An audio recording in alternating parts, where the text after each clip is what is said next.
What's up, guys? It's your man, Donovan Sharp, and welcome to this edition of TSR Live. Boy, I tell you what, I think the gain on that is a little high. I think the gain on that is a little bit high. Let me do some in studio decibel raising, even though I'll probably have to raise it right back up. Welcome, one and all, to today's show. We've been on a bit of a roll lately, and today, listen, I've got a hell of a show in store for you guys today. Yes, we are going to talk about the Karmelo verdict. We are going to talk about the Karmelo sentencing. We're going to talk about all of the negative reaction that have come from you know which community we're talking about. Of course, I can't really be as raw if I want to stay monetized here. Okay, we are going to review both sides, both parts of the Jerome debate, which is actually going to be quite interesting. Jerome was almost as bad as Jay Prince. Not quite, but almost. Equally as entertaining. And I'm gonna introduce a new segment to you guys today. I don't know how it's gonna go. But I think it is a very good idea. And listen, I'll leave it to you. I'll put a poll in the chat. But I want to name this segment. This is what America is supposed to be, right? Because listen, like you guys, I'm scrolling TikTok, I'm scrolling Instagram, and we see that we see all sorts of stories, right? Karmelo Anthony, how to make steak, how to glue. Dude, there's all sorts of. This is the age of information, right? And so every once in a while, I'll come across a post or a group of posts where I think to myself, you know what? This is what America is supposed to be. Because believe it or not, there are parts of the country where people of different races actually coexist in harmony. I happen to be lucky enough to live in one of those areas, and I'll give you guys my thoughts on that a little bit during that particular segment. So I'm looking forward to that. It's going to be super cool. I can't wait to show you guys what I have in store. It's actually very, very cool. But we're going to start with the Metcalf family. So the Metcalf family they have spoken out after the Karmelo verdict as well as the sentencing. So let's see what they have to say. And then we will get into the show. Here we go. All right. Everybody ready? Yes, sir. All right. Oh, there's Hunter. Oh my God, dude, Hunter Metcalf already has a sleeve tattoo. Uh-oh. Oh boy. I didn't notice that. Dude, Hunter. So this is Austin Metcalf's twin brother. This is Hunter.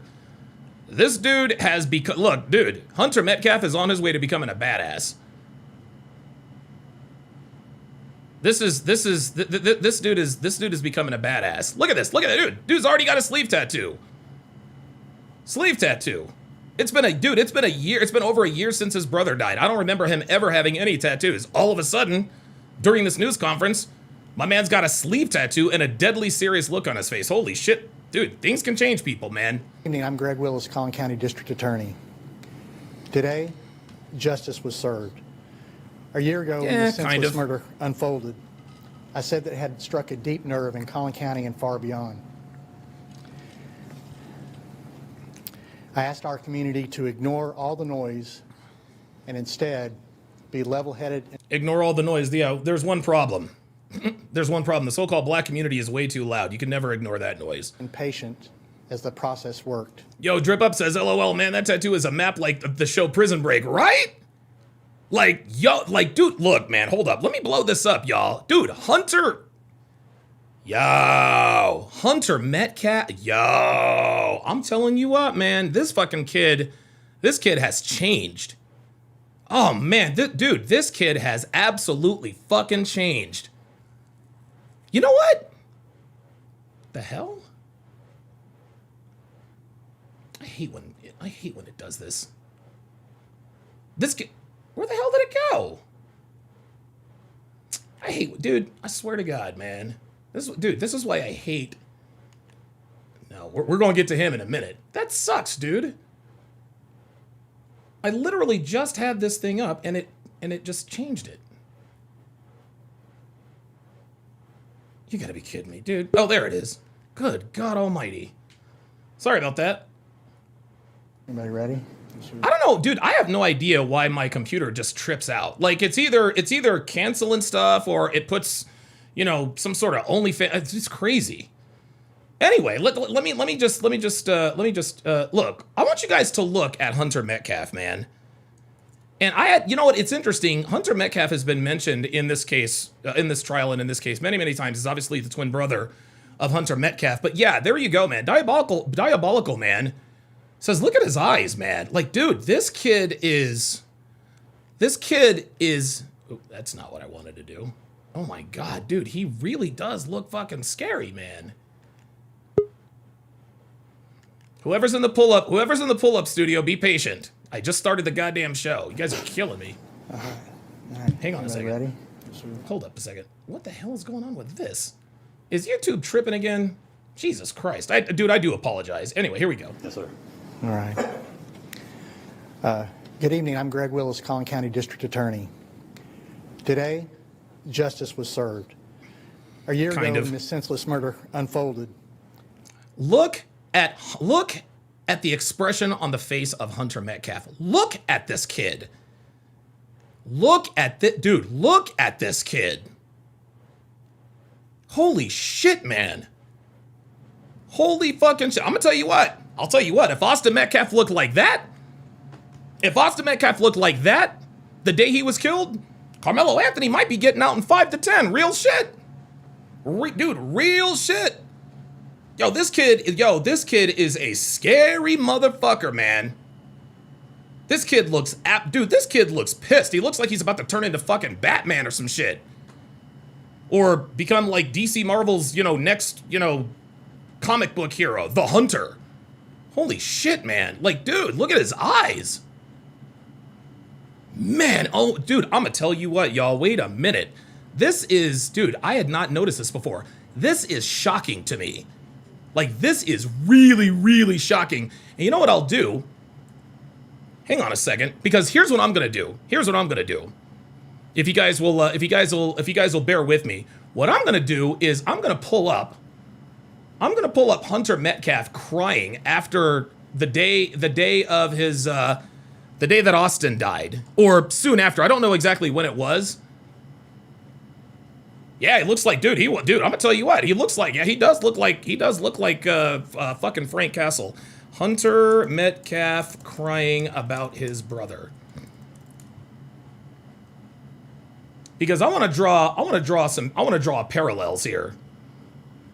All of a sudden I can't fucking find the, oh, there he is. There it is. Perfect. Look at this. Unbelievable, guys. Wow, this kid is forever changed. Bear with me here a second, guys, because I didn't expect to get sidetracked by this, but I think this is important. Just because the kid. Okay, so here we go. All right, so here we go. So I want you guys to take a look at this. This is not here anymore, and I don't understand it. Oh God, I can't watch that part. Jesus fucking Christ, man. That's just hard to watch. Dude, honestly, it's hard to watch. I mean, it's hard to watch even... I know Karmelo Anthony is going to prison and all that, but it's hard to watch, or hear about Kayla Hayes crying about her son, man. Like, dude, it's like, Anyway, but watch this. Look at this kid. He's a little chubby. Look at this. This poor fucking kid. My God, dude. His best friend, his twin fucking brother. We just got a little altercation, and that's really it, but he has a good heart. Everyone around here knows. Look at him, man. This kid is broken. Just one mistake from that dude, and this took my brother. He didn't deserve it. No one deserves a loss from a family like that. I know people lose their family members all the time, but I just didn't know it was going to be mine so soon. Hey, 145 people watching already. Let's hit that like button, guys. I'm my best friend and my brother my whole life, but if y'all could just like, not y'all, sorry. Just like, thank y'all for just comforting us in like the Frisco area has been comforting my family and me. I just really appreciate everything that everyone. Look at this. This is a good area. This is a good area to do that screenshot. Okay? Now I want you to contrast that with this. Like, yo, guys, this is, I'm telling you, man. This is fucking scary. This is, dude, I'm gonna tell you, I'm not being facetious. Like, this kid looks like he's about to become a fucking, he looks like he's about to become a fucking supervillain. Look at him then and look at him now. Look at him now. My God. Look at the look in this kid's face. Dude, he looks, oh my God, dude. Look at this. Look at this, man. Dude, you can see anger, you can see hurt, you can see pain.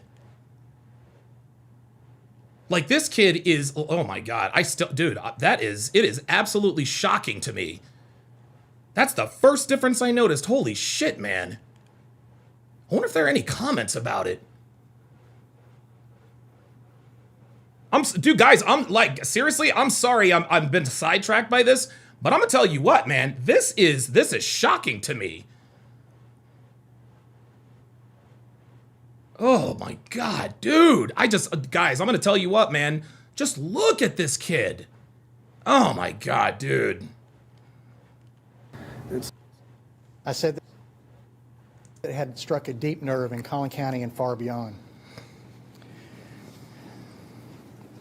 I asked our community to ignore all the noise and instead be level-headed and patient as the process worked. And today, the process delivered accountability. We are grateful to this jury, and we are grateful that the good citizens of Collin County had an opportunity to weigh in on this case. I'm proud of the exceptional work of Bill Werski and our team of prosecutors, DA investigators. Yeah, Kyle 2020 says that double chin is gone. Yes, it is. That thing is fucking gone, dude. That double chin is out. Dude, I'm gonna tell you what, man. Hunter Metcalf hit the fucking weight room. You can tell. You can tell he hit the weight room, dude. Man, this is crazy. I can't, like, it is shot, guys. Dude. Maybe I don't know. Maybe I'm overreacting here, but I'm telling you,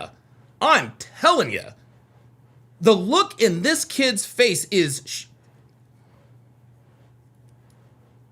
this is shocking.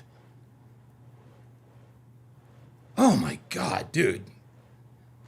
Jesus Christ. And victim advocates and all the good and outstanding men and women of the Collin County District Attorney's Office. There it is. Scott Valdez says it right there.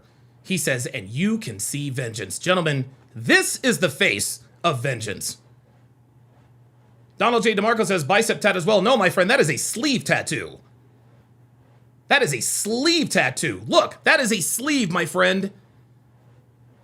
I cannot, dude, I'm telling you guys, I cannot fucking, dude, even the area around his eyes has gotten darker. Fucking hell, man. Holy moly. I do apologize. We thank all the parents and their brave kids who did the right thing. Hell, man. Despite the trauma of witnessing the senseless murder at a school track meet, they cooperated fully and testified truthfully. Their courage was essential to securing justice in this case. I'm especially honored to be joined here today by Jeff and Megan Metcalf and their son Hunter. Wow. Their strength and grace through this has been their strength and grace throughout this unimaginable journey has been inspiring. Jesus. They won't be taking questions at this time, but their presence here speaks volumes. Dude, I wouldn't want to ask questions. Would you want to ask this dude any fucking... Yo, I'm trying to tell you. Yo, guys, I'm serious, man. Like, I honestly, I cannot believe the difference. Like, you can almost feel it through the screen, man. Dude, this is... About their commitment to seeking justice for Austin. Oh, wait a minute. Oh, I've been told to pull down the periscope. Yeah! Yes, the niggadar is picking up niggas. The niggadar is picking up niggas, and it is... I can't even pronounce that shit, man. What kind of name is Odd Court? I'm sure his punk ass will probably speak up now. You're gonna ban me because I disagree. Wow. Anyway. I want to thank Judge Rhodes for presiding over this trial with fairness and efficiency. I want to thank Frisco PD for their investigation. I want to thank the Collin County Sheriff's Office led by Sheriff Skinner for providing the security for the courthouse. I want to thank all law enforcement throughout the county for making this a safe trial for everyone. This verdict sends a clear message. Violence like this won't be tolerated in our Collin County community, and we remain committed to protecting our schools and standing with victims and their families. Thank you. Holy fucking shit. God damn. Well, you know, it's interesting. I just wanted us to find out what the attorney said, what the statements are, all that good stuff. Sorry about that. All that good stuff. Oh, there's Sarah Fields up with what's her face, Megan Kelly. But I'm gonna tell you what, man. That is, dude. That was an unexpected. That was an unexpected element of this that I was not prepared for, man. And you have to remember, this man watched his twin brother die in his arms. Insane. We're gonna have the pull-up line open. A little later today. Gonna have the pull-up line open a little bit later today. I will open it up to people that agree, but that's not gonna be till later. You guys know I like to get people in that disagree first, and then people that agree. I generally try to get in there. Let's not waste any time, guys. Let's get right into TSR Live. Here we go. A woman never belongs to you. It's just your turn. You lost your edge, she lost the traction for you. That's how it works. What'd you think she was gonna do?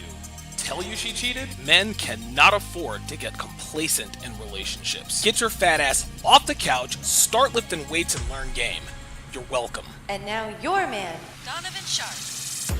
What's up, guys? It's your man, Donovan Sharp, and welcome to the 1247th edition of TSR Live, your daily dose of toxic masculinity, misogyny, and small dick energy. It is Wednesday, June 10th of 2026. It is good to have you guys in here today. As always, we are streaming live across multiple platforms. So however you are watching, wherever you're watching from, thank you for making the Sharp Reality Live a part of your daily routine. Quick announcements before we get started here. Make sure you hit that like button. Make sure you hit the like button. Okay? It is the most important metric that YouTube looks at to determine this video's place in the algorithm. Also, if you regularly like the live streams and the videos that I post, you are far more likely to get push notifications when I go live and or when I release videos. So if you want to help the show and you want to make sure you get notifications when I start a live stream, hitting that like button will help immensely, and make sure you hit that notification bell for good measure. Make sure you hit that notification bell for good measure. Make sure you share the video, share this video with anyone who pees standing up or anyone who votes Democrat. Imagine your brother, your buddy, your coworker, your dad, or even that hotep you still call a friend, thanking you for changing the very trajectory of his life because you shared a video, a short, or a clip. And remember, guys, there is no need to accompany the sharing of any of my videos, pardon me, with some sort of long, drawn-out explanation as to why they need to watch it. Just drop the link, and if they have questions, you can answer them then. But this is the best way to get the word out. No paragraphs of text. No, hey, you need to watch this, bro. None of that. Simply drop the link and let the chips fall where they may. Also, be joined. Wait a minute, hold on. I'm off to a bad start already. Ignorant. Also, be sure to join my Discord. And listen, as a warning, guys, I suck at Discord. There's something wrong with it. I don't know what it is. Big Mo can't figure it out. I don't know. We'll figure it out, right? But join it anyway, right? Even though I suck at it, we still have a lot of fun. We drop videos, we talk dating, relationships, right? We share funny videos, memes, we talk about current events, the whole nine. Discord is definitely the platform you need to join us on if you want to communicate with the family on a regular basis. So if you have any videos to share, any ideas to bounce off me and the guys, or you're just looking for a community of like-minded people, join our Discord, link in description and in the chat. If you like this content, if you get something out of my videos, if you learn from my live stream, shoot your boy a Cash App. This way you can support the show directly. Just go to $Donovan Sharp, like it says on your screen. Or you can scan the QR code if you happen to be watching me on the big screen. Right? Now, you will see my legal name, which is Edwin Hopkins, but I can assure you, that is me, the one and only Donovan Sharp. And keep in mind that every Cash App over the amount of $10 gets one of these bad boys. $Donovan Sharp, $Donovan Sharp, or scan the QR code, or you can hit the link in... Wait, the link in the chat. I thought the link was in the chat. Hold up. Is that it? Said it was. Okay, well, whatever. Whatever. Who cares? Guys, make sure you follow me all over social media. Make sure you follow me all over social media. I'm on Instagram. I'm on Facebook. I'm on X. And again, I still can't believe that I am still on TikTok. Like literally. I still can't believe I'm on TikTok. It's like, dude, I don't know. How many times have I been canceled over there? Jesus Christ. You can find all the links to my social media pages in the description, my YouTube page, and of course, in the chat. Make sure you also follow your boy on Rumble. Rumble is where I do all of my not safe for YouTube content, like my dating show breakdowns, my movie breakdowns, my sports watch-alongs, and so forth. Guys, Rumble is where I stream my premium Patreon content, so if you want to join the fun, if you want to get educated, and watch my most impactful content live and for free, follow me on rumble.com/Donovan Sharp. Link in description. My my YouTube bio or whatever, as well as the chat. And finally, if you want the best dating wisdom on the net, go to datingwisdom.net. There you will find all of my books and courses, from my 5-part 7-hour audio course, How to Build a Quality Woman from the Ground Up, to my 25-hour course on dating and relationships, to my signature series, Womanese 101. You will find quite literally everything you need to dominate the dating market here in the 2020s. So go to datingwisdom.net, if you are looking for real-world actionable advice as well as step-by-step guidance in terms of how to navigate today's dating and relationship landscape. All right, it is time to do our daily age and location check. So if you guys would, put your age and location in the chat. Now, myself and everyone in here would greatly, greatly appreciate that. Pardon me, hang on 1 second. Oh, I hate when that happens. Okay, there we go. Perfect. Okay, good. Sorry about that. For example, I would type in 48/Reno, just like you guys see in the chat. The reason we do this is because if you are here, there is a better than average chance that you think the way we do here at TSR Towers, but you also understand how difficult it is to meet like-minded people who share our beliefs. Well, by putting your age and location in the chat, you alert people here who might live in your proximity that you are watching. You never know. Someone could be watching from your city, your neighborhood, your street, your block, maybe even in your own building. So this check is how we build communities of like-minded people. So put your age and location in the chat if you are interested in building relationships with people who think the way we do. All right. Tell you what, man, we have a, like I said, we have a spectacular show today. We're gonna get right into things. Let me answer a few of you guys' questions here before we get started. Want more says, I'm gonna need a strong drink for this. Yep. Yeah, you probably will. Lance Shelvin says, idiot Jay Prince again? Nope. No, sir. No, sir. Yes, Dominique Alexander is back. He is back. Oh my God, I cannot believe this idiot is back. Holy smokes. Ay. Barry, 8934 says, just found out the Give, Send, Go for Karmelo has been canceled, so no more funds will be given. Absolutely.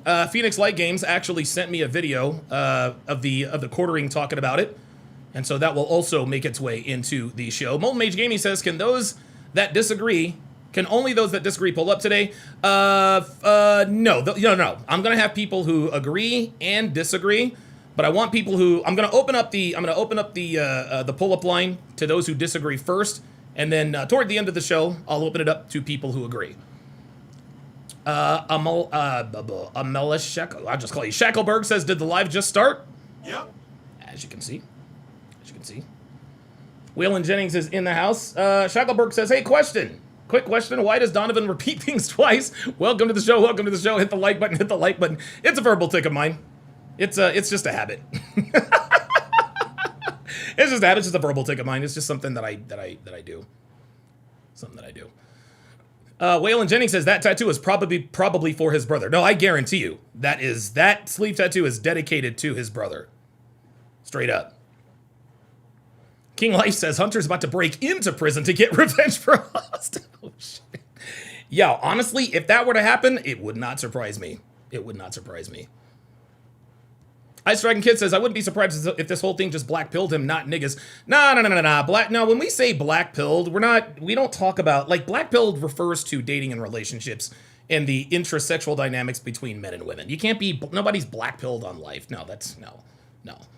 He had to grow up really quickly, I'll tell you that.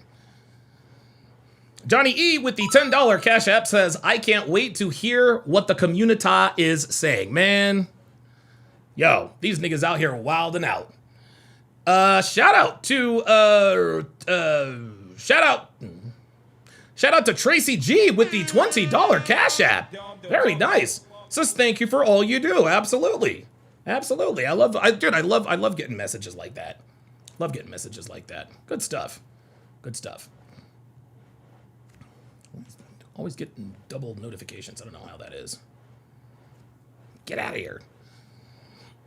King Life says having two of these guys in front of you would be definitely something. Yo, I'm trying to tell you, if Austin looked like Hunter does now, Karmelo might have a case. He might have had a case. Like, I ain't gonna lie. Because if I saw that nigga pull up, I'd have been like, stay away. Touch me and find out, goddammit. Stay away. Holy moly. Dude, I cannot, Jesus Christ. That man looks like he is, yeesh. Yeah, Dr. B84 says, oh yeah, he's totally different now. Dude, he has changed oh my God. Listen. And it's interesting. This is an interesting parallel, okay? More than 3 lives were changed, okay? But the 3 lives that were changed the very most, obviously, Austin Metcalf, because he died. Karmelo Anthony, because, well, regardless of whatever the verdict was going to be, his life was going to be forever changed. But guess what? 2 people grew up that day. One was Karmelo Anthony. The minute Karmelo Anthony plunged that knife into the chest of Austin Metcalf, he became a man. He made a grown-ass man decision, and he is going to serve a grown-ass man sentence. Hunter Metcalf, watching his brother die in his arms, forced him to be a man and grow up. That is what's happened. That's what's happened. Hunter Metcalf had absolutely, how can I put this? He had absolutely no choice but to become what he now is. Incredible. Michael Tidwell says, love your YouTube media channel. You are straight up with the point. Thank you. Hey, man, this is cool, dude. It's nice to finally be getting dude, I'm gonna tell you what, most of the time before this case, anytime we got new people in here, they are almost always trolls. Just niggas. Yeah, Diabolical Man says his heart has darkened. Yep.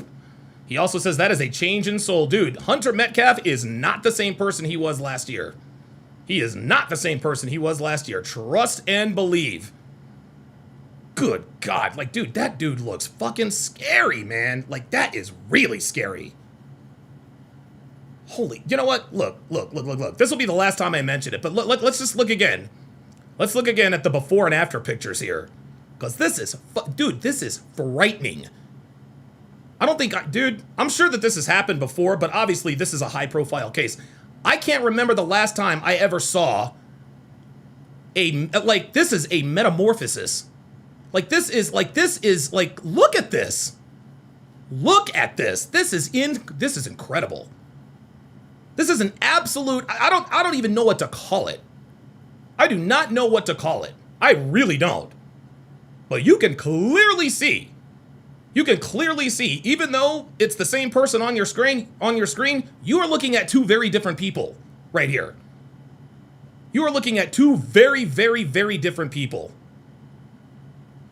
My God, holy moly. Dude, all right. Hellfong with the $5 super chat says you need to check out the Hunter sent-off statement to Melo. It was powerful. We will absolutely talk about that.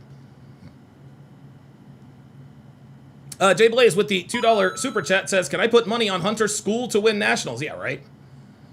Wait a minute. 1001 Backbone says, I bet Hunter will keep his hands to himself forever. Well, he didn't. He never touched anybody. 1001 Backbone. Listen, man, the niggas are they're still in here running with the narrative. Listen, I've been telling you guys this for all year long. Okay, the so-called black community, they don't care about the truth. 1001 Backbone, he saw and read the same testimony we saw. Backbone knows that Karmelo was not jumped. It was not 2-on-1. It was not 4-on-1. Hunter Metcalf was not involved. Hunter Metcalf was at the bottom. He was at the bottom of the bleachers when the incident occurred. You people know what the facts are. The fact that you still choose to believe, you're not going to convince me that you still think Karmelo is innocent. You know he's guilty. You're just mad he got convicted. Aaron Moses, the one with the $2 super chat, says, not to derail, but what forced you to be a man? Oh my God. Jesus Christ. Probably when my mother kicked me out. I'll actually, you know what?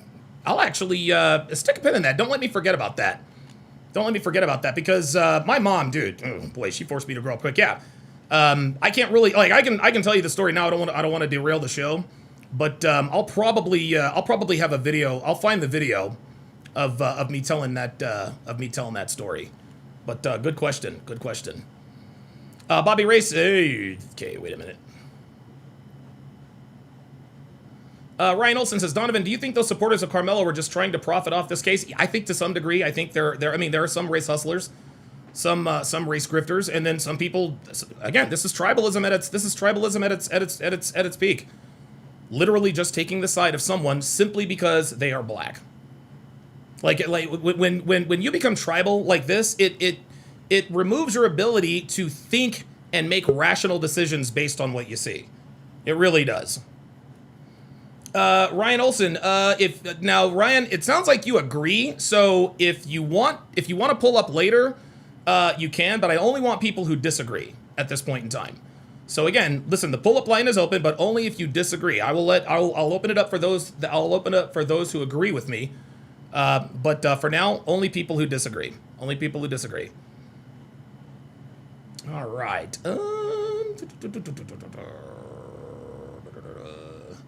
I missed all my, where's my agent location? Here we go. All right, here we go. Let me see here.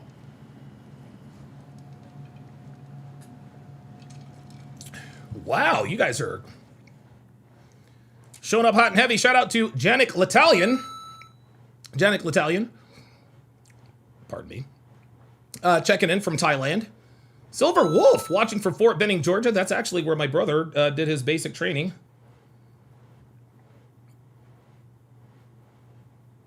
That's where he did his basic training. Jay Blaze checking in from Maine. J-Rod the Damager. J-Rod the Damager. That sounds like this kind of name. J-Rod. That really does sound like that kind of name.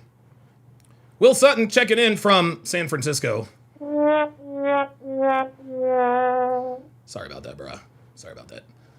Tickle Toes watching from Texas. Scott Valdez watching from the 813, I believe. 19 Shane 94 watching from the Bluegrass State. JD Cruz from right down the road in Sacramento. Want more from up north in Sacramento. Ice Dragon Kid checking in from Tulsa, Oklahoma. King 23, Taj 14.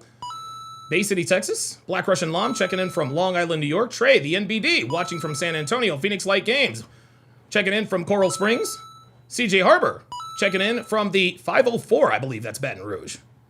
504. Johnny Yelligan checking in from Rossburg, Texas. Lewis, just messing with you. Watching from Ohio. Edward Cross watching from Wilmington, Delaware. Angry Snowmanny 1227 says, dude, you are a moron and don't comprehend what you read, obviously. Who, me? You talking to me? I don't know. All right, whatever. Aaron Moses watching from the City of Angels. Dr. Kraus, PhD, checking in from Pasadena, California. Tracy Games watching from Indianapolis, Indiana. Thank you very much, Tracy, for the $20 Cash App. Says the moron who don't know he is a racist. Exactly. Oh, so that was supposed to be against me. Okay, all right, whatever. I guess what was that guy's name? Angry. Who gives a shit? I don't care. They'll show up again. Haters can't quit, dude. Haters can't help but run their mouths. So very good. Dripping up says, stop putting a camera and mic in front of that clown Dominique. Man, oh my God, I haven't even listened to it. Carrie Shantz checking in from Wilmington, North Carolina. How about that? Wilmington is beautiful. The Curie Beach, that area. I don't know how far Oriental is, but New Bern, that area. I don't know if you guys have ever seen Where the Crawdads Sing. It's based in Barclays Cove, North Carolina. And Barclays Cove is not a real city, but it's Oriental, that in that area. New Bern. NJV checking in from Jacksonville today. Chance Dotson watching from Texas. Robert Anderson says, niggas will be seething. Yep. Yes, they will. Ryan Olson says, what's up, Donovan? Go Seahawks. Hey, man, you guys are the Super Bowl champions.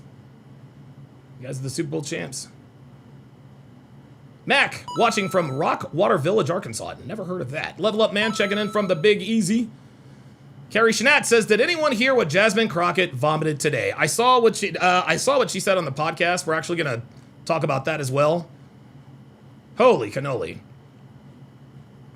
All right, good stuff. All right, we got 235 in here today, guys. Again, hit that like button to get us pulled up. In that algorithm. Yeah, King 23 says, I told you, Don, no riots over this boy. You know what? I got to give you a Don DeMarco.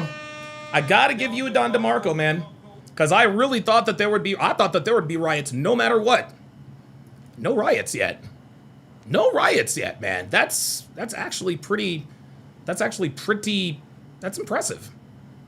impressive. Really is. All right, and so to business. So obviously, the Karmelo Anthony Austin Metcalf trial has come and gone. Karmelo Anthony, if you've been living under a rock, he was found guilty of first-degree murder yesterday. He was also sentenced to 35 years in prison. And he does have the opportunity for parole, but he will not be eligible for parole until he has served at least half of his sentence, which is 17 and 1/2 years. And so let's go to TMZ to find out what the immediate aftermath is here. This article says Karmelo Anthony housed in isolation for his own safety. I think a lot of you guys called that one too. I think a lot of you guys says, listen, man, Carmelo's going to be all right the first few days, weeks, whatever, because they're going to put him. Yeah, they're going to isolate him for his own safety. At some point, listen, he can't be in solitary confinement for 17 and a half years. At some point, they're going to have to release him to Gen Pops. Oh my God. Hold up, man. That was bad. Oh boy. Ay. I'm sorry. Let me try that again.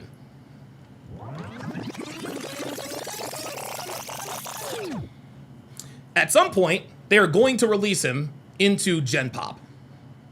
Okay? At some point, they're going to release him into Gen Pop. They're not going to keep... They're not going to keep him here. They're not going to keep him here forever. At some point, he's going to have to face the music. That's just how it is. All right, the article starts. Karmelo Anthony's staring down more than 3 decades behind bars after being convicted of murder. But he's not doing time with the general inmate population, at least not yet. A rep for Collin County Jail, where Anthony was sent after a jury found him guilty of murder, tells TMZ the 19-year-old is being housed in a more secure area of the jail, separated from the other inmates. So right now, he's in jail. This is the jail. He ain't in prison yet.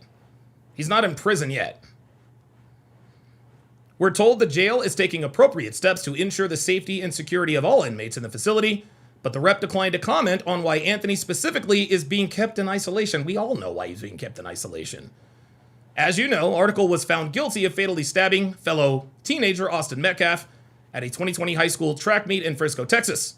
Anthony walked into the tent of a rival high school at the meet and got into an altercation with Metcalf, which ended with Anthony pulling a knife from his bag and fatally stabbing Metcalf. And you guys can see here, Karmelo Anthony has definitely changed too. Karmelo Anthony's definitely got his look, like this is the look of a man. And by the way, let's not infantilize this dude. Okay, Karmelo Anthony ain't no fucking kid. Let me repeat that. Karmelo Anthony ain't no fucking kid. I don't want to hear that baby's gone. No, he ain't no fucking baby. Like I told you earlier in the episode, Karmelo Anthony, the instant Karmelo Anthony plunged that knife into the chest of Austin Metcalf, he became a man. I don't want to hear nothing about infantilization. We got to protect our baby. Nuh-uh. No. He made a grown-ass man decision, and he's about to serve a grown-ass man sentence. I ain't trying to hear no man, baby. No, I ain't trying to hear I ain't trying to hear that. I ain't trying to hear that shit. L. Lewis says he not a man, he's still a teenager. Nigga, speak English, bruh. Speak English, nigga. No, he is a fucking man. When you turn 18 years old, I don't know that you know this. And see, niggas don't know this. Let me educate you niggas on something, because I know I got a lot of people watching that are just not educated. Do you want to know why they call people who are under the 18 minors? Would you like to know why, L. Lewis? Well, I'm glad you asked. Most people on the planet are over the age of 18. When you are 18 years old, you are in the age of majority. That's the line of demarcation. That's why when you are under 18, you are a minor. Karmelo Anthony is a fucking man. He is 18 years old. He can vote. He can be convicted. He can't vote no more. He can be convicted of felony. He can be sent to fucking prison. The kid is a fucking man. I don't want to hear no fucking boy, no baby shit. No, man, he did some grown-ass man shit. Did some grown-ass man fucking shit. So y'all can miss me with this, our baby, our boy. No, fuck that. This kid is a fucking, this dude is now a fucking man, and he has been. And he has been a man since April 2nd of 2025. So y'all can miss me with that nonsense. Y'all can miss me with that bullshit. Fuck out of here. The article continues. Anthony's lawyers argued he killed Metcalf in self-defense. Stop the cap. But the jury didn't agree. Shortly after the conviction, Anthony was sentenced to 35 years, and he took a new mugshot at the jail. Anthony will ultimately move up to state prison to serve his sentence, but for now, he is in isolation in county lockup. I'm gonna tell you what, y'all. Karmelo Anthony is in for another rude awakening. He's in for another rude awakening. I've been to jail twice, guys. I've been to jail twice, all right? I've been to jail twice. It sucks. It absolutely sucks. Fortunately, thank the almighty God and the almighty dollar that I never went to prison. Because from what I've heard prison is fucking... And listen, man, we watch Lock Up and 60 Days In and all that, right?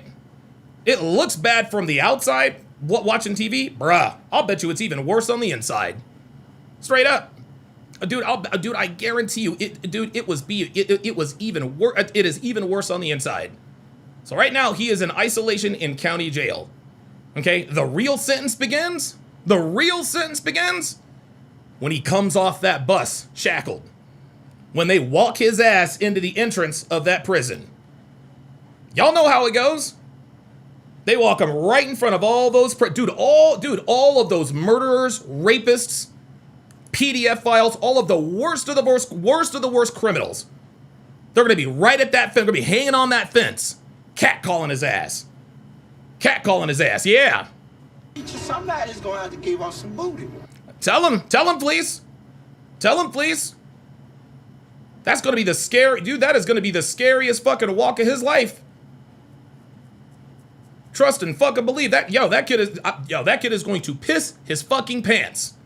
He's going to piss his fucking pants, man. But guess what? Guess what? He's a man now. Like I said, you did some grown-ass man shit. You served you paid the grown-ass man price. Listen, Karmelo Anthony's family wanted Karmelo Anthony to live in a gated community. I think they've accomplished that. Am I wrong? Am I wrong? As Senshi says, you do the crime, you do the time. The time, you goddamn right. You goddamn right. Fuck what you heard.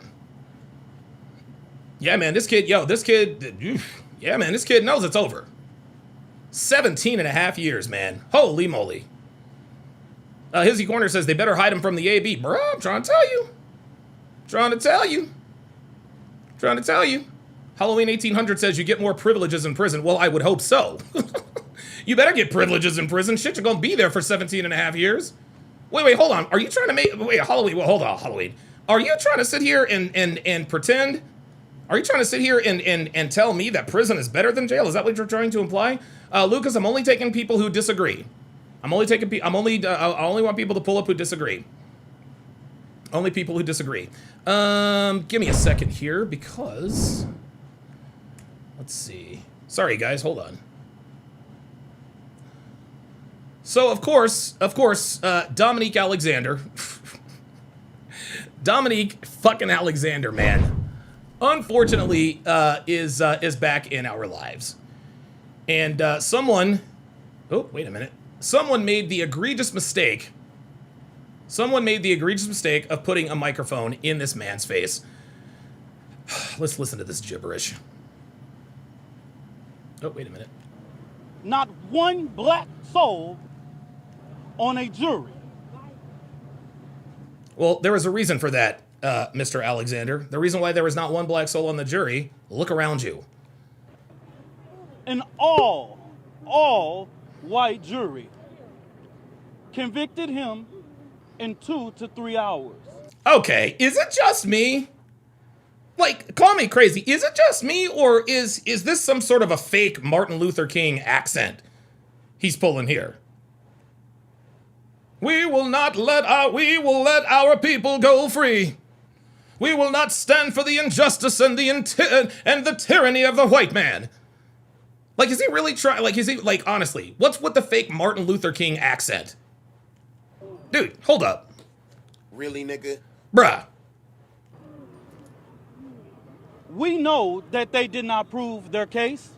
Oh my God. I'm sorry, how did they not prove their case?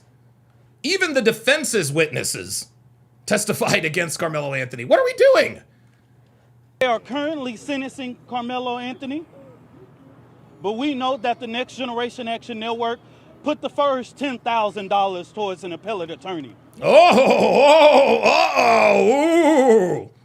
The Next Generation Action Network has put $10,000 in the fund for the appellate. Nigga, whatever, man. Whatever. Lucas Engel, the reason why you can't join is because I only want people who disagree. I don't want people who agree right now. I need people who disagree. That's going to be the rule from now on, okay? 1001 Backbone says, let KA have his appeal. Lucas, quit jumping into the pull-up, dude. Like, you're killing me over here. I'm not bringing you up because I'm only bringing up people who disagree. Come on. Help me out here. 1001 Backbone says, let Karmelo Anthony have his appeal. Get him a better lawyer. I'll bet he walks. Yeah, wishful thinking. That's if they grant him an appeal. Like, you do understand that you have to win the appeal in order to get a new trial, right? Like, you can't just be like, oh, I want to appeal. Okay, let's have a new trial. I swear to God, niggas have no idea what the law is, man. And like Phoenix Light Game says, the only reason why niggas study the law is to find some sort of loophole that makes it legal for them to be as unruly and disobey as often as possible. Praetorian Guard with the $5 super chat says, this dude is Malcolm... He said this dude is Malcolm Extra Chromosome. No, the fuck you did it! Oh my God. Yo, hold up, wait. No, the fuck you didn't. There it is. Damn. Let's continue. And we will fight Collin County like hell. I respected this process. Oh my God. I allowed and called for peace in this process. Oh, you allow? Oh, I'm sorry. He says he allowed and called for peace. So, wait a minute. So, that's all right, Lucas. It's all good. So, Dominique Alexander now has control over the black community. Dominique Alexander has control over this black community. There's been an injustice in Collin County. I have a dream.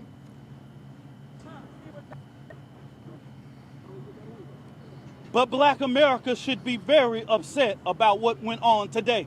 Oh, yes, they are. Now, before all of the internet lawyers and before all of the interpretation of the situation, I'm only an advocacy leader. I'm not an attorney. I am merely a servant of God. I'm not a lawyer. I am yet a vessel. Right? Isn't that what niggas say in church? You are supposed to be a vessel for the Lord. Amen. As a vessel for the Lord, you will do the Lord's work. Amen. And by doing the Lord's work, you need to write your boy a check for $20 and put it in the plate. Amen.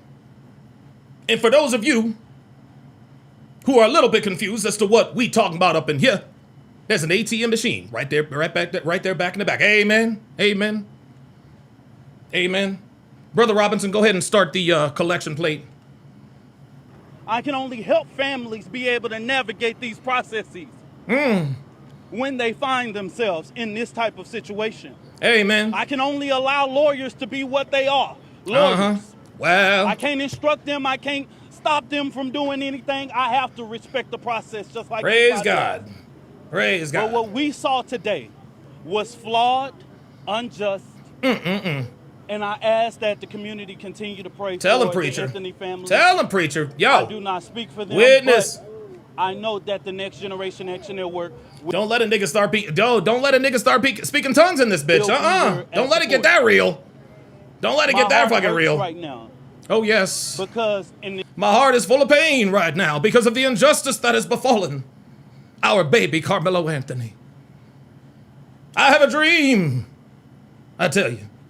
James Hancock with the $5 super chat says, if the jury was racist, it wouldn't have taken 3 hours. That jury would have pulled an Uncle Ruckus. They'd have been like, man, that nigga guilty, man. Throw his ass away. That nigga guilty as hell. I don't even know what Uncle Ruckus sounds like. Does anybody? I don't even know what the fuck Uncle Ruckus. I remember the first time somebody called me Uncle Ruckus. I'm like, what the fuck is that? I've watched not one episode of the Boondocks. I've heard it's good. Minister Dominique. Well, Legend said with the $2 super chats. He said, shout out to nigga Luther King. Yes, sir. Yes, sir. Yo, you better preach. You better preach. Jamesville Real says, can I get a witness? Yes, you can. Amen. Amen. Let's continue. Ignorance of the law was done here today. Clear. We posted the jury instructions. And right now, what we are seeing is a travesty. It lets us that Black lives do not matter in the criminal justice system. Oh, Black lives don't matter in the criminal justice system, huh? Does this man know that 7,000 black people have been killed in Chicago this year alone? 90%? Not 7,000, how many? 90% of all black murders in Chicago this year, 90% are by black people. See, black lives only matter when they commit a crime against white people, right? But when they commit a crime against each other, nobody says a damn thing. And guys, what you guys have to understand is that black on black crime is that's the one thing that causes the black community to actually think clearly and rationally. Because race is out of it. At that point, it's just the difference between right and wrong. But let a white boy be involved, let a non-black person be involved, and they immediately take the side of the black person, even when he is as obviously guilty as Karmelo Anthony. It lets us know that we are not going to be afforded the same laws as anybody else. That would be rights, Minister. And I give a damn about nobody that feels like I'm playing the race card here.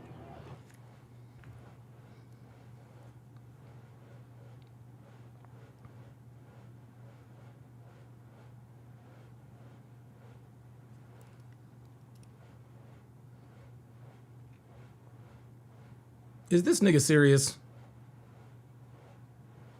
Like, is this nigga serious? Hold on, like, for real? Really, nigga? You gonna sit here and talk about all the rights that black people do not have, but then in the same breath say, well, I'm not trying to play the race card. The fuck are we doing? For 400 years, our people have been at the liberty and have had to suffer at the liberty of these laws. At the hands. Oh my God. Suffer at the liberty. Oh my God. Oh my God. Yo, this man is painfully ignorant. Yo, Hugh Heisenberg? Nah. See, no, yeah, yo, your ass must be new here. Yeah, Hugh Heisenberg. Now I'ma stop the show, nigga. Now I'ma stop the show, bruh. Nah, you about to get a time the fuck out. Dude, do not rush my ass. Don't rush me. This is what the fuck I do. I ain't never seen you in here before. Your first comment, just hit the play button. No, fuck you. I run this shit, not you. If you want to watch party, start your own fucking YouTube channel and then you can watch these videos. If you don't want my commentary, then shut the fuck up and get the fuck out. Nigga, please. Swear to God. Anyway, this nigga said at the liberty of the laws. Legend says Minister Ladarius Farrakhan, amen. I'm speaking facts because that blood of slavery is in my blood, not your blood. That's right. And it's not for you to look at me and say, I'm playing the race card. I'm just a black man living in America. The facts support that. This nigga.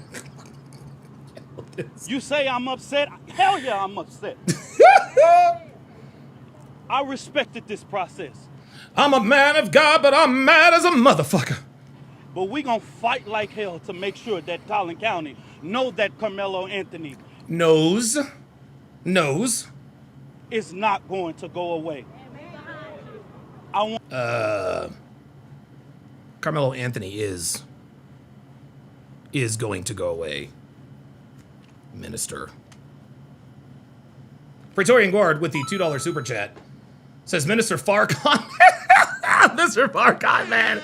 Oh my God. Yo, this nigga is, I'm gonna tell you what, man. Now, Aaron Moses says his ass is ignorant, but I respect it also. You know what? I ain't gonna hold you on that one. I ain't gonna lie. Look, I ain't even mad at that. Hey, look, I can't even be mad at that. Aaron is absolutely right. Aaron's absolutely right. This nigga is ignorant as hell, but yo, he's working. He working though. He working. Yo, where is Minister? Yo, this is where we need Minister Jap. This is where we need Minister Jap, guys. Am I wrong? This is where we need Jap. Man, yo, I need an organ in this mother. I swear to God. Because I'm about to catch the spirit in this motherfucker. I'm about to catch the spirit in this bitch. I'm about to start shaking. Don't let a nigga get the spirit up in this motherfucker, man. Don't let that happen. I want to thank all of the people who traveled across this country. Great country. Oh, he was gonna say great country. To all of the media's community supporters and people.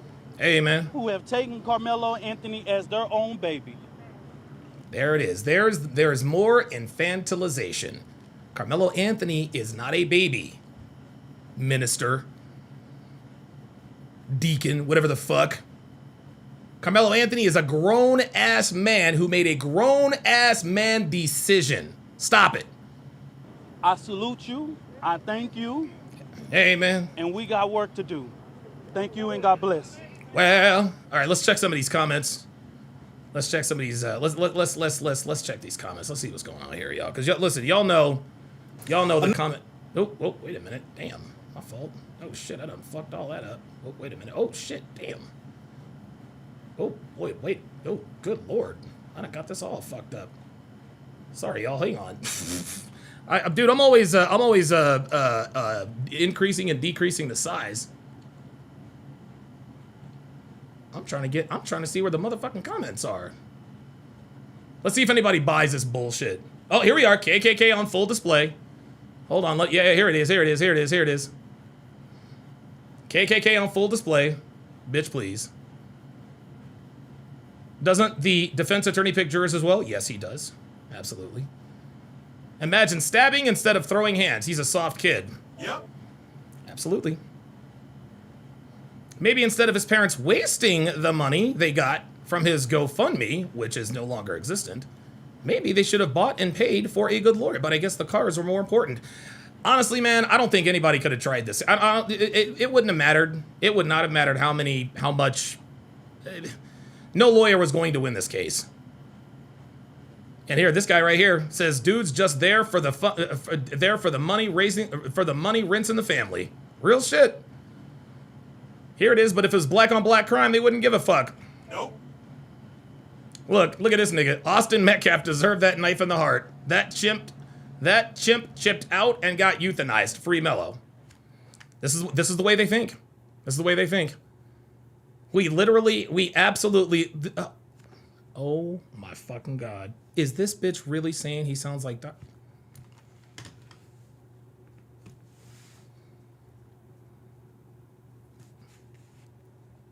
This is, dude, I swear to God, this is why American black people are the laughingstock of the fucking planet. Insane. Insane. Anyway, don't commit murder. The evidence speaks for itself. Do the crime, do the time, regardless of ethnicity.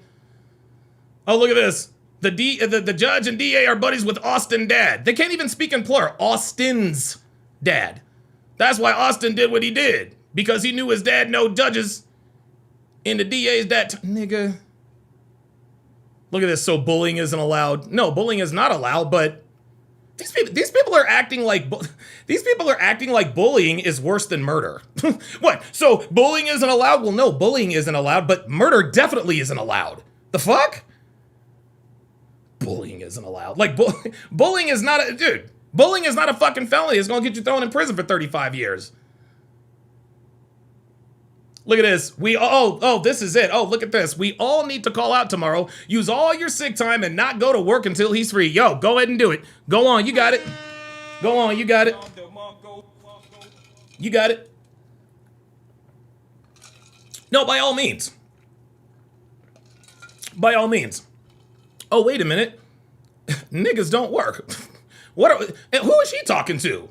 We all need to call out tomorrow. Use all your sick time and not go to work. Who the fuck has a job out there? Who the fuck has a job out there? Holy shit. Kubsunpul says Donovan is grammar Nazi. Yes, I am absolutely a grammar Nazi, yes. I would absolutely, I'm definitely a grammar Nazi. So black boy stab white boy. I'll bet they'll never drop the video of the bleachers. If there were video that could have exonerated Karmelo Anthony, they would have used it. Minister grifter and filled with hate. Really good role model here, yep. Oh, that's right, the Seahawks. Yeah, yo, Ryan Olsen, y'all got Leonard Williams on that defense, man. Ay. It just, it's still, even though we expected this, guys, it's still crazy. L. Lewis says, true, both are bad. Both who are bad? Because I'm not here for the two sides of the argument. I am not here to say, well, Austin Metcalf did, no. Austin Metcalf should not have died that day. I am not even going to sit here and say, well, both, no, we are not going to two sides the argument here.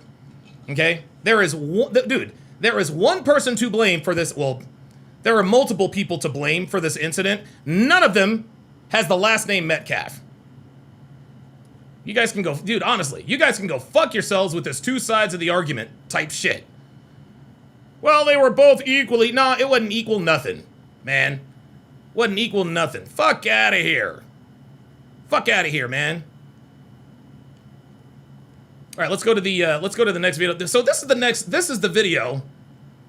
This is the video that's been circulating. And by the way, I think we all recognize this woman from the video when the trial started. When I think, what's her name? Hispanic woman, I've already forgotten her name.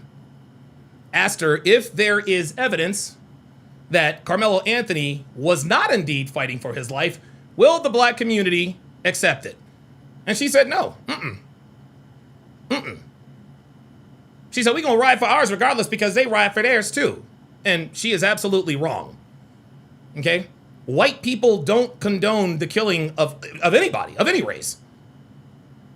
White people don't condone that.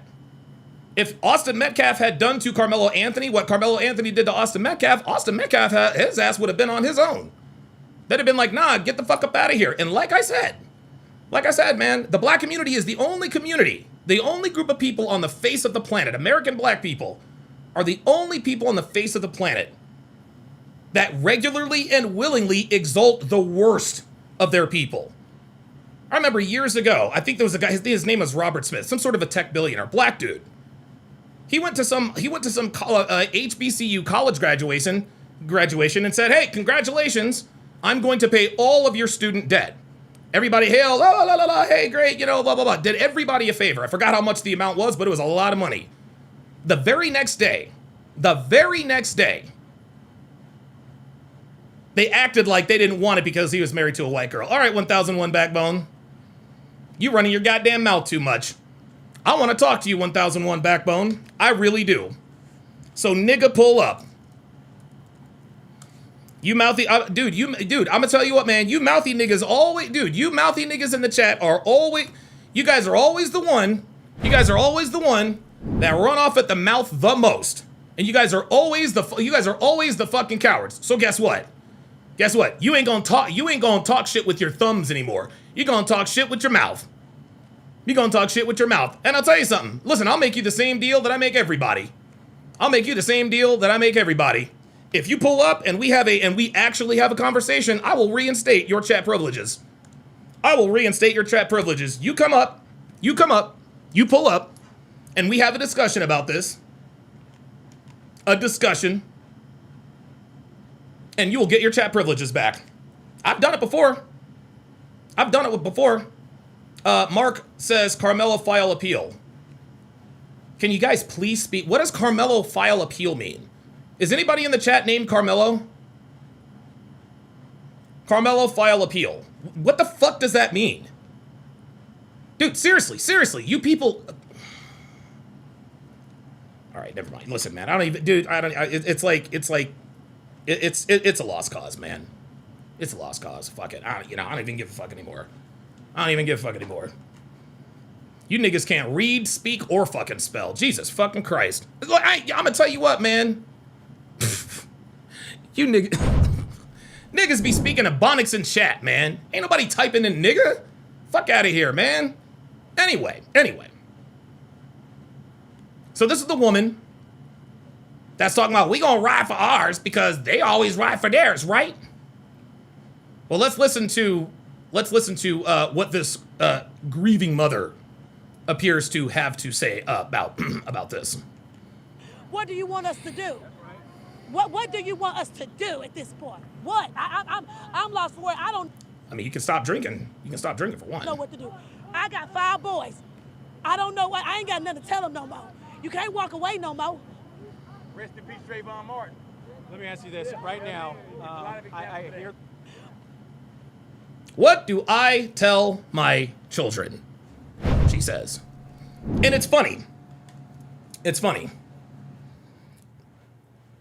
Most black leftists like this, they have a temperament of violence, as we've seen, right? They have a temperament of violence, right? Or at least the allowance of violence, so long as it's politically motivated, right? Violence for their own gain, violence for their own sake. It's okay when you assassinate Charlie Kirk in the eyes of the left, simply because you don't agree with his views. It's perfectly okay to want to assassinate the president because you disagree with his views in politics.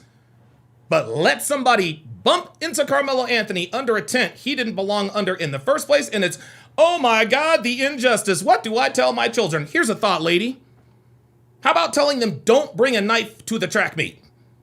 And it's crazy because she's acting like her boys are the ones in danger because a black kid was found guilty for the stabbing death of another kid. Karmelo Anthony was found guilty of murder for stabbing Austin Metcalf through the heart and killing him at a track meet with a knife he shouldn't have had under a tent he didn't belong under. He was not supposed to have a knife at the track meet. And this woman is asking, what do I tell my boys? Look, lady, the biggest threat to your boys is not white people. It's other black boys. It's other black men. Like I said before, 90% of the time when a black man is murdered, he is murdered at the hands of another black person. Our criminal justice system is not out here targeting black people.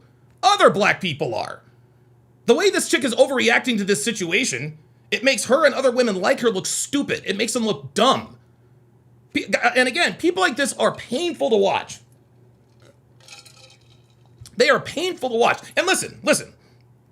I was a high school athlete, right?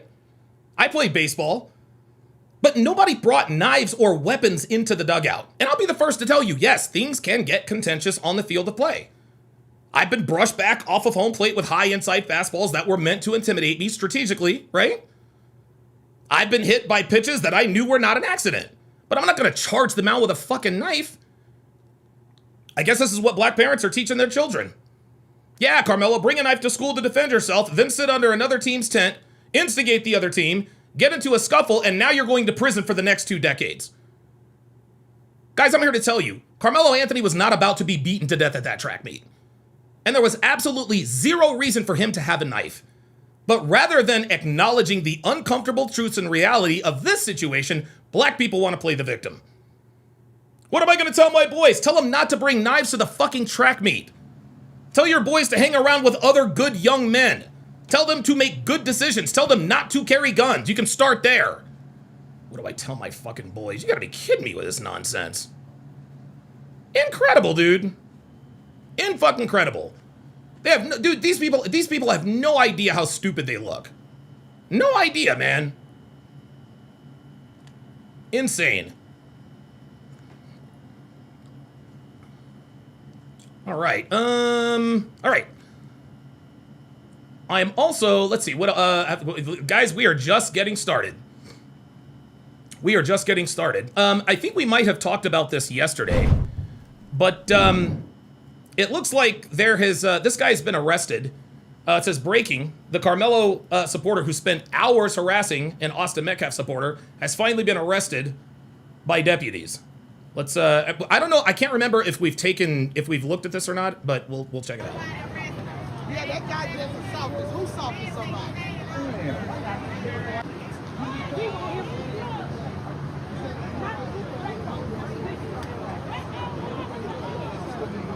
This nigga was jumping up and down and all of that.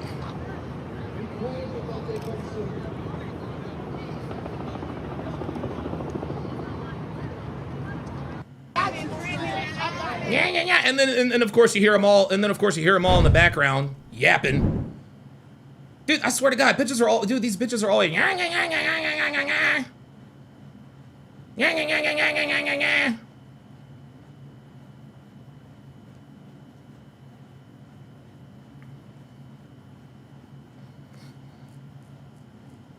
Phoenix Light Game says, I am fortunate that my mother is the exact opposite of this woman. Most black single mothers in America, unfortunately, are like this.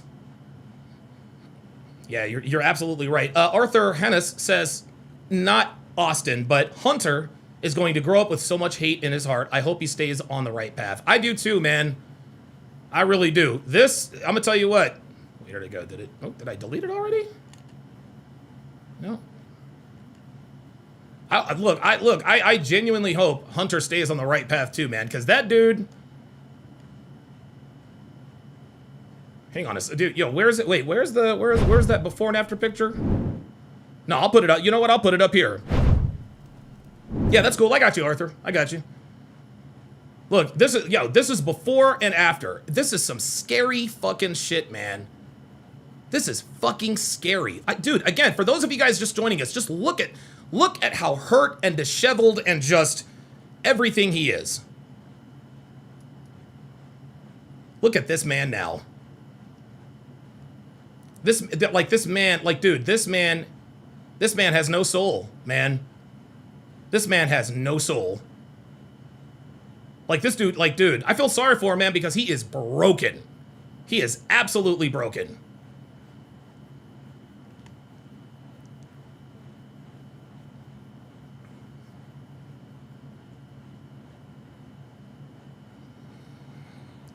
All right. All right, L. Lewis, you're up out of here. See ya. Get your ass up here. Get your ass up out of here. TK fucking O. Can't stand you, dude. I can't stand you cowardly niggas in here just running your mouth all the goddamn time. Always running your fucking mouth. This is Jasmine, dude. This is Jasmine Crockett's dumbass. Let's see. Let's listen to what she has to say about this. This stupid bitch. Was it a switch? I don't know what he had. It was like it seemed like it was a multi-tool, almost like a Swiss Army. Like with the little scissors. Yeah, I think she's talking. Yeah, I think she's talking about the 5-tool like a Leatherman. I think, you know, I have a Leatherman. And everything and whatever. So it was small. Yes. Well, I would argue the size of it alone, you wouldn't even think it's a deadly weapon. Okay, Jasmine. The size of it alone, I wouldn't think it was a deadly weapon, ma'am. That's the weapon that was used to kill Austin Metcalf. If something is capable of killing something, that makes it a deadly weapon. Isn't that how that works? And that's forgot he had the bag. If it was one of the little, like, I don't know. Like, I do think. I don't care if it was a Boy Scout pocket knife. I don't care if it was a Boy Scout pocket knife. The knife, however small it was big enough to crack through his sternum and pierce his heart on both sides. The fuck you talking about? Like, for serious? Marco Ruby says, "Are you stupid?" Yep. Apparently. Like, I'm gonna tell you what, man. Jasmine Crockett is. I can't believe anybody voted for this woman. Daryl B with the $2 Rumble rant says black mothers need to work with black fathers. Yeah, well, takes two to tango. Takes two to tango for sure. Dude, I'm gonna tell you what, man. Yeah, I can't consider that a deadly weapon. You guys got to check this out. This is just crazy. Now people are chanting. Watch this. This is fucking crazy. Watch this woman. The fuck? Where y'all white people at? If you love Austin, you would be here.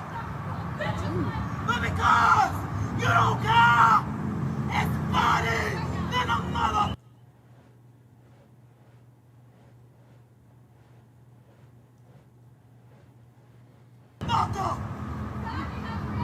Where's Austin's body? No! I'm talking! Y'all don't love Austin! You don't care about Hunter! Because if you did, you would really stand in solidarity, not online, but right here! Ryan Olson says, that lady's on bath salts. Yep. Yeah. What in the crackhead is going on here? What in the crackhead voodoo witchcraft is going on here? What are we doing? So I gotta speak for your white baby. I'll do it. I'll conjure that baby and make sure he tells the real story. Bring your white people. I really want to see that support. Don't judge me, because when I'm up, I'm up. It's okay. Robert Anderson says, this ain't Wakanda. Apparently it is. Apparently it is. Yo, guys, this is what we call a chimp out. That's what we call a chimp out. That's what we describe as a chimp out. Oh, but it gets better. Oh, but it gets better. We now have people threatening. We now have people threatening white people. Take a look. Collin County, Dallas, Texas, Arlington, Grand Prairie, Irvin, Dalworth, name them, bro. Denton, Keller. It ain't safe for none of you white folks to come out this weekend. I'm giving y'all a fair warning right now. And guess what? It's gonna be a bunch of niggas outside that look like me. And we ain't out there with no pocket knives. We out there with these. I guarantee y'all, y'all gonna pay for what that judge just did to Karmelo. If you don't believe me, bring y'all bold ass out this weekend and put on your Austin Metcalf shirts and see what happened to you. Collin County. Is this nigga serious? Ain't no white people safe. Denton, Plano, Dallas, Fort Worth. Mike Melita says, it's going to end bad for you black folks. We're done indulging you. Absolutely. Absolutely. I told y'all, man, white people are through. White people are done, man. They are not, dude, they are not pandering anymore. Like, that's it. It's fucking over. Coach XL says, these people are annoying. Dude, bro. Like, bro, this nigga's just trying to go viral, man. Nigga's just trying to go fucking viral. All right, let me lighten up the mood here. Let me lighten up the mood here. So this segment, I'm gonna call this segment, What is Right with America? I'm gonna call this segment "What is Right with America?" And I was on Instagram last night, and I just came across a kid's video, and his name is Ring Rat Noah. He's a kid. He looks like he's about 9-10 years old. Guys, this kid is a fucking gangster. Look at this kid. Look at this. This is a child. Look at this. Look at the motherfucking swag. Look at this. Look at this fucking kid.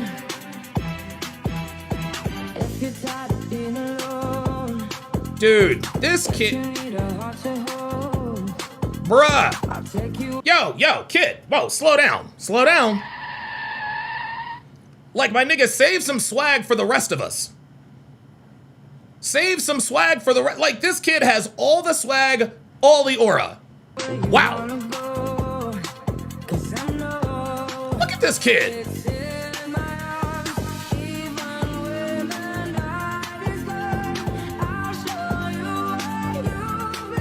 It is, dude, it is incredible. Here he is again.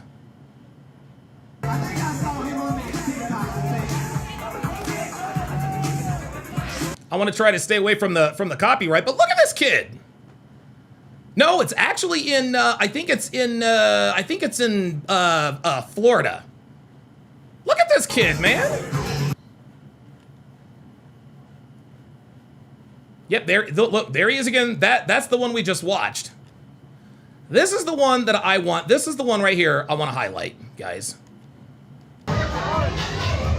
And as you can see, you guys see my caption there? This is what America is supposed to be. Do you guys notice what's going on here? Do you guys notice what's going on here? It's not politics. There's no race. There's no religion. We got kids of all races. Kids of all races. Black, white, Mexican.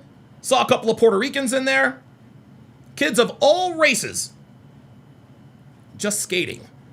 Guys, this is what America is supposed to be. Kids of all different races, ages, and backgrounds just getting together and having fucking fun. This is what America's supposed to be, guys. Not all of this divisive, racial, idolater nonsense. Look at this. Look at this. All races of kids. Busting a jam, busting a groove. Look at this.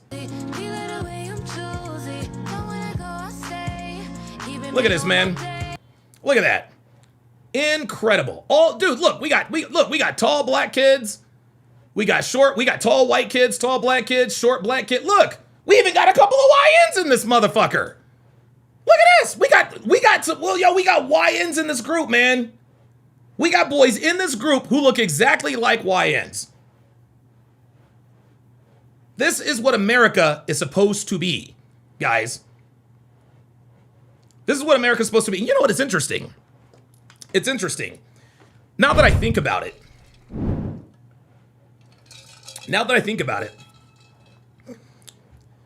How can I put this? The reason why Devin and I live here in South Reno, other than the fact that I just said, hey, we're going to move to Reno. And she followed me, she's just going to follow me.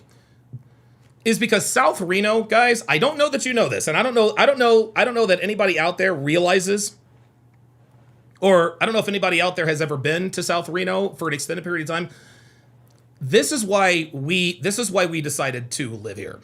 This is why we decided to live here, because South Reno is as close to what America is supposed to be to us. Okay? And again, listen, yes, do we live in a gated community? We live in a gated community within a gated community. Okay? But dude, the landscaping is perfect.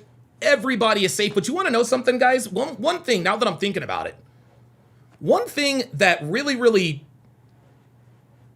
separates neighborhoods like ours and neighborhoods in the hood with like niggas and rednecks and shit is community trust, right?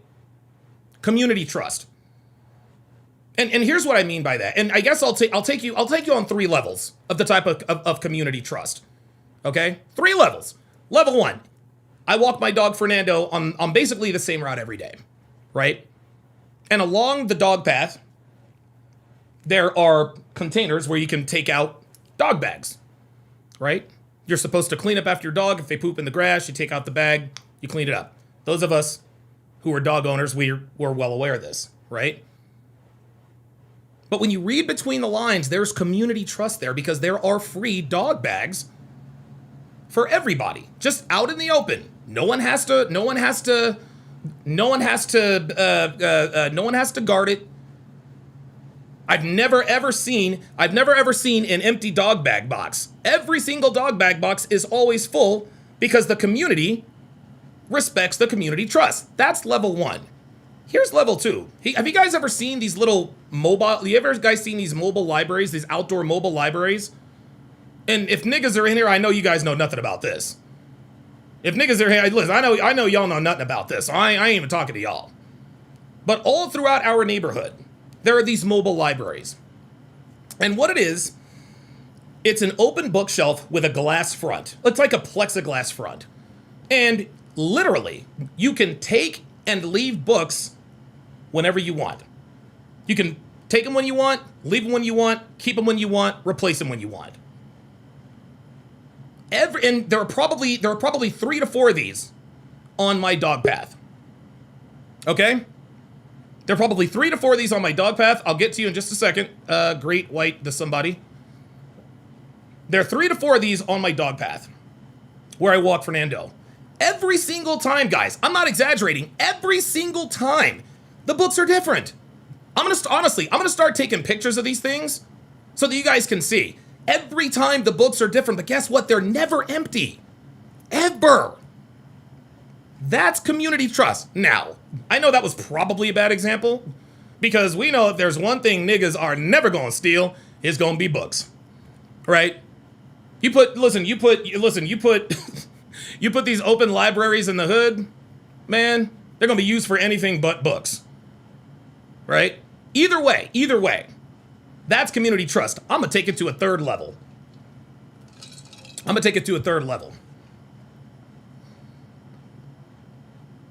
The corner.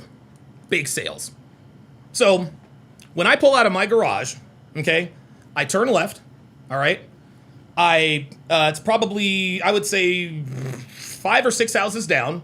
Then I reach gate number 1. I wait for gate number 1 to open. I make a left-hand turn out of gate number 1. I drive it's not even that far. It's probably maybe a few hundred feet. And I come to my first stop sign, okay? At that first stop sign, it's a 3-way stop. It's a 3-way stop. When I look off to my left, big, beautiful park. Big, beautiful park. Great. I'm going to respectfully ask that you... listen, I don't mind you staying there, but I don't need you pulling up every 5 minutes. I'll get to you when I'm done with this story. Respectfully. Anyway, big, beautiful park. Big, beautiful park. Okay? They have Little League baseball games there. People play catch and fetch with their dogs. Dude, the grass is beautiful. The trails, everything is awesome. Well, I remember I think it was one Sunday. One Sunday. I had to go to Walmart. To do some shopping. And yes, yes, Devin and I actually shop at our Walmart. Yes. The community the area that I live in is so nice, guys. I can shop at the Walmart. No shit. No cap. We can shop and our Walmart it is fucking pristine. The people are friendly. It's never dirty. The shelves are always stocked. You don't get these, you don't get these hand beasts it's genuinely what Walmart is supposed to be. Anyway, so I come up on the stop sign, 3-way stop. I look off to the left, right, on the corner, and, there are a few girls and parents having a bake sale, right? Oh, how nice, bake sale. Maybe I'll stop by and, grab a brownie later, whatever. So I go to Walmart, and I do my shopping, and I come back. Obviously, on the way back, I am now on the same side as the bake sale. Before, the bake sale was on my left, come around, now it's on my right.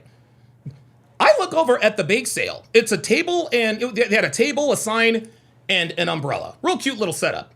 Nobody was there. Nobody was there. But you want to know what was there? It was a sign that says, out to lunch, pay for what you take. And there, it was cakes and brownies and cupcakes and an open jar full of money. An open jar full of money. And you know what, now that I'm thinking about it, I think there were a few other, handwritten notes. I didn't get out and look at it. But my guess is that what were on those notes, hey, we got a cupcake and 2 pieces of cake and 2 pieces, and I don't know, 2 slices of cake. Hey, thanks for this. We got a couple of brownies. Here's what we did. Guys, that's community trust. That's what America's supposed to be. And this is why Devin and I choose to live here. And get this. I'll even go you one further. Our neighbors right across the street, they're a lesbian couple. Coolest people on earth. We are good friends with our lesbian couple across the street. Coolest people you will ever meet. I don't know what one of the women does, but she drives a Porsche and she goes to work every day. And the other one is a landscaper, right? And her grass is, well, that's kind of the drawback of living across the street from them, is because she's a landscaper and her grass is always fucking greener than mine, right? But she's a landscaper. Guess what else, guys? She has a Trump sign in her yard. Lesbian couple, Trump sign in her yard. Even if and honestly, it would not have even mattered. Every single time I'm outside, we're always talking, waving, all of my neighbors waving, hi, blah, blah, blah, blah, blah. Now, admittedly, I will keep it real with you here. I'll keep it real with you. I'm going to keep it real with you. And I'm going to get to you here just a second, Great White, something. When we first moved here, and I first started walking Chester, even when I first started walking Fernando, which was roughly almost a year ago now. By the way, Fernando turns 1 year old in 10 days. When I started walking around that dog path, yeah, when I would roll up on people coming in the same direction, I caught the furtive glances. I did. I caught him keeping their distance. I did. I didn't get mad. I didn't get upset. Dude, I'm a 6'1" black man with fucking tattoos and an attitude problem who wears fucking handcuffed. I'd be apprehensive of me too. I didn't get mad. No. You want to know what I started doing? I started speaking. Hey, good morning, good afternoon, blah, blah, blah, blah, blah. Now, I know a lot of you niggas in here will be like, well, that's bootlicking. You shucking and jiving for the white man. No, I'm not. I'm simply being a part of the community that I chose to live in. I'm being a good citizen. I'm letting them know out of my mouth, hey, I'm cool. I'm not one of these niggas. Right? Straight up. And now here we are now, almost 2 years later. Not one person I pass by doesn't say hello. Hey, how you doing? Oh, love your, cute dog Fernando. I'll be out there watering. This actually started happening last year. Dude, There's this old lady who used to walk by our house every day, old white lady, her and her friends. And I remember the second or third day in a row, she's walking by, I'm watering the flesh. She's like, this looks like Charlotte's Web. And I'm like, what are you talking about? She's like, well, every day you've got like new arrangements and da-da-da-da-da. People drive by my house and take pictures of my fucking flowers, guys. That's what America is supposed to be. That is why I live where I live. I want to stay far away from those people. I want nothing to do with niggas or trailer trash. Fuck that. I work too hard.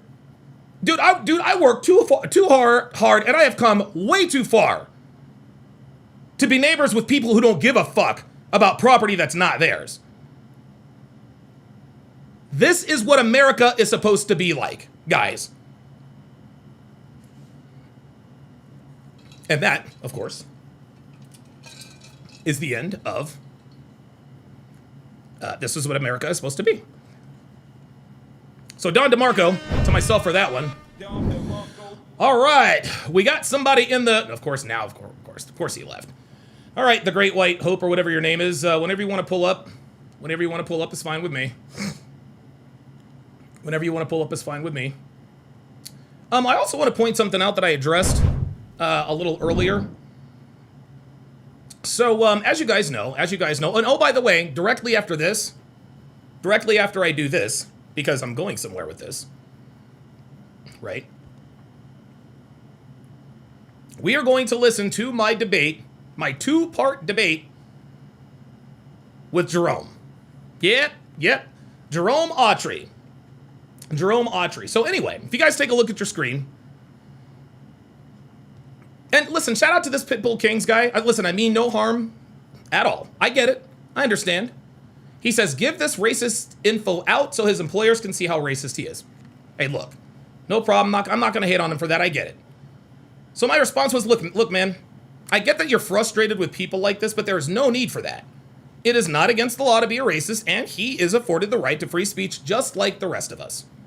There's no need trying to get this man fired from his job.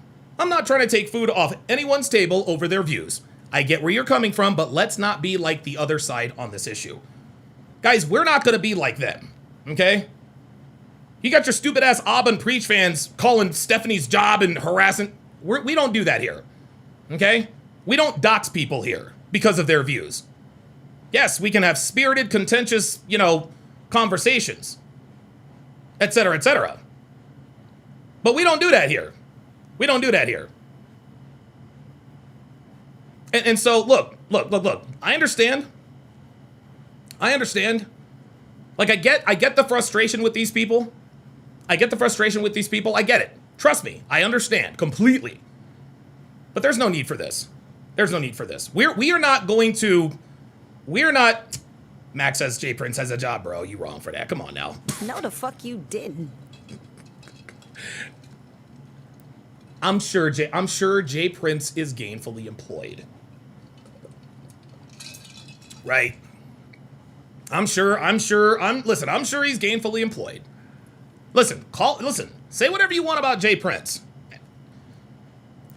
The nigga pulled up. Most niggas do not pull up. But he did it. He was one of the few people that actually had the balls to pull up and have a discussion. I think a lot of you guys all probably also know that I pulled out of the Tommy Sotomayor live stream, and the reason I did is because I was fucking gassed. I was tired. I had live streamed for something like 6.5 hours, and I was just gassed. But I'm told that I made the right decision because Jay Prince was also on that panel, so I'm glad I avoided that train wreck. Okay, so let's see what we got here.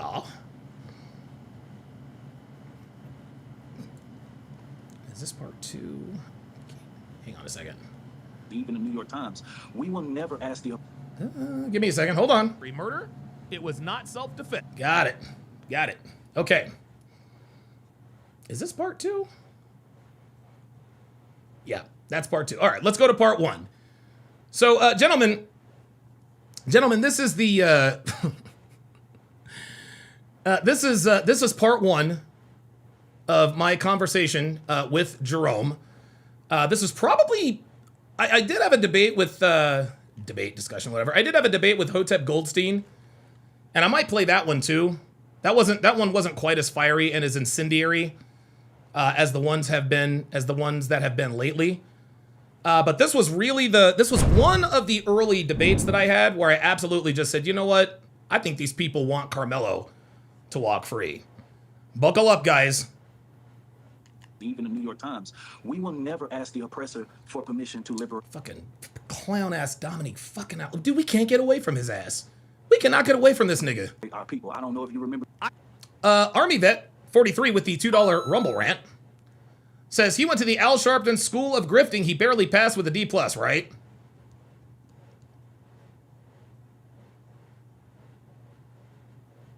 Libertarian Lives Matter says, I'd love to know what this asshole has to say about Arina Zarutska. Which one? Which one? Ark Survival says, the Walmart by me is like a country in Africa. I haven't shopped there in years because felons pack the store. Dude, I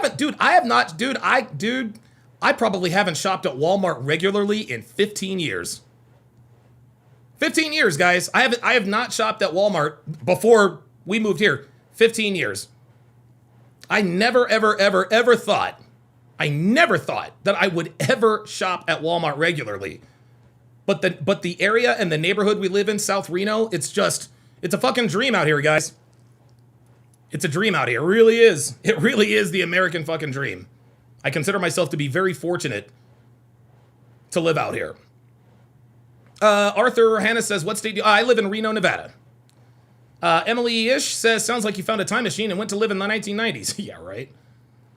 Praetorian Guard says, yep, that's piece and piece of the American pie. Absolutely. Absolutely. Absolutely. Yeah, and dude, and you guys know me. I love flowers. I love gardening. I love planting. I love grass, yard work. You know, whatever I can do to make our little slice of paradise as inhabitable as possible. Can't wait to have our first barbecue. Let's see. All right. Okay. All right. Very good. All right. Very good. All right. So here we go. Cannot believe this man is calling them the oppressor. This is just unbelievable. Okay. I got. 2 cents is Jerome Autry. Oh. Jesus Christ, that's ignorant on my part. Okay. Hang on, Jerome. All right, Jerome. What you got for me? Yeah, it's kind of early. I kind of want to listen to what you were saying about it. But you want me to hang around the back for just a little bit, and then we can speak. So no, we can talk now. Get your point out. No, we can talk now. Let's do it. Okay. Yeah. The way we got different points of views on it. I feel that when the evidence comes out, I don't know everything. But first of all, I mean, I'm in Texas, and I'm familiar with the area. Yeah, I don't give a shit. I know hold on, let me stop you. Hold on, bro. Let me stop you right there. I don't give a damn where you're from, bro. Just because you live in Texas does not mean that you know something that the rest of us do not. Please continue. No. So let's go ahead and skip but that. I understand. But a lot of people, we got some different laws, and people might not be. I understand. We got some. Hold on. Let me stop you. No, hold on, bro. Look. Yeah, we got some different laws, my guy. But we pulled up the self-defense. In Texas, bro. Okay. Yes. Every state has different laws. Karmelo Anthony committed murder, my friend. Like point blank. Period. This is not self-defense. Austin Metcalf did not have a weapon. He got stabbed to death. Carmelo's guilty. I don't want to hear, well, I'm from Texas or no, bruh. Dude, murder is murder no matter what state, county, or city you live in. Yeah, but I understand. But what I do is I respect everyone's opinion, and we both know that it hasn't been tried in court. And whoops! Just call me Ham. It says nothing better than Publix. You tripping? Hey! Look! I'm not going to disagree with you there. And neither is Devin. Devin loves Publix for one reason and one reason only. They're fried chicken strips. So, let me give you a double Don tomorrow. Hey, look, I'm not going to argue with you. I'm not going to argue with you on that one. I'm not going to argue with you on that one, man. You got me on that one. I'll take the L on that one. You want to try it in court right now, that's something totally different. I know for a fact, here's some things. I'm not going to do the hypothetical thing with you. Okay. I know that you have the ability to carry a knife. And when you say a knife, You got to understand in Texas. Yeah, it's intent. No. Let me stop you right there, bruh. Again. Okay. This is why. Hold on. Hang on. This is why Karmelo Anthony is being expelled, my friend, because he brought a knife to school. It's illegal in the state of Texas to bring a weapon to school. Did you know that? Oh, of course. Yes. Oh, he said, of course. Now, here's the thing. I was wrong. I, like everybody else, thought it was illegal against the law to bring a knife to school. It's against school rules, right? Not that, listen, not to make excuses for Karmelo Anthony bringing a knife to school. It was not illegal, yet Jerome was like, I'm in Texas and I know the law. If he really knew the law like he said he did, he would have instantly been like, oh, wait a minute now. Like, bringing a knife to school is not against the law in Texas. Yeah, okay, so how do you justify that? About bringing a weapon to school, but unfortunately, they were not at school. Fortunately. That is not classified a school. Ark Survival says, is it still warm there in the winter?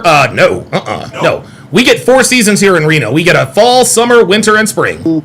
Property where they were at. Now, let me clear this up before you say something. No, you ain't gonna do that. Okay. You ain't gonna do that. Okay, go ahead. This happened on campus, my friend. That's why they are expelling him. If this happened off campus, they would not have grounds to expel him. The kid brought a weapon on campus. So listen, you're 0 for 2, my friend. You can't bring you cannot bring a weapon on campus, number 1. Number 2, that was school campus. Please continue. Okay, let me explain this to you. There are rules, there are laws, there are policies. You are not allowed to wear certain things and stuff. I can expel you for this.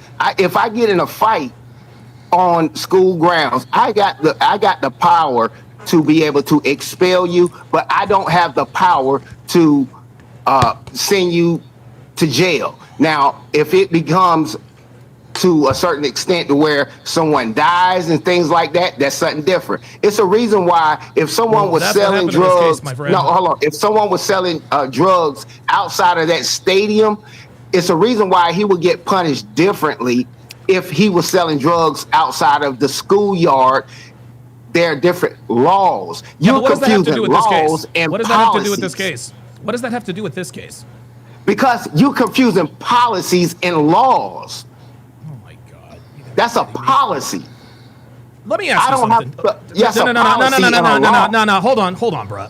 Dude, the difference between a policy and a law has absolutely nothing to do with this. The kid stabbed another kid to death. Let me ask you something. Do you think Karmelo Anthony is guilty? Of what? Self-defense? Oh, here we go. Unbelievable. Oh my God. So you're one of them too. You are one of them too. Hey, look, I understand. It's hard to get someone. I can't show up to a KKK rally and try to convince anyone in there on that. And now you're drawing comparisons to myself and a KKK rally. Okay, no, that's the wrong one. I shouldn't say KKK. I can't go up to a different type of rally and they have strong beliefs on something.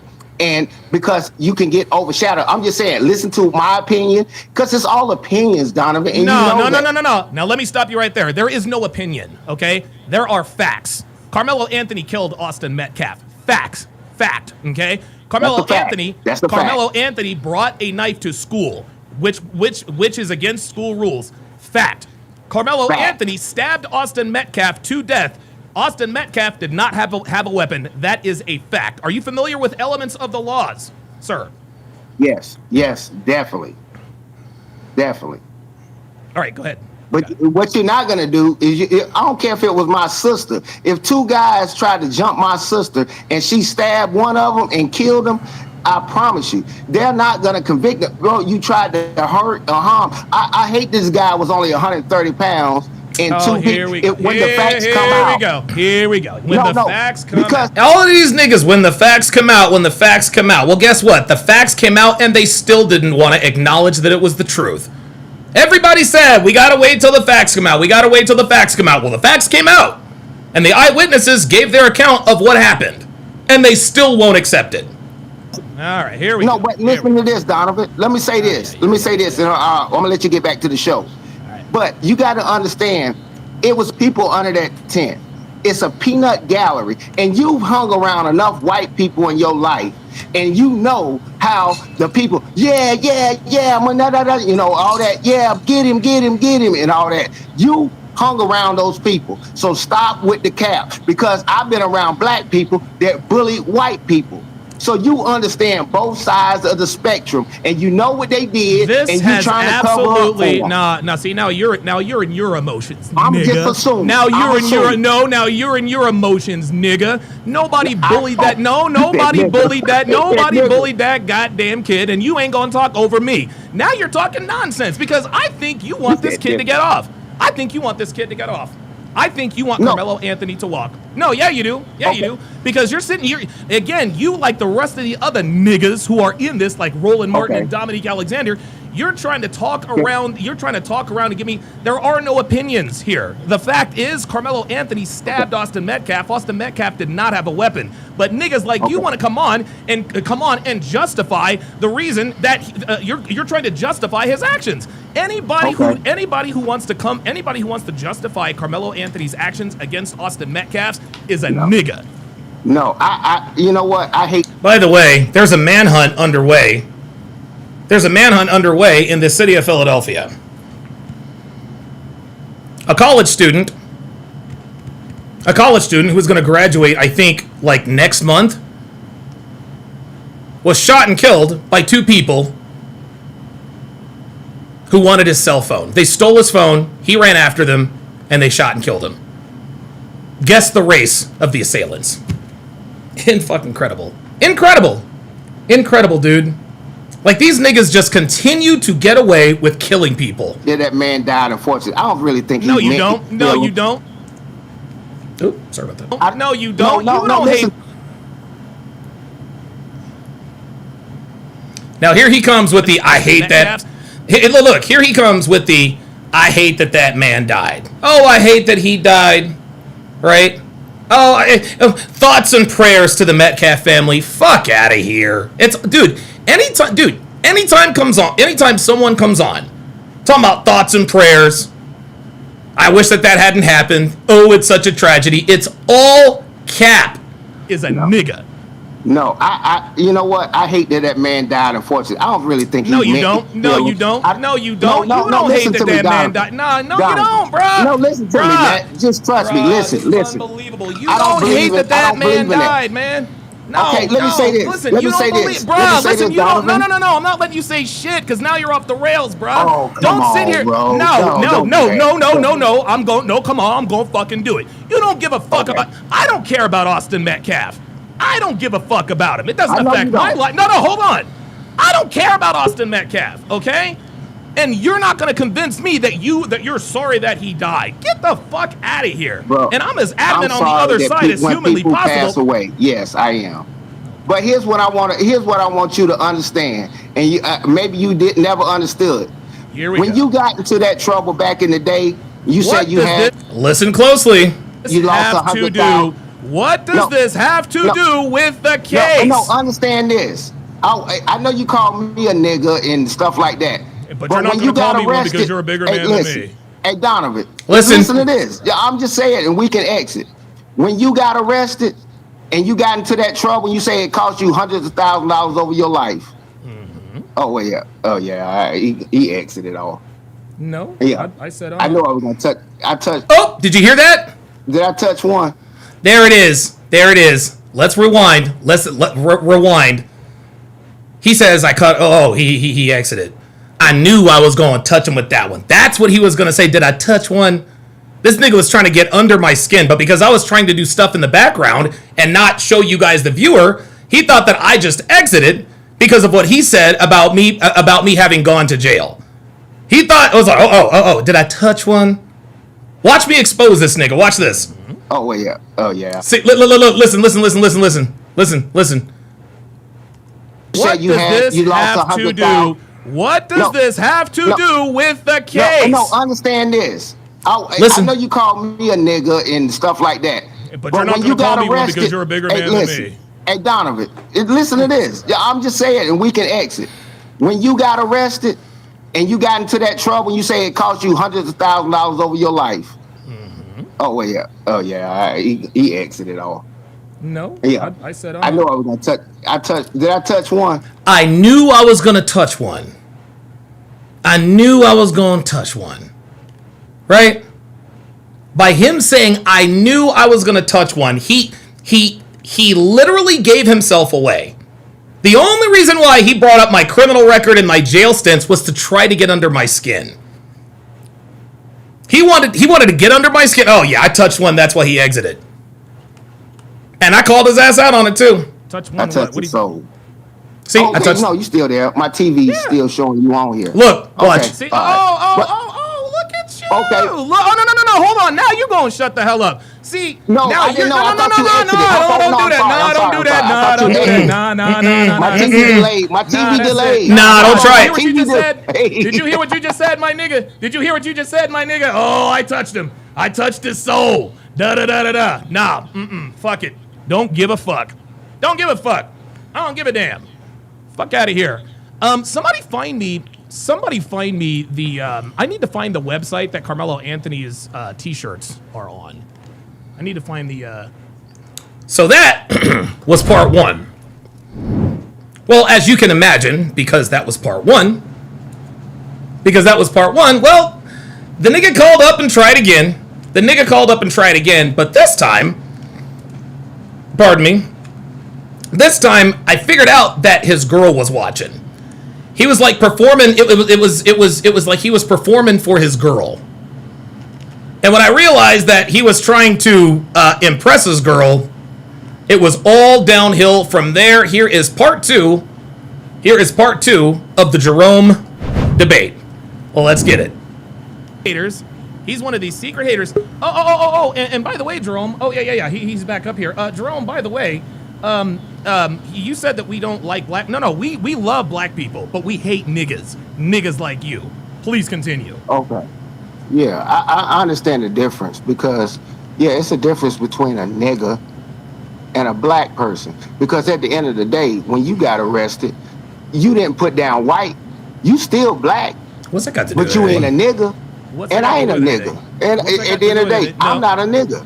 But what you're saying, yeah, but all I'm saying to you, just be rational. But what you're saying with me, I don't want no one to go to jail wrongfully.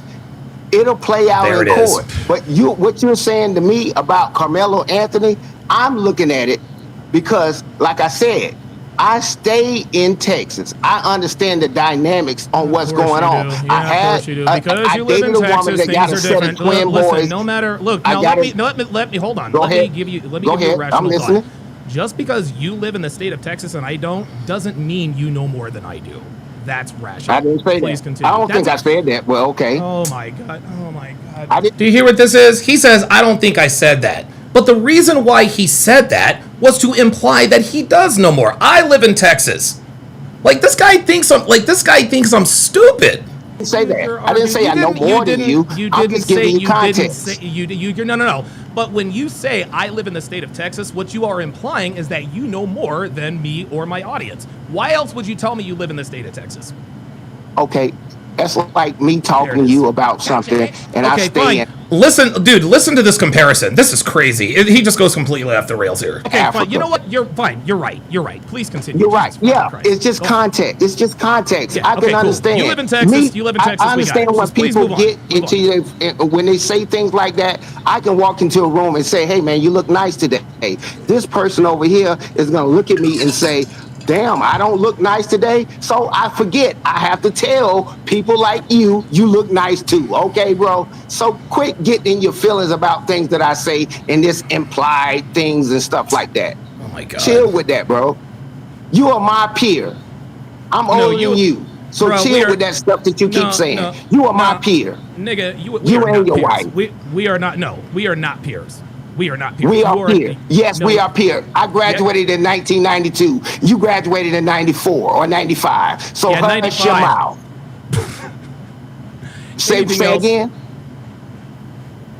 Anything else? You graduated in when? 95. That's what I just said. I said I graduated in 92. Okay, I don't know you from a can of paint. And I said you graduated in 94, 95. Okay, we got it. You are my peer. Okay, we are not peers. Okay, can we get back to the Karmelo Anthony case? I'm You're gonna right. give you. Hold on. Okay, just get back to the top. Hold on. Get back to the top. I'm going to make this statement. You want Karmelo Anthony to skate. You do. You don't want to admit it, but you do. You and niggas like you want this dude to skate because he's black and Austin Metcalf is white. I will give you the last word. That's nice that you are implying because I'm implementing justice. He's not been to court. I know you want to convict him. All I did is said, I believe, in my opinion, that it was self-defense based upon what I've heard so far. If you want to go off on me about my opinion, that's fine. You can do that, Donovan. But all I'm saying to you is just my opinion. The man hasn't even been indicted yet. You have, hey, look, I get your dynamics. Yeah, that's what I was saying. You can have your opinion about me, that's fine. But I did not say those things just like you implied that I want him off. And this, you do. No, I'm not implying it. Okay. I'm flat out telling you. I'm flat out telling you. Well, no, hold on. Hold on. Fine, please, let's not talk at the same time. I'm not implying anything. I am flat out telling you you want this kid to walk. That's it. He was arrested. He was arrested and he was charged with murder. He will be indicted. Okay. How about ask me, do I want him off or do I want number one, I'm not going to ask you anything. Ask with your smart ass. There he is, y'all. Now the nigga's coming out and you go on. Let it out. Boy, you the one being locked up, you damn convict. I ain't never been locked up. Now, how about that? You the nigga, you check all the boxes for a nigga. How about that? I served this country. I ain't never been locked up. So quit with the nigga stuff. You the one, the nigga. You actually now you're in your emotions and you sound like a woman. No. At the end of the day, that's what you just said. I want justice for the Metcalf family and for the Anthony family, whichever way it go. No, you don't. You want Karmelo Anthony to walk. You do. I'm about to block. Yeah, it's all good. It's all good. I understand what you're saying. I appreciate you letting me come back up, but I understand what kind of room you got. You and the other family and stuff that's in here. I just wanted my girl to hear how other people think and the hateful things that they would say about children and stuff like that. Children? What children were involved? What children? I know how it is. Thank you, sir. What children were involved? That's a 17-year-old child died, and it's a 17-year-old child that could go to jail for the rest of his life in the state of Texas. Yeah, the minute Karmelo Anthony plunged that knife into Austin Metcalf's chest, he became a man. Nice try with the infantilization. Yeah, this is what niggas do. This is what niggas do. You try to infantilize somebody to make them sound more innocent. He was a child. Right. No, he did a grown ass man thing, and he's gonna serve a grown ass man sentence. Right. At the end of the day. Yeah, the minute Emmett Till's whistled at that white lady. He's supposed to die. I get it. I got it. He's a child. No, Emmett Till should not have died for that. I know, but disparaging the law. Let me see that he tried to get me. See, it's so funny how these racists, and let's just keep it real, this man is a racist, okay? It's so funny, these racists try to expose me as a racist. No, Emmett Till didn't deserve what the fuck happened to him. The fuck is he talking about? And that's why you know the difference between people who are racist and people who are not. Anytime you look at the facts and look at logic when it comes to black on white crime, all of a sudden it's Emmett Till and Rodney King and Emmett Till didn't deserve to die? Of course not. The fuck are we talking about? Unbelievable. Bro. Appreciate you. With Ghost with the $1 Rumble rant says, my favorite crash out over this verdict is the calls for the next Democrat president to pardon Karmelo Anthony. This is how dumb the black community is. Oh my God. Oh my God. They actually think our next Democrat president is going to pardon Karmelo Anthony. That is not happening. Thank you for bringing me back up. Yep. Thank you for proving that you're a nigga. That's what I'm talking about. See? He's showing his colors. He's showing his colors. Yep, showing his colors. Yeah, go watch. You should go watch Dr. Umar or Dominique Alexander. Let me ask you this before I let you go. How much did you donate to the Karmelo Anthony Give Send Go? Just out of curiosity. The same amount that you donated. Man, I know you don't like black people, man. Quit. You ain't here with your white buddies. You ain't here with your white buddies, man. Stop it. Here we go. I love black people. I hate niggas like you. No, you ain't here with your buddies. You supposed to do this. Yeah. That's why you got on that Crocodile Dundee and all them braces stuff, because you let people know. That's a dog whistle to let people know. I don't like black people and this, that, and the other. You doing exactly what you. He's right about that. He's right about that. And I hadn't thought about it until he said something. I was like, you know what? My jewelry, because I wear certain things. I don't just wear shit at random. Like, there are certain stories behind the jewelry I wear. Okay. I wear Thor's hammer because it belonged to Thor. It was the last thing he gave me before he passed. You guys know the story of my handcuff necklace, right? But I had never thought about it in such a way. I'd never thought about it in such a way that, you know what? Yeah, wearing this stuff does kind of differentiate me from niggas. And I really didn't understand that until Jerome made me aware of it. So shout out to Jerome. For letting your boy know. Letting your boy know. And see, this just goes to show, I'm not thinking about race when I'm dressing myself. Okay? I'm not thinking about, if I'm going to wear this so I can, no. But that's what Jerome sees. This is what racist black people see. Every decision you make has something to do with racism against black people. Supposed to do, live your happy life with your wife. And that's what you're supposed to do. I'm just saying, man, stop with the hate. My wife. No, I'm not stopping. You don't have to hate, Donovan. No, bro. No, I'm not stopping. You're a good guy. You don't have to hate people. I'm not stopping. No, I don't hate. I do hate niggas. I hate niggas like you. I can hate whoever the fuck I want. I live in America. This is what it is. I love black people. Dude, I'm a big fan of Arletta Mooley. You call me a nigga, man. You don't even know me. That's what I'm talking about. You don't even know me, but you're calling me a nigga. I don't know you, but I know enough about you. Okay, you know enough about me to call me a nigga. Is that your girl in the background? Is that your girl in the back? Yeah, I went to jail. Yep, I actually went to jail twice. I know that. But still, at the end of the day, man, you don't know me. This is the anti-black stuff that I'm talking about. You wouldn't know me, but you still gonna say, I hate this nigga. I'm a nigga to you in your eyes. This is the same thing other races do. You know how it is when you go around the country. I don't care, Donovan. You still a nigga in other countries too. You can play this white stuff and loving these people and and they clapping for you. There it is, guys. There it is. White people aren't gonna like you. Have fun with it. Have fun with it. Is that your? I have a lot of fun with it. I've been at this for 10 years and I'm worth 7 figures. What about you? No, it doesn't matter. Hey, ask Shannon Sharp how much his money means. Stay over there. Ask Shannon Sharp how much his money means right now. So don't play the money game, bro. You know you still a nigga. You still a nigga. Okay. Okay, have a good day, sir. You too. All right. That was two. Absolutely eviscerated these people. And guys, get this. Get this, guys. Get this. I'm a terrible debater. I am a terrible debater. Like, guys, I suck at debating. Guys, I'm dead ass. I suck at debating.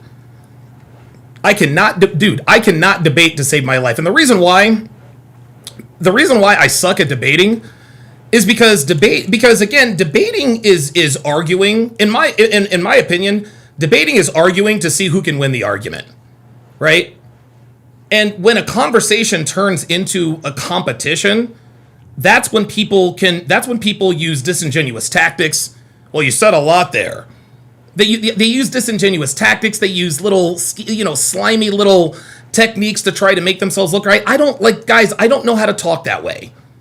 I don't know how to talk that way. All I know how to do is tell the truth. That's it. I don't have debates. I have discussions.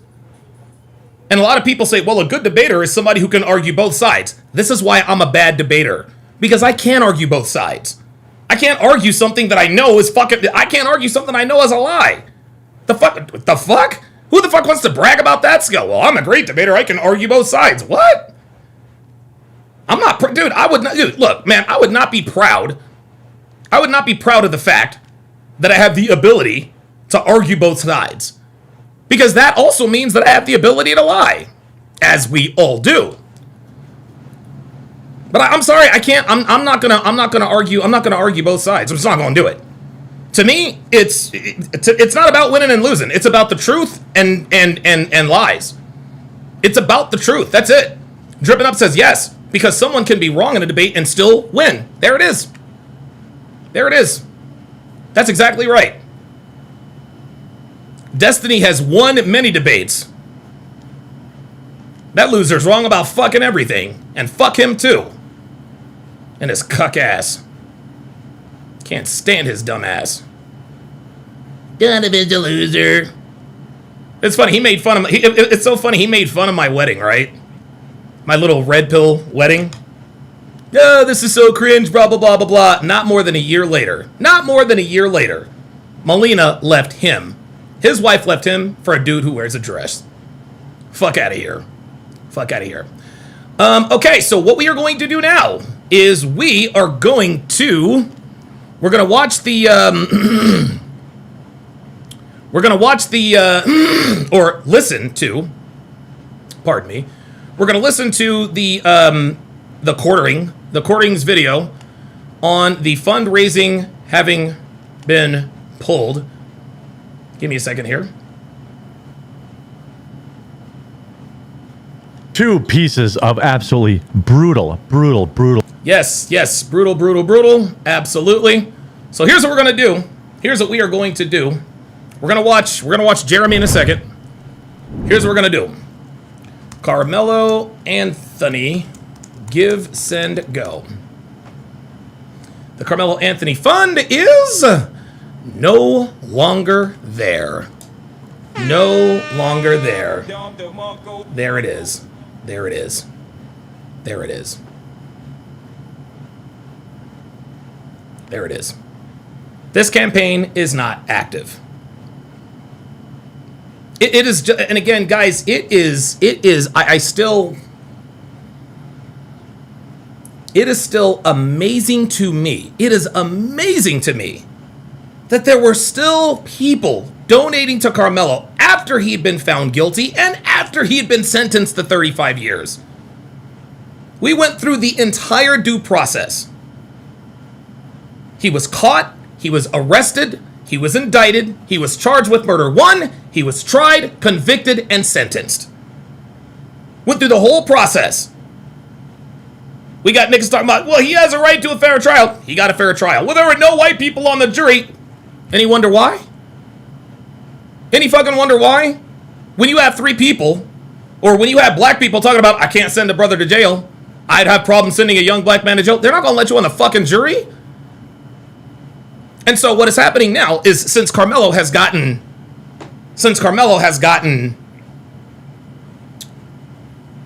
convicted and sentenced, now the sentiment around the so-called black community is we need to continue to donate to Karmelo Anthony to put money on his books for prison. We're going to continue to give money.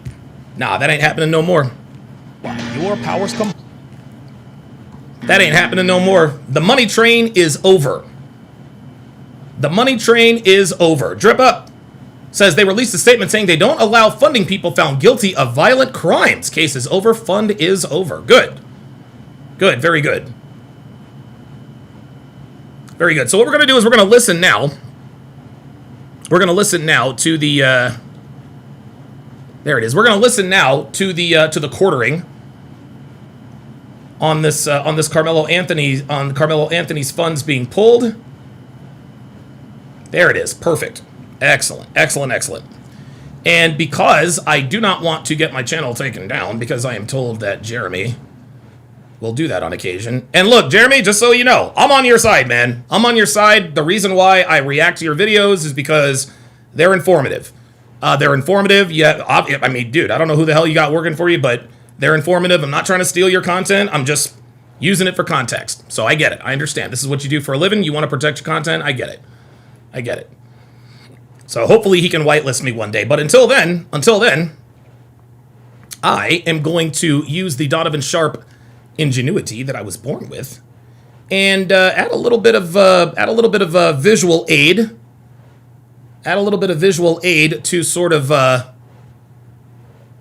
help us understand, to sort of help us understand and kind of visualize what's really going on here. So I will put this in here. Let's see. I think we're good. You guys are seeing real-time production here. And guys, again, podcasting is not easy. Podcasting is not easy, man. Podcasting is not easy. Anybody who says good podcasting is not easy. I'll put it to you that way. Good podcasting is absolutely, positively not easy. But sometimes you have to think outside the box. All right, so without further ado, it was 5 hours ago. Yes, there it is. Okay, perfect. All right, without further ado, let's get into the quartering. 2 pieces of absolutely brutal information. Reality check for not just the grifting. Greg, shut the fuck up. There is no second account with $600,000 in it. Shut up. Parents of Karmelo Anthony, but... Dude, do you niggas just... I swear to God, niggas... You people stay lying. This is all you fucking animals do is lie. You guys, honestly, you guys just come in here and just make up shit. There's another one account closed and the other one was open and it has 600K in it. Nigga, you... For real? Did you expect me I can't believe it? Nigga, we're not dumb like you, bruh. I'll bet, you know what? I'll bet you, Greg, I'll bet you believe that the photos, the AI photos with Jeff Metcalf and Judge John Roach Jr. are real too. I bet you think those are real too. Dumb niggas. You stupid motherfuckers. We're not as stupid as you are.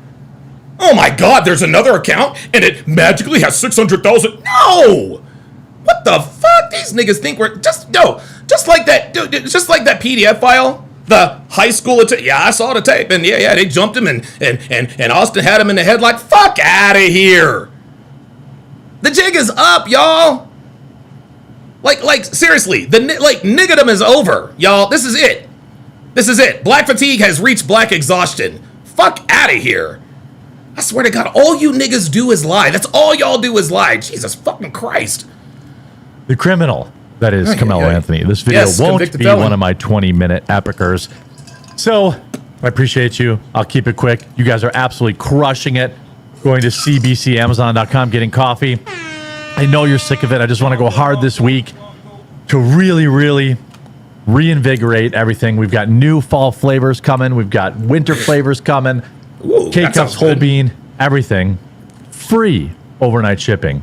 Kona, does he have... I've heard he's got Kona coffee. Dude, I love Kona coffee. At cbcamazon.com or coffeebrandcoffee.com if you don't want to use Amazon. It supports the show. I love you guys. I appreciate you guys either way. Just make sure you subscribe or follow down below because I have amazing news. First, I put out... So Ice Dragon Kid says to Greg, if it's true, send the link, Greg. He says looking for it now.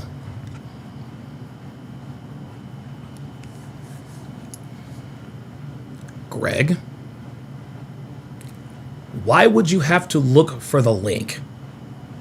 You told us that there was a second Give, Send, Go account and that there was already $600,000 in there.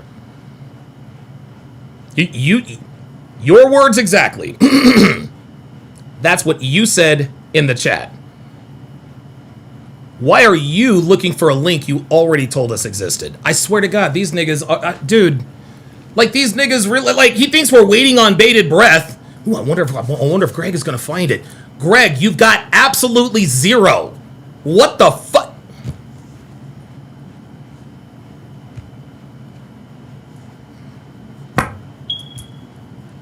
Jesus fucking Christ. Jesus fucking Christ. Unbelievable.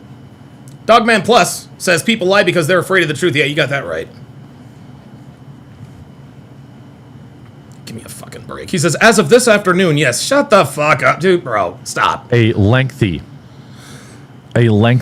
plea this morning on my Jeremy Hambley channel. I don't know if you're subscribed to the Jeremy Hambley channel, but you should be because it's 3 different videos.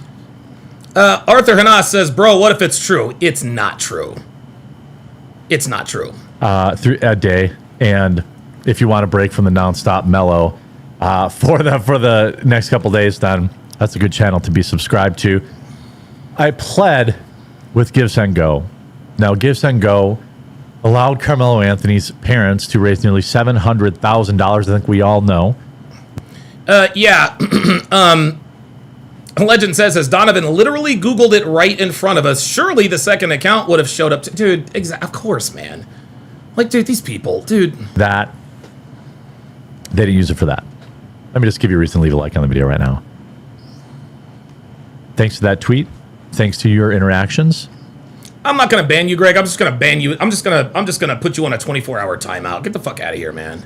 Karmelo Anthony's fundraiser has been pulled. As of this afternoon, no longer will the Anthony family be able to rake in thousands of dollars in blood money after their son took the life of Austin Metcalf. And by the way, there were thousands of dollars. Perhaps the sickest part of all this.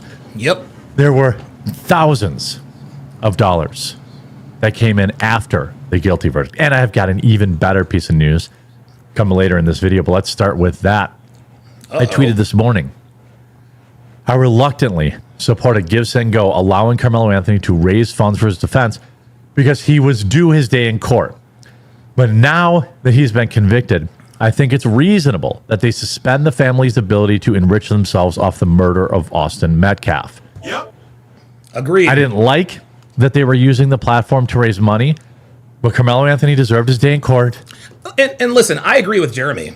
I had absolutely no problem with them raising money via Give Send Go to help out with his legal fund, right? At the time, his parents weren't rich. They were just, regular people who now have a convicted murderer for a son, right?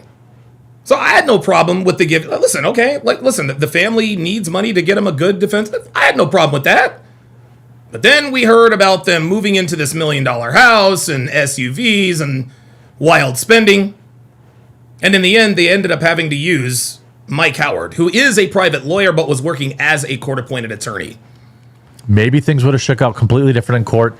Maybe he would have used some of that $700,000 on, instead of a mansion and luxury cars, an actual competent attorney, but that's not what happened. The facts came out in the case. It was cold-blooded murder. In fact, I would argue premeditated. The jury agrees with me. And well, thankfully, again, premeditation doesn't have to be proven to secure a murder conviction in the state of Texas. With Ghost, with the $1 Rumble rant, says the black community is so dumb. They complain about Karmelo's defense attorney performance, but won't ask where the other $500,000 of the defense fund went to. $100K max for that defense attorney. Exactly. Black Russian Lam says, Wakanda forever. Fuck Wakanda. Gave him 35 years in prison. Not enough, but way more than I thought he was going to get. Articles were written last. I agree. It's not enough, but Jeremy was very pessimistic. He says way more than I thought he was going to get. I honestly thought they were going to get him. I thought they were going to give him 70 years. I thought they were going to give him 70, 80 years, man. I wanted him to. Last night about how the Karmelo Anthony family kept raking in thousands and thousands of dollars. Hundreds of thousands. Quite frankly. Hundreds of thousands of dollars, guys. In my opinion, black people that hate white people. Yep.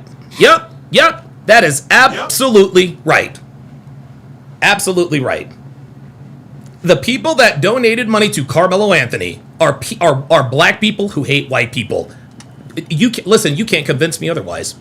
You will not convince me otherwise. Every single solitary person that donated to that Karmelo Anthony fund are black people who hate white people. That's it.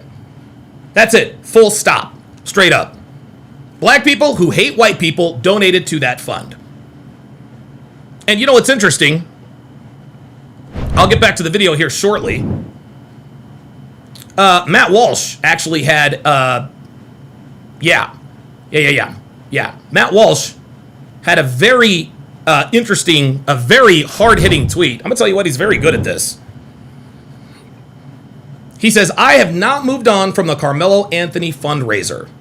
They donated $500,000 as a reward for killing a white kid. Zero evidence or reason to think it was, quote, self-defense, and they didn't care. It was a reward for killing a white kid. I'll never forget it, and neither should you. Totally agree. Totally agree. Totally agree.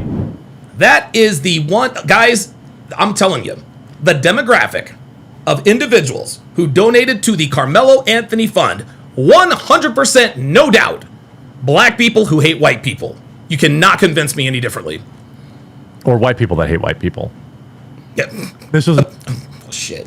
Jesus fucking. God, it looks like I took that L. Fuck. Well, goddamn. Just like that. Just like that. I took an L. Dude, I just took an L just like that.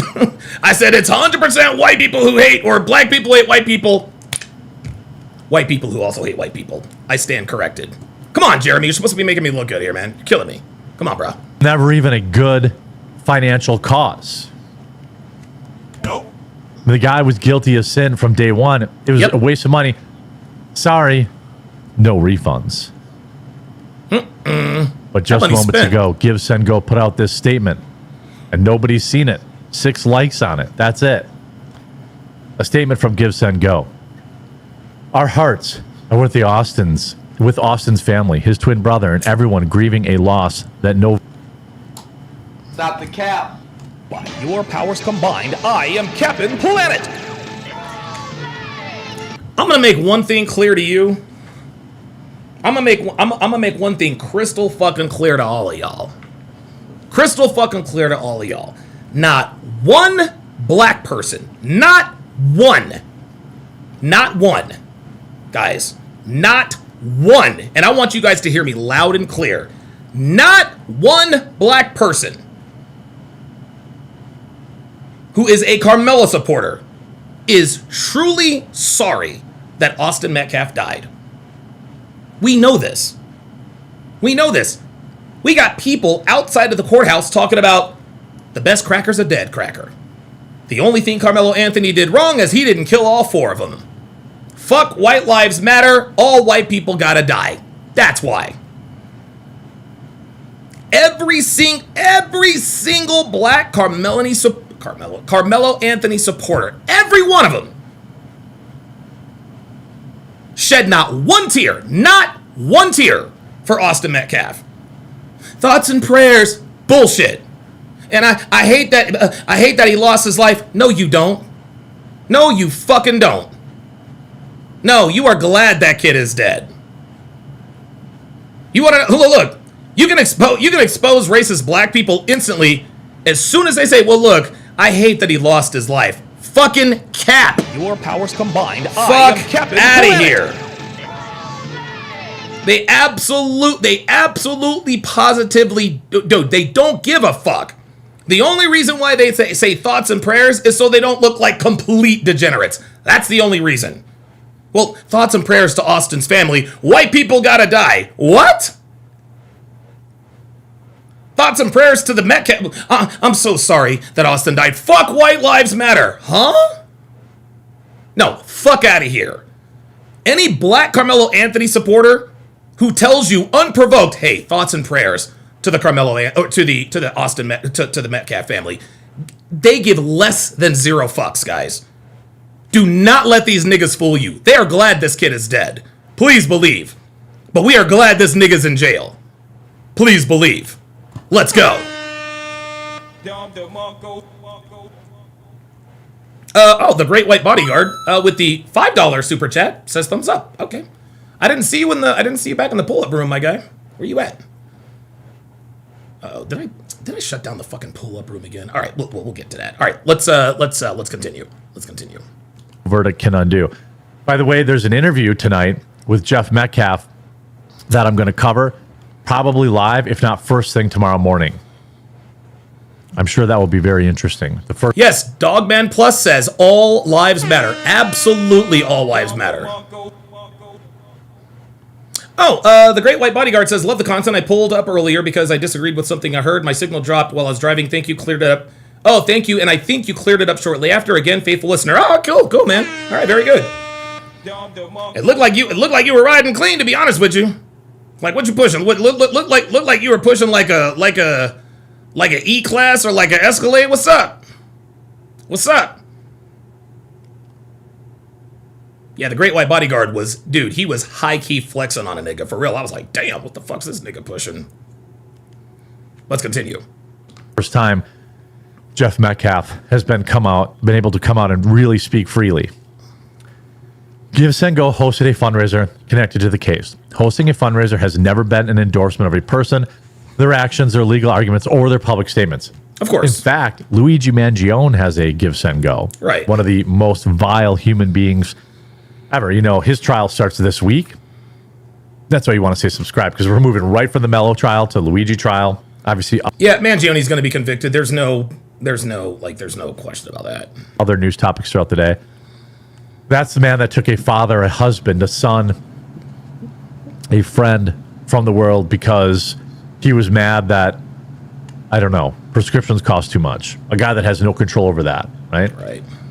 I hated that Give Send Go let him raise money. I hated that Karmelo Anthony was able to use the platform to raise money, but I have come to understand why it's important. Of course. Because what if Karmelo Anthony had been found guilty? What if the details of the case would have been different?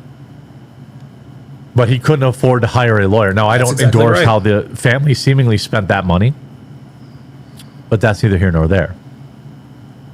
Give Send Go got a lot of flack for allowing this fundraiser to exist. Halloween 1800 says, I don't think he's vile, just my opinion. Nah, I disagree. Like, dude, he murdered someone in cold blood, shot him in the back of the head. That's as cowardly as it comes.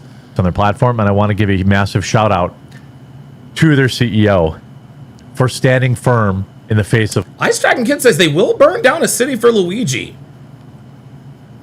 You know what? I think they will. I think they will burn down New York City for Luigi. I think they will. You might be right, actually. Legend said with the $5 super chat says, even if this incident was about racism on Austin's part, and it wasn't, fighting racism with racism doesn't solve this huge societal problem we have. Oh, I guess... Ooh, I didn't know the pull-up... Where the hell is the pull-up line? Hold on. Oh, there it is. Holy shit. Top Dog, I'm going to have to come to you a little bit later because I'm only taking people that disagree. I'm going to open up the agree line in about an hour. So sit tight. I will open up the pull-up line to people who agree right now. Right now, I want people who disagree. But of course, those people are going to be few and far between because, as you guys have learned over the past week or so, your boy is undefeated in these debates. Discussions, rather. Your boy is undefeated in these discussions. And guys, it's got nothing to do with me. The reason why I've won every one of these discussions regarding Karmelo Anthony has nothing to do with my debate skill. No! The truth is on my side. I had the truth on my side. And I wasn't blinded by race or anything. I said multiple times last year, listen, if there is evidence that supports that Karmelo Anthony was genuinely in fear for his life, I will be the first to come on and tell everyone I was wrong. I'd have been the first one to start, hey, look, man, we saw the video. Austin Metcalf and his brother jumped him. Austin had him in the headlock. Hunter was about to give him the DDT. He had to pull out the knife. Like, if you're going to get DDT'd, you got to pull out the knife. Because as we all know, the DDT is the greatest finishing move in wrestling history. Am I right? Nobody gets up from the DDT. I'm sorry. Stone Cold Stunner? Nope. The Diamond Cutter? Nope. Effective, but no, it's not the DDT. The Tombstone? No. Tombstone, listen, the Tombstone, hellified. It's not the DDT. The Vaunted People's Elbow? Nope. No. It is the DDT. The DDT is the GOAT of wrestling finishing moves. Straight up. So if I'm Karmelo Anthony, and I'm in the headlock, and his twin brother is about to DDT me, yeah. I'm gonna pull out the knife too. Oh shit, he's about to DDT me. Sorry, Austin. Fuck around and find out. Let's continue. massive backlash from even people like me because the diamond cutter was hellified though. It was hellified. But the DDT is the GOAT of all finishing moves. I see now that he was right to allow the fundraiser to exist in the first place. They're legal. Never been an endorsement of a person. Their actions are legal. Oh yeah, the pedigree. Ooh, God, the pedigree is crazy. Oh, the torture, dude. The torture rack. Also, the sharpshooter was very good. I like the sharpshooter. Oh, the figure four leg lock. The figure four leg lock. Got the sweet chin music. Yep, you better believe it. You better believe it. Oh, the franchise. You guys remember the franchise? Oh, yes, sir. Yes, sir. Or public statements. So for those of you who are new here, this is usually the time of the this is usually around the time we kind of start to get derailed. Okay? So listen, I promise you, if this does go off the rails, because it looks like it's going to. Look, we got the tombstone. Yeah, see, here we go. Here we go. This is what we do here at TSR Towers. For whatever reason or no reason at all, we start talking about random shit. What was it like? Oh, the crippler. Oh yeah, God rest his soul. Jesus Christ, the crippler crossface. Yeah, that was crazy. What was it like? I don't know, 6-7 months ago. We had like a 37-minute conversation about fast food fries. It was incredible. It was incredible. Like, dude, it was a great discussion. I don't know where it came. Oh, it came during the Hard R podcast because some bitch was in Wendy's throwing shit around, as you know niggas tend to do. And we went right on top of it. We got right off track. So if we get off track, please understand I will bring it back around. Okay? I will bring it back around. Okay? Just understand this is just how we do things. Like, yes, exactly. The Nazar says, yeah, where is PLG, the next show derailment? Right.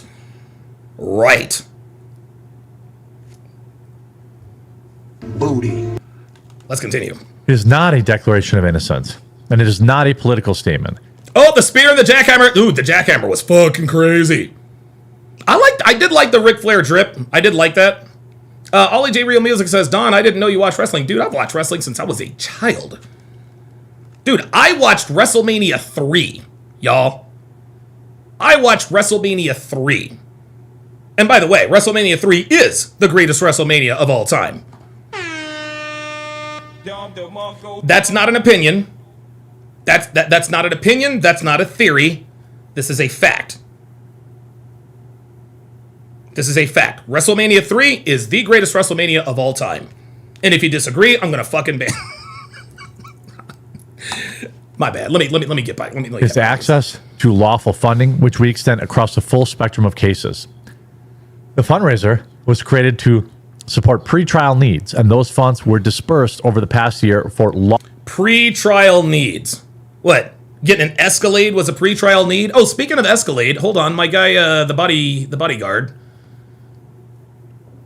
Great White, the bodyguard says, wait a minute. Great White, the body. Oh boy, wait a minute. Great White, the bodyguard says, I appreciate it, my guy. I got an Acura. The public endorsement from Don might take me to the next level. Man, I'm a nobody, dude. I'm a nobody, man. All right, let's continue. Lawful purposes, including legal defense and family relocation. So they got all $700,000, just so we're clear. So when they come out and say they didn't get legal defense, like, dude, come on. Oh, dude, Afi Kingdom, yeah, he loved, dude. Afi Kingdom eats, sleeps, and breathes wrestling. I don't know anybody who knows more about wrestling than that dude. Get it? They did get it. With that stated purpose now complete, the fundraiser has been closed. Our policy is that the fundraiser... Good. Hell yeah. I'm glad it's closed. Glad it's closed. Terrell Thomas says, good evening, Mr. Sharp. Which restaurant has the best nuggets? The best fast food nuggets? Chick-fil-A. Chick-fil-A has the best fast food nuggets. Chick-fil-A for the win. Stated purpose stays accurate. And the best lemonade. So givers always know what they're supporting. Right. Our prayer is for Officer Metcalf's family and all those affected, and for justice, mercy, and peace in our community. And then they hit us with Micah 6:8. Oh my God. He has told you, oh man, what is good. Bible thumping. And what does the Lord require of you but to do justice and to love kindness and to walk humbly with your God. Well, that's definitely not something niggas do. You go to the fundraiser, boom, unpublished. The campaign is unpublished. Because this fundraiser was being used to basically give people who didn't like white people an easy way to show their support by giving money to someone who took the life of one. Oh, yeah, the RKO. Yes, sir. That was the stated purpose of this fundraiser from the very beginning. Were there some true believers? Nah, there were no true believers, Jeremy. And listen, Jeremy is trying to be optimistic.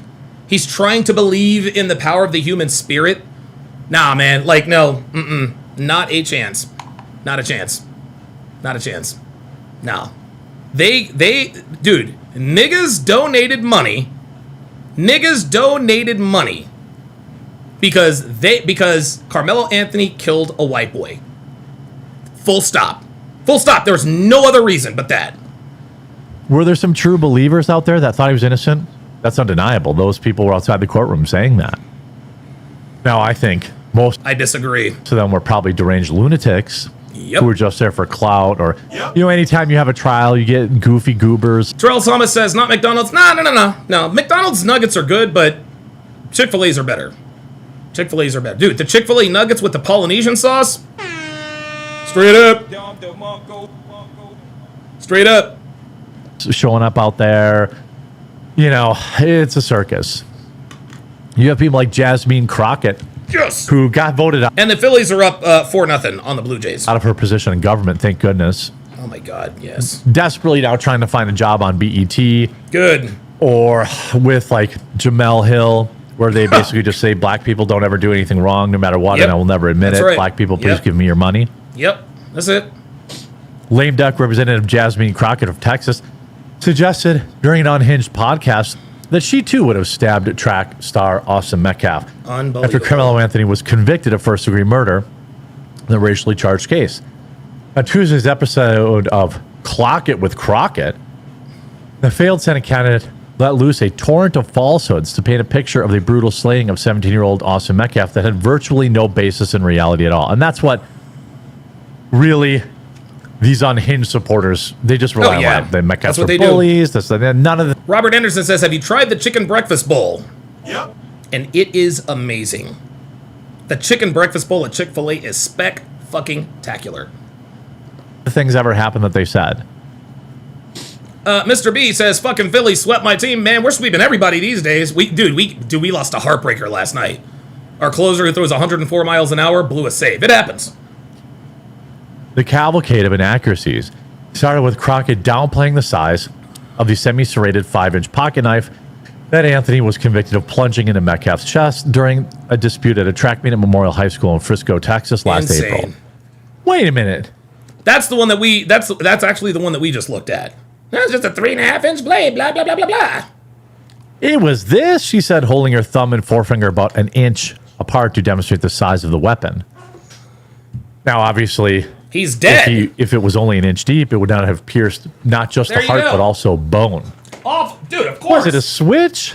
I don't know what he had, Crockett said, inadvertently telegraphing her flimsy grasp of the facts of the case that had roiled her home safe for more than a year. One of her guests claimed the knife was simply a multi-tool, akin to a Swiss Army knife. Also a lie perpetrated by that moron Charleston White. Not true. We saw pictures of the weapon. It was a 5.5-inch blade. You show me a multi-tool that has a 5.5-inch blade. Dude, I'm gonna tell you what, the propaganda was so strong, even Devin bought into it. I'm like, Devin, it's a 5-inch blade. She's like, no, it's 3.5. I was like, no, it was a 5-inch blade. 3.5. I was like, sweetie, they have it in court. Doesn't exist.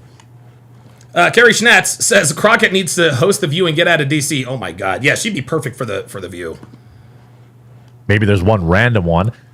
There's some that have longer saw blades, but not knives.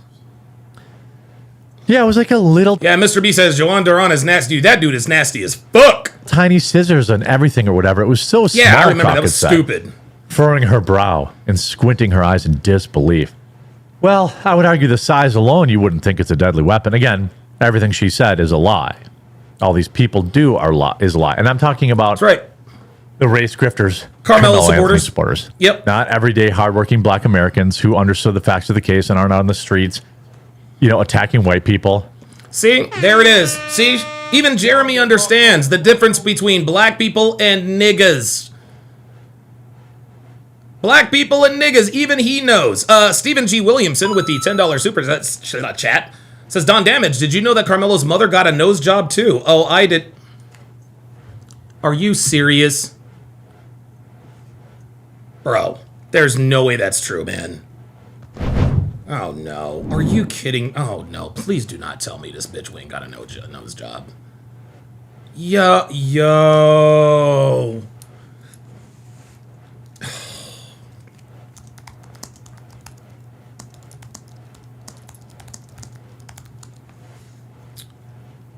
Bruh.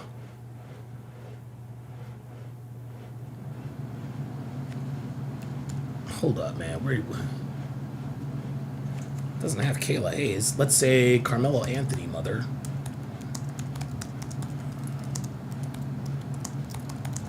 Oh, no. You gotta be kidding me, dude. You have got to be kidding me. Did this bitch really get a nose job? I don't see any pictures. Somebody send me. I don't see any before and after pictures of a nose job. Oh, did you mean? I still don't see any. I still don't see any before and after pictures. All right, well, I don't know. Somebody find it, maybe put it in the Discord. But if that's true, that would be a travesty. That would be an absolute travesty if that were true.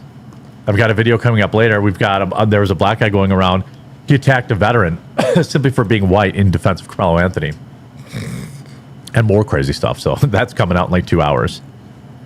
Pictures of the weapon had not been released, but it was described as having a one-handed opening semi-serrated blade with a sharp point. Anthony's knife went all the way through Metcalf's sternum and entered his heart, leaving a gaping 2-inch wound and causing him to pass away immediately.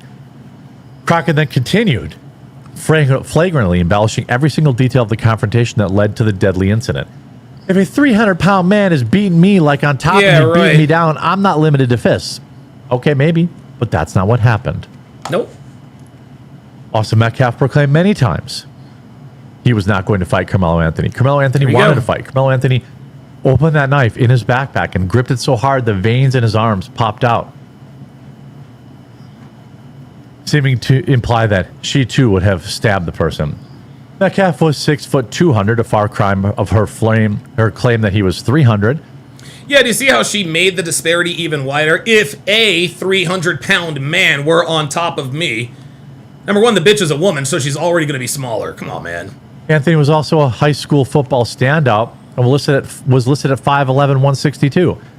Her choice of words also false. He better bulk up.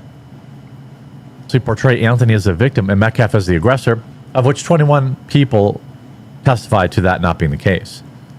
In fact, Metcalf was merely attempting to remove an interloper from the track's team tent at the event, according to witness Eddie Parra, 18.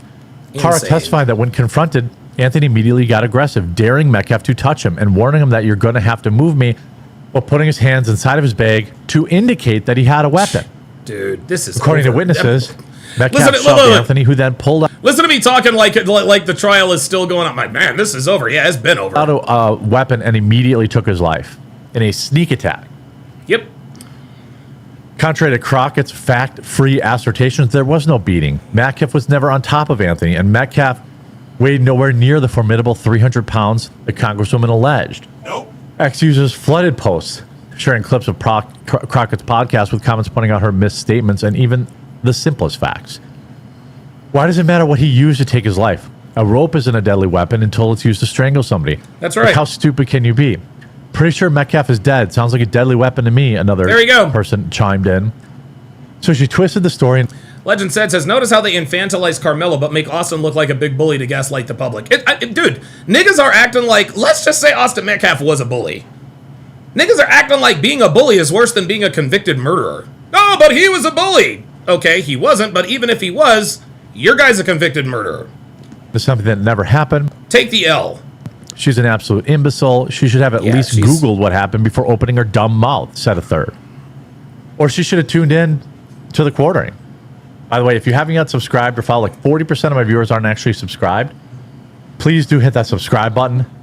We have a full summer of trials to go over, all sorts of news. And I will continue to try to improve my content and give you less coffee ads. I'm just trying to ride. Hey, it's all good, man. The momentum. I think any small business owner like myself would understand. So I understand you guys are getting sick of me saying, go to CBC, Amazon.com, get your coffee shipped. Hey, I have no problem. I have no problem with the ads, man. Like this is capitalism. This is capitalism, man. Jeremy works his ass off. He's providing content that people don't have to pay for. Yes, he gets ad revenue and all that, but this is what he does for a living. I have no problem. I have no problem with somebody pitching their products. None at all. Free overnight today, but I know people are getting annoyed with it. I get it. I'm not. I like Kona coffee. The Collin County jury, composed of white, Asian, and Hispanic members, deliberated for about... Oh no, Hispanic people are white too, so are Asians. 3 hours. Now again, that was another lie spread that it was all white jury. I've seen lots of black people saying this. I don't know how many white people are saying it, but Carrie Schnatz, am I pronouncing that correctly, Carrie? Schnatz? It looks like that's what it says. It says Crockett is supposed to be more informed than the average person. That girl is nothing but a fire starter. Yep. Absolutely. Guarantee you there's some idiots on The View that have probably said that. Yeah, probably. And so the money sieve has now been shut off. Bad news for Karmelo Anthony's parents, who probably had big plans for that money. In fact, again, in the cruelest twist, they didn't even stay for his sentencing. They left. Dude, that was absolutely crazy. His mother and father didn't even stay for the sentencing. Guys, his mother and father not staying for the sentencing, that tells you all you need to know. That tells you all you need to know about people like this. How the fuck are you going to raise over $600,000 off the back of your criminal son and then abandon him when he's about to get his sentence? Jesus fucking Christ. Black mothers, y'all. Black mothers. Him alone to receive his, mostly life sentence. Fucking insane. While leaving the parking lot, they were seen whining about racial stuff. Now, another piece of bad news, Karmelo Anthony is now in solitary confinement. Mm-hmm. Now, I'm guessing that that's probably somewhat normal, especially with a high-profile... John Mitchell says, bye, son, we got to run. Got an appointment at the car dealership. Yeah, right? Oh, I am saying that correctly. Carrie Schnatz. Okay, very good. Very good. Excellent. Case like this, but I have a feeling there's a certain brotherhood of people that will be looking for him. Now, I don't support that. I don't support jailhouse justice, unless maybe it's a Dahmer type or a pet or something like that. Sure. But you can definitely bet that this guy's not going to have a lot of fun in prison. Nope. Karmelo Anthony. Big Time 8417 with the $10 super chat says, Jasmine Crockett has a sub 90 IQ.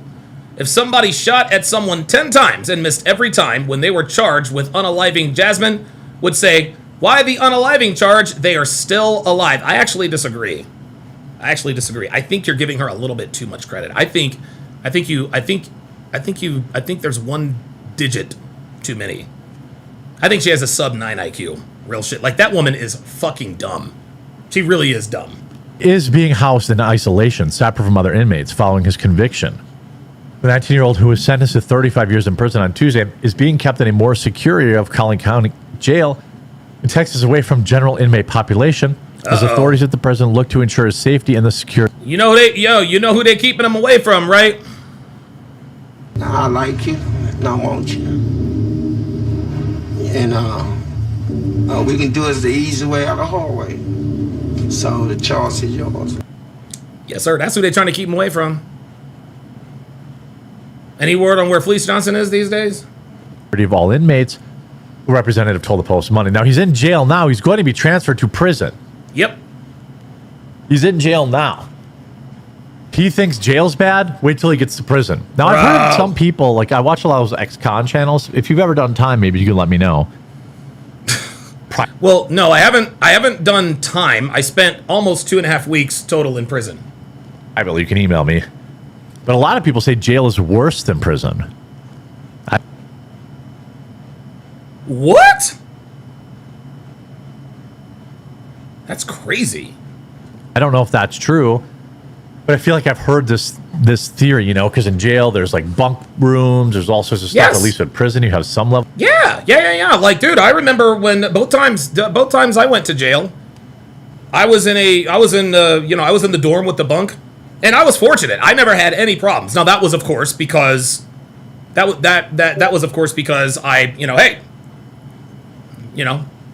I had a lot of money at the time, and I was like, you know what? Let me just spread the love. Nonviolence. Hey, who needs cigarettes? Who needs Snickers bars? You know, who needs whatever? Like, dude, I hooked everybody up. I told the bitch I was fucking this time, yo, go into my safe, take out about $2,500, put that shit on my books. Bam, took care of everybody. Level of privacy. People say the food's better in prison. You have commissary. I don't know. The 19-year-old who was sent... Yeah, Halloween 1800. You tried it. Halloween 1800, I got to tell you. You tried to tell me. I got to give you that one. I thought you were talking crazy, but apparently not. I mean, I've never been to prison, so I wouldn't know, but you said it. It's 35 years in prison. On Tuesday, he's being kept in the secure area. Mr. Anthony is in custody at the Collin County Sheriff's Office detention facility. He is not housed with the general inmate population, the representative said. The representative did not give any comment on exactly why Anthony specifically is being kept in isolation. I think we can pretty much guess why. It's for his safety. Booty. That's why. Anthony, who was found guilty of taking Austin Metcalf. More specifically, a man's butt. Metcalf's life back in April will ultimately be moved to state prison to serve his sentence. Although no exact date has been given for the transfer from county lockup. I hope it happens today. Booty. I hope that he gets right into prison. Because, by the way, you know what happens to prisoners that people think have money? They get extorted. Mm-hmm. This dude is not going to have a good time in prison. No, he is not. Nope. You know, he's not. By the way, Austin Metcalf's brother issued a stinging 6-word rebuke to Karmelo Anthony. Speaking of which, we're actually going to talk about that now. Austin Metcalf's, the family statements. I thought it was. Yeah, we're actually gonna take a look at that now. Metcalf family impact statements. Thought I had it pulled up, but I guess I was wrong about that. No? Yes? There it is. Oh, CBS News. That's it. CBS News. Here we go.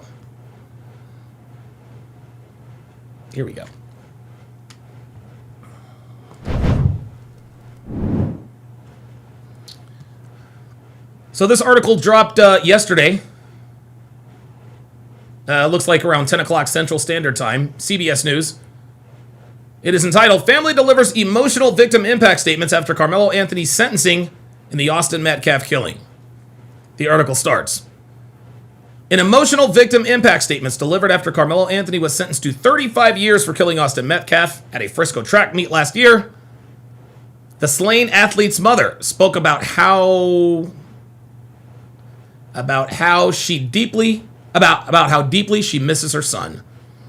Now my conversations with him, oh my God, are one-sided, sitting at his grave, Megan Metcalf said. I have to accept that instead of walking beside me, he's walking above me. Oh my God. She described the daily reminders of loss, going into an empty room, empty bed, and once again remembering Austin is dead. Oh my God. His mother recalled that Austin was a, quote, morning kid and a hugger, adding that her son always had a way of bringing people together. He was a peacemaker. There you go. He's a fucking peacemaker. That's why he told Carmen, he's like, I'm not going to fight you, dude. This is insane. I still can't believe that niggas are supporting this. She spoke directly to the nature of his death. My son was murdered, she said. He didn't just die. Noting that the hardest part is living with the loss every day.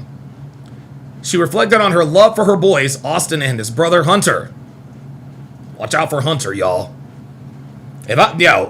Hunter's a scary motherfucker, man. He's a scary motherfucker. From the moment my boys were born, they were my world, she says. Now my house is quiet. Damn. Remembering Austin, she said, Austin's laughter would fill the room, she added. Seeing my twin Hunter lose the most important person in his life crushes his mother. Addressing Anthony, she says, you should feel lucky because I've been sentenced to a lifetime without my son. Wow. Damn.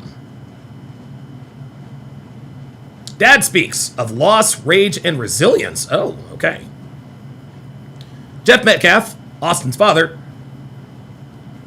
spoke through deep emotion as he described his son as a boy, twin, son, leader, true warrior. He recalled early memories, Austin grabbing his finger as a baby. Oh my God. Oh, that is terrible. Catching his first fish and taking his first buck, and said watching him grow up through the years went way too fast. He praised Austin's athletic talent, telling him, I truly believe you had a great career ahead of you, and your intensity on the field showed the leader that you are. Photos of Austin appeared on a large screen as his father explained that the family had created a scholarship in his memory so people know what it's like to be a leader. Very good. He said he was proud of Austin's faith, but devastated by the future that had been stolen from him. He says, the saddest part is that we don't get to see you achieve all your goals. We were robbed. Turning to Anthony, he told him not to look down and called him despicable. He condemned public reactions, saying the public response sickens me. The moral decay is frightening. He insisted the case was never about race and pleaded, please don't make it about race. He described the harassment his family endured, including repeated swatting, and said his son's death destroyed the person I used to be. You ain't the only one. You are not the only one. It has also destroyed Hunter. It has also destroyed Hunter. I can't believe people have swatted him. Man, this is crazy. He added, my son's death didn't just break my heart. It broke my nervous system. Fuck. People think grief is sadness. It's not. It's rage. Pure, unfiltered rage. Dude, this is what this is. I'm telling you. I'm going to put these up here again. This is what has happened to his brother. This is what has happened to Hunter Metcalf. This was Hunter Metcalf last year talking to reporters about the death of his twin brother. He was sniveling. He was a little pudgy. This is this is Hunter Metcalf today. Look at this man. Dude, look at the difference.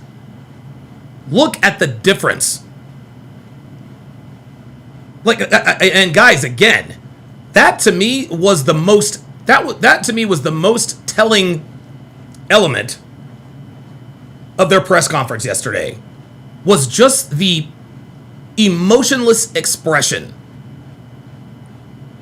It's almost like we are looking into the eyes of someone who no longer has a soul. I just can't believe it. I cannot believe, and it's funny, we haven't heard him talk, nothing. We're just basing this on a fucking facial expression. This man has changed.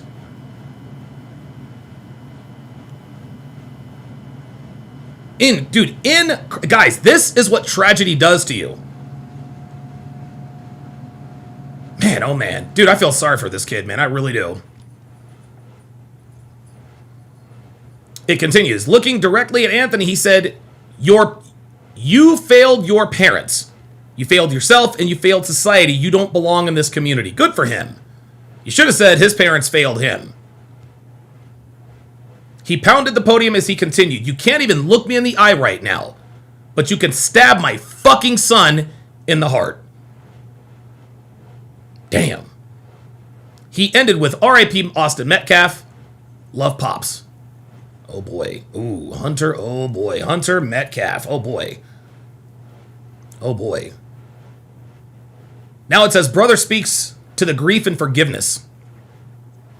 Hunter Metcalf, Austin's brother, delivered an emotional and direct statement addressing Anthony face to face and asking him to look him in the eye. He spoke about his struggles over the past year to forgive, leaning on his faith as he tried to understand why his brother had to die. He emphasized the depth of his loss, not just losing a brother, but his best friend and the future uncle to his children. You took a son, a brother, a friend, my best friend from this world, he said. You took someone away from me who was supposed to be an uncle to my kids. Oh my God. Now I want everything taken from you. Wow. Wow. He expressed anger, grief, and desire for Anthony to live every day with the weight of what happened. You let the devil take over in that moment, he said. Eventually, your name will be forgotten, but my brother's memory will live on. Wow! Woo! Yo! Austin Metcalf absolutely did. Dude, he did not pull punches. Max says, niggas were upset over his impact statement. Those niggas can cry harder. Those niggas can cry harder. As far as I'm concerned, they can all go fuck themselves. Any nigga who has a problem with these impact statements, man, y'all can go fuck yourselves. Disrespectfully. Fuck's wrong with you people, man? James Hancock with the $5 super chat says, not only did he lose a brother, he had to endure he had to endure people cheering on his brother's death and saying they wished he died too, saying horrible things too. Guys, this is how racists are made. Look. This is how racists are made, guys. This is how villains are created. If Hunter Metcalf turned into a racist, who could blame him? No, seriously. If anyone on this earth, if anyone on this planet deserves to be openly racist, and I mean openly racist across the board, it is absolutely Hunter Metcalf. It is absolutely Hunter Metcalf. And I'm going to tell you what.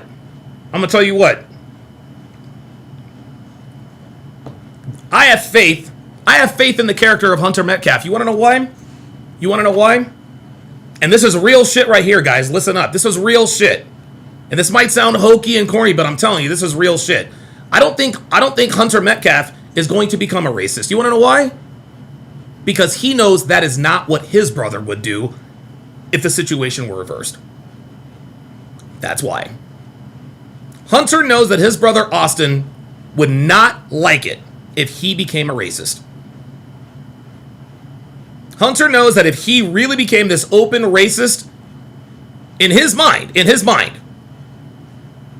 that would tarnish the legacy of his brother. That would tarnish the legacy of Austin Metcalf. Hunter Metcalf, I believe, has too much character for that. He is human. Don't get me wrong. Please don't get me wrong. Listen, I'm sure this kid has had some thoughts, or this man has had some thoughts. Right? Look, let's look at it again. I'm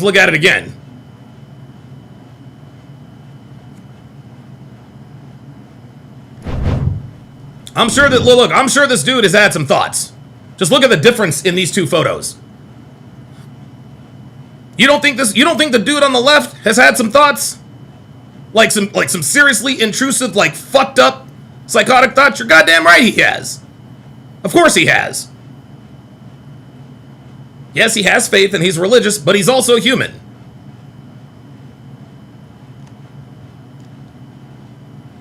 That kid is broken. That's I am still guys, I am still shocked. I just could not. Oh my God. I cannot wrap my mind around Hunter Metcalf, man. I don't think I have seen. The only thing that can really make a man turn that quickly is prison. Right? Incredible.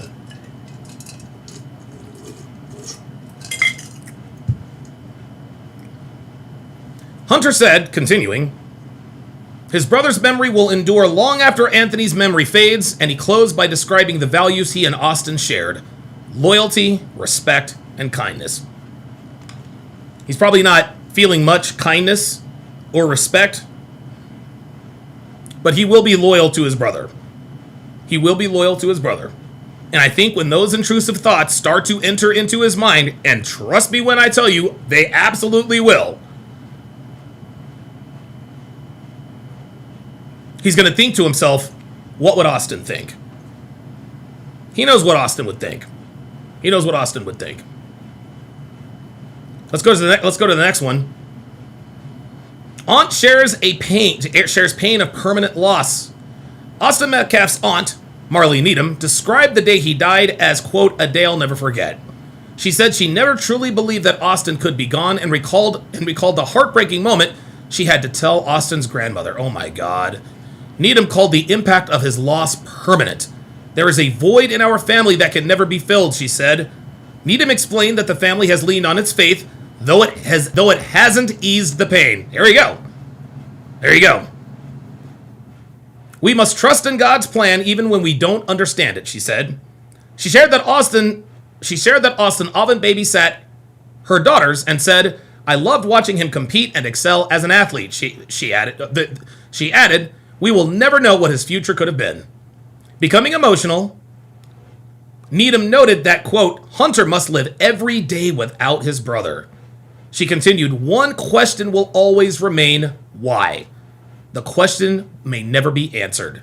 In closing, Needham reminded the court, this is not a story. This is our reality, and we will live with this loss forever. Man, oh man. Jesus Christ. Wow. Those are extremely impactful. You know what? It's interesting, man. Up until now, I had thought about the impact that this has had on Hunter. He's clearly been a focal point of the story. No doubt about it. But, Hunter, I don't want to say he's down the line of importance because he's always been there, but I had never considered just how this may have affected him. Well, now we know. Now we know. And he hasn't said a goddamn word. He didn't have to say anything, man. He does not have... Dude, Hunter Metcalf does not have to say a goddamn thing.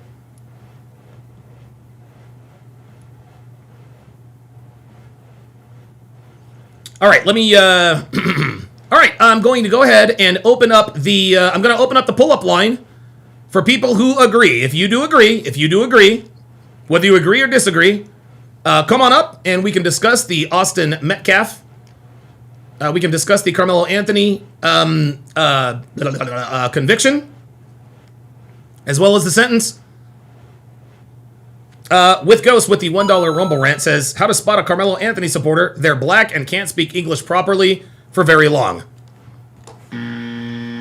Nah, bro, they can't speak English properly ever. With Ghost with the another $1 Rumble rant says, I'm not surprised by the effect this is having on Hunter.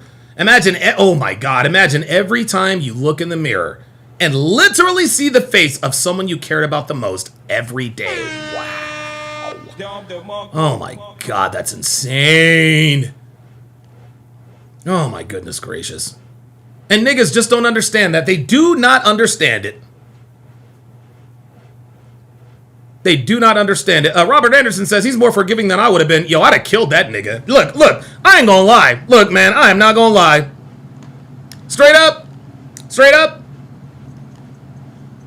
If my brother was the one that got stabbed and I knew Austin did it, I'd have fucking killed him. I would have fucking killed him, and I would have gladly served that life in prison. I'd have fucked that kid all the way up. I would have, dude. Oh my God. Either one of, oh my God, dude. I can't even think about that. I can't allow my mind to go there, man. Because that's, nah, man. If any, dude, oh my God, dude, I would have. Yeah, it would not have been a good day. It would not have been a good day at all. 2 people would have gone to jail. 2 people, listen, one person went to the morgue, one person would have gone to the morgue or to the hospital, and another person would have gone to jail. Straight up. Legend says that TMZ is reporting that the Metcalf family is still receiving death threats. Like, what in the fuck is wrong with these animals? Like, dude. They are getting death threats. Dude, I will never understand these people. I will never understand these animals. What are you doing? Yeah. All right, let's go to the pull-up line. Let us go to Top Dog. Top Dog. Oh, wait a minute. Hold on. All right, Top Dog. What's going on, brother? How you doing, man? Doing pretty good. No, Donovan, that's racist, man. Don't you know that murder is like a human right for like more reparations and shit? I know, that's what I'm saying, man. It's like the white man trying to keep us down, bro. Fucking idiots, dude. Crazy. It's like, wow. There are no black jurors. Oh, I'm surprised. Good. You mean the guy who's the people who literally said I can't put a black man in jail?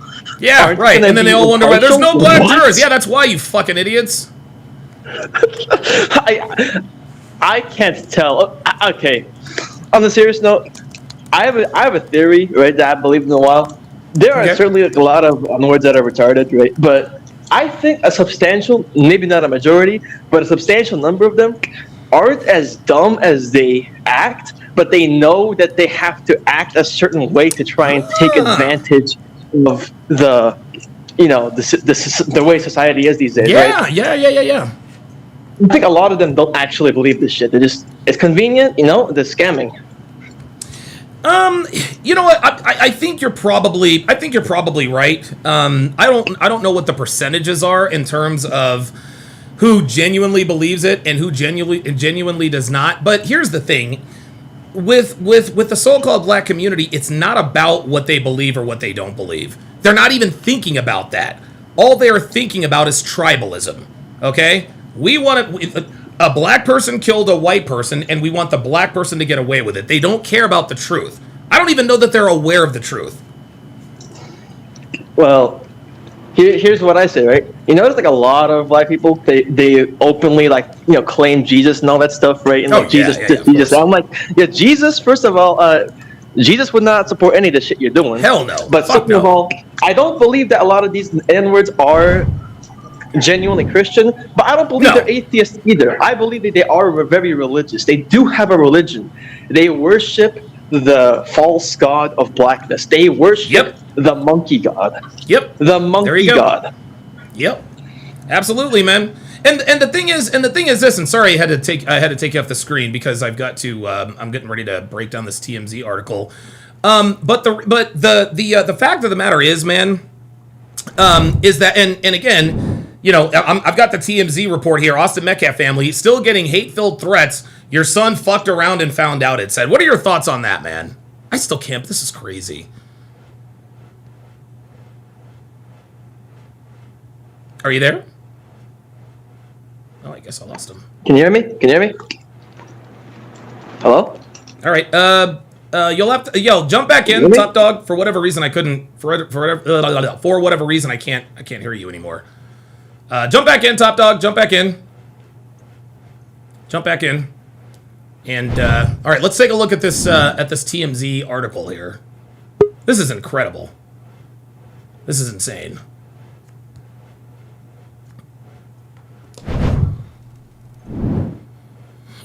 Austin Metcalf getting hate-filled threats. Your son effed around and found out. Sources connected to the trial tell TMZ the Metcalf family has been receiving death threats since Anthony was arrested for fatally stabbing Austin in April of 2025. But after Tuesday's guilty verdict, the family was flooded with dozens of hateful messages across social media and text messages to their personal phones.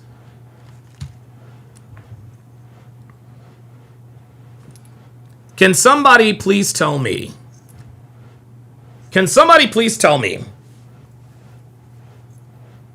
Other than the obvious, can somebody tell me what the tragedy of this picture is? Somebody, please. Somebody. This is insane. Absolutely fucking insane.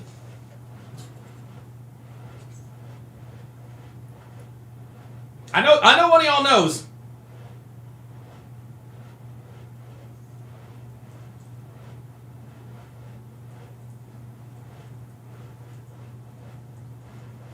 Anybody?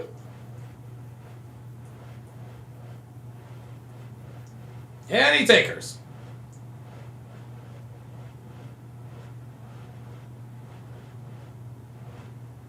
There you go. Pro Special nailed it.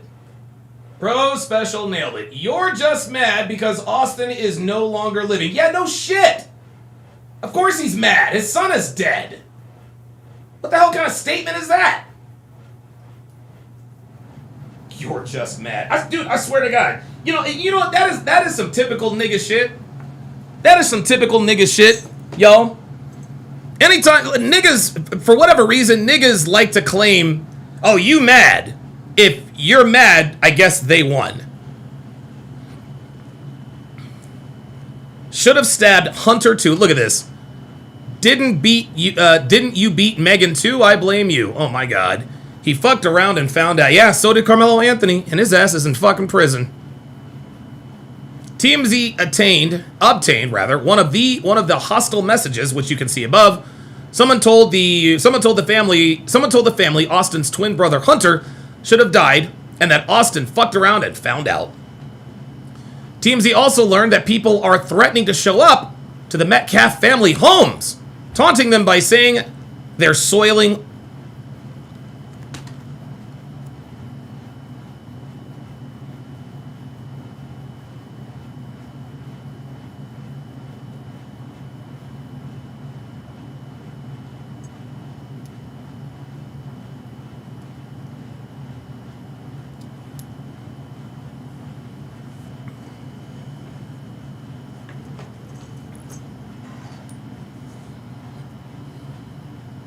This is insane. This is abso-fucking-lutely insane. Bag Lover Luck says, that comment is enough to radicalize me. Man, this is... dude. And then niggas run around acting like, why does everybody hate us? Yeah, Exhibit A. Are you fucking kidding me? We're gonna go and piss on Austin's grave? What? Dude, I swear to God, niggas are they are the most vile people on the fucking planet. These people shouldn't be around anymore, man. We need to put these people on a fucking island somewhere. We need to put these people, honestly, we need to put these people on a fucking island, dude. We need to ship their asses to Cuba or something. Because this is, guys, like, dude, this right here, guys, this is not, people like this are not compatible with society. We cannot have people who think like this living amongst us. King Life says, yeah, if I was Hunter, this would make me racist. Absolutely. And then they have the gall to complain about the fact that nobody likes us. Jesus fucking, you gotta be fucking kidding me, man. Oh, Hunter is bigger than Austin. Or maybe that's just the angle. We're told the police are aware of these threats. As we reported, a jury found Anthony guilty of murder after he fatally stabbed, blah, blah, blah, blah, blah. His legal team plans to appeal. Anthony is being held in isolation, blah, blah, blah, blah, blah, blah, blah, blah. Dude. Oh, let me go back to the pull-up line. All right, I got Top Dog and Phoenix Light Games. All right, Top Dog, I'll give you the last word on this. Yeah, no, I'll respond to what you said quickly, and then I'm gonna make my point. So, all right. You said people fucked around and found out. Well, I was gonna say that Karmelo fucked around and found out, but then yes, I'm like, wait, 45 years? He did not find out. He did not find out. After that sentence, I mean, I was expecting it was gonna be some bullshit, honestly, but my black fatigue levels are over 9,000 after this shit. It was already bad. Dude, I feel like I'm on some kind of drugs right now. I can't believe. I mean, I have to believe, but bro, this is bad. It's not. Yeah, at this point, it's someone not. To get 17 years. What the fuck?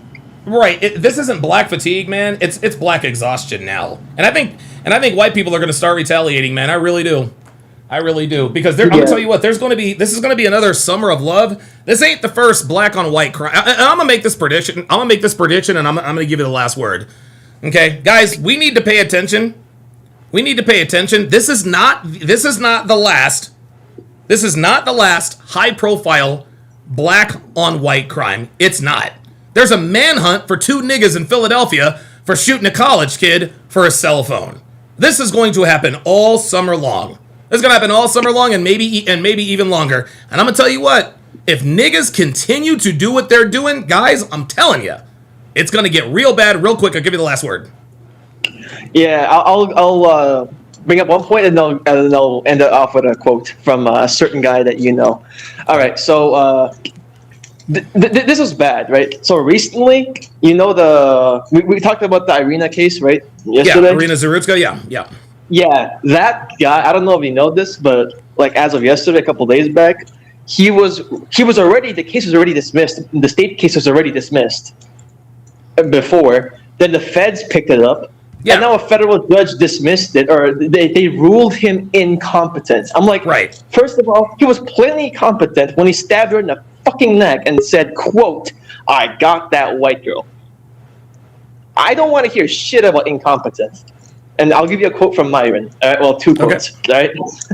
Right? We don't have a race problem. We have a problem race. And another one, the cotton wasn't fucking worth it. He's right. Look, I'll give you Don DeMarco for that, man. Real shit. Top Dog, I appreciate you. I appreciate you coming up, man. Thanks for the thoughts, man. I'll see you tomorrow, man. Peace. All right, man. Okay, Phoenix Light Games. I got you, and then Sean Morris. PLG, what's on your mind, brother? A lot, man. This is just, bro. Is there any wonder why I created my channel for you? Is there like not now? What more reason do people like? Donovan, why the fuck do you have something called the Hard Archives? This is why. You have fucking evil ass, vile people saying I'm gonna soil on your dead son's grave. What the fuck? That's crazy, man. Absolutely crazy. And it's so funny. These people are so fucking evil and they're dumb too. First of all, it's not your as in YOUR. Man, it's you apostrophe RE, and it's not 2 as in too much. It's 2 as in TO. You dumb niggas. Yes, I'm and I don't know who commented. I'm a grammar Nazi too. Like what the fuck? You niggas are not even smart enough to articulate yourselves. It's incredible, man. Like if you're gonna troll, like again, if you're gonna troll and be clever and be pithy, at least get the spelling right? Dude, they can't even say. Listen, they can't even say Austin Metcalf's name. Dominique Alexander, Austin Metcalf, and then the dude who the Mr. Ken Blue talking about Jet Metcalf. What? What are we doing? Yeah, and in case Jeremy or aka the Courting is watching this, dude, you can go into earlier videos. I'm a young black man. I'm telling you, man, the black community does not deserve your sympathy. It does not deserve your optimism. Trust me, as a black man myself, it is not worth saving. The black community is not worth saving. As a black man, I am proud to say that if you don't have nigga tendencies to the degree that they do, and you still want better for yourself, divest. Trust straight me, up. Leave it. And I want to tackle on something that on this whole situation real quick, and I know I'll let you go on with your show. All right.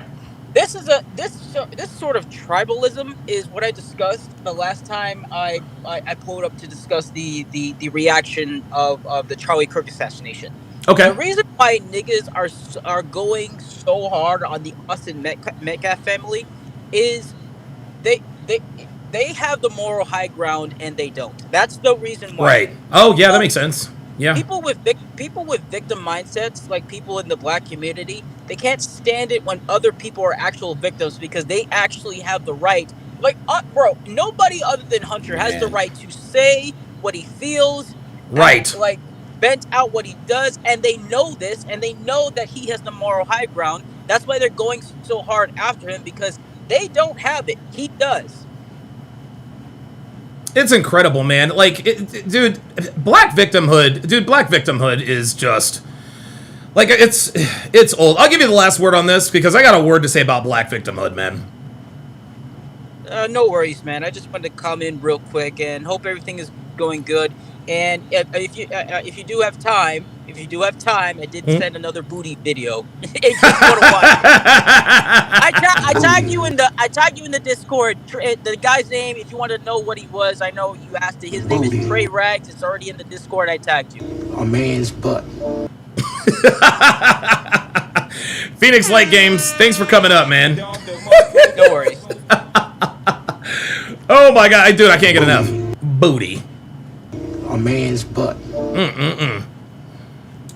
Sean Morris, what's going on, brother? Oh, dude, that avatar is crazy, dude. Oh my god. Hold on, let me pull this up, y'all. Y'all gonna love this. Look at this nigga's avatar. Look at this. Yeah, I'll be giving you Don DeMarco for that one. Cool. Hey, what's up? So what's going on, man? What's going on, brother? I had to call in after you read that about them pissing on his grave. Dude. I don't even know. For the first time in my life, I want to look different just so nobody ever associates me with them. Man, I'm telling you, I don't even want to look. I don't even like looking like them anymore. And here's the other thing: when you mentioned something that, because my mind gets going when you were reacting to the other video, and you said he knows the difference between black people and niggas. Yeah, I think him saying that was kind of a notice because you mentioned, hey, they're going to start retaliating. I think that's their way of saying, we know which ones you are. Ooh. Because you know how, when you did your reaction yesterday, what's her name? That's a good point. That when she said, you a nigga too, and the KKK's going to come after you, you said, no. Oh, yeah, Queen Dee Dee said it. Yeah, that bitch. Yeah. Well, that's because, misery loves company. Of course. But even if you weren't in a double-gated community, I don't think they're not coming after you or me or PLG or anyone. No, man, they know what it is. Yeah, because the white people, they know who they're after. Absolutely. And I think that them saying that is letting the niggas know, but they probably are too dumb to even realize what's going on there. But I think that's what's actually happening there. And it's interesting because niggas. This is the funny thing about niggas because they love to say to people like me and you, well they gonna come and get you too, nigga. No, they ain't. Now where the fuck I live, dude. Yo, my neighbors, my community, they fucking love me. And as soon as I open my mouth, they already know what the fuck it is. And here's another thing: niggas love the fact that they make it harder for people like us. Because when they come on and say, well, yeah, they gonna come and get you too, they say it with glee. It's almost like they take pride. They get personal satisfaction out of making our lives difficult behind their bullshit. It's insane, man. Yeah, I mentioned in the chat yesterday, I had in my neighborhood, some moved in over here recently. And you know how they think they can just do what they want. Of course. Well, I went out. They just parked their car right behind my driveway, so I couldn't get out. Fucking hell. So I'm like, whose car is this? And they just kind of looked at me like I was crazy, like, Why do you care? Whose I'm like, fucking car is this? Do you see where you're parked and I can't get out? And they just were like, yeah, it'd be like that sometimes. Like, if nigga. Yeah. And so now what I did was I park and I don't pull in all the way. So they can't pull up there anymore. Now they look at me crazy. Yeah, there you go. Yeah, I don't let them do that no more. Good. They honestly, and see, this was the sentiment. Leave us alone. You can't tell us where we can and can't sit. Yes, the fuck we can. This is why there are parking lots. This is why there are sections in houses, right? Exactly. This is why there are driveways. This is why there are property lines. You can't just go wherever the fuck you want. Like, I just don't understand niggas. It frustrates me to no end. They literally think they can just go anywhere and do anything they want. And as soon as anybody says anything about it, now they want to get violent.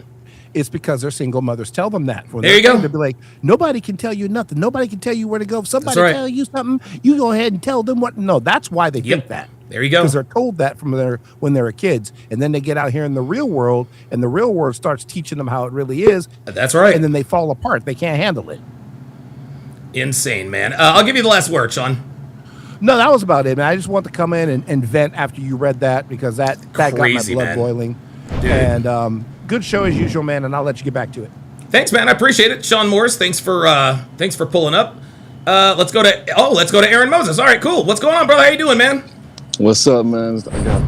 And for those of you, and listen, for those of you guys who don't know who Aaron is, Aaron, like myself, we are both part nigga. Okay, like you know what I'm saying? Like we're part nigga. Just put it out there. Just put it out there. I'm not denying nothing. It's true. I just got my test results in the mail the other day, bro. Yeah. Hey, oh, for real? Shit, man. I can take my nigga test results to the DMV. They still wouldn't give me my black card, so fuck them. So I did want to. Somebody had a comment and asked why they were not rioting over the whole Karmelo thing. Yeah. I'll tell you this. I was gonna give some deep psychological, but no, I'm gonna keep it real simple.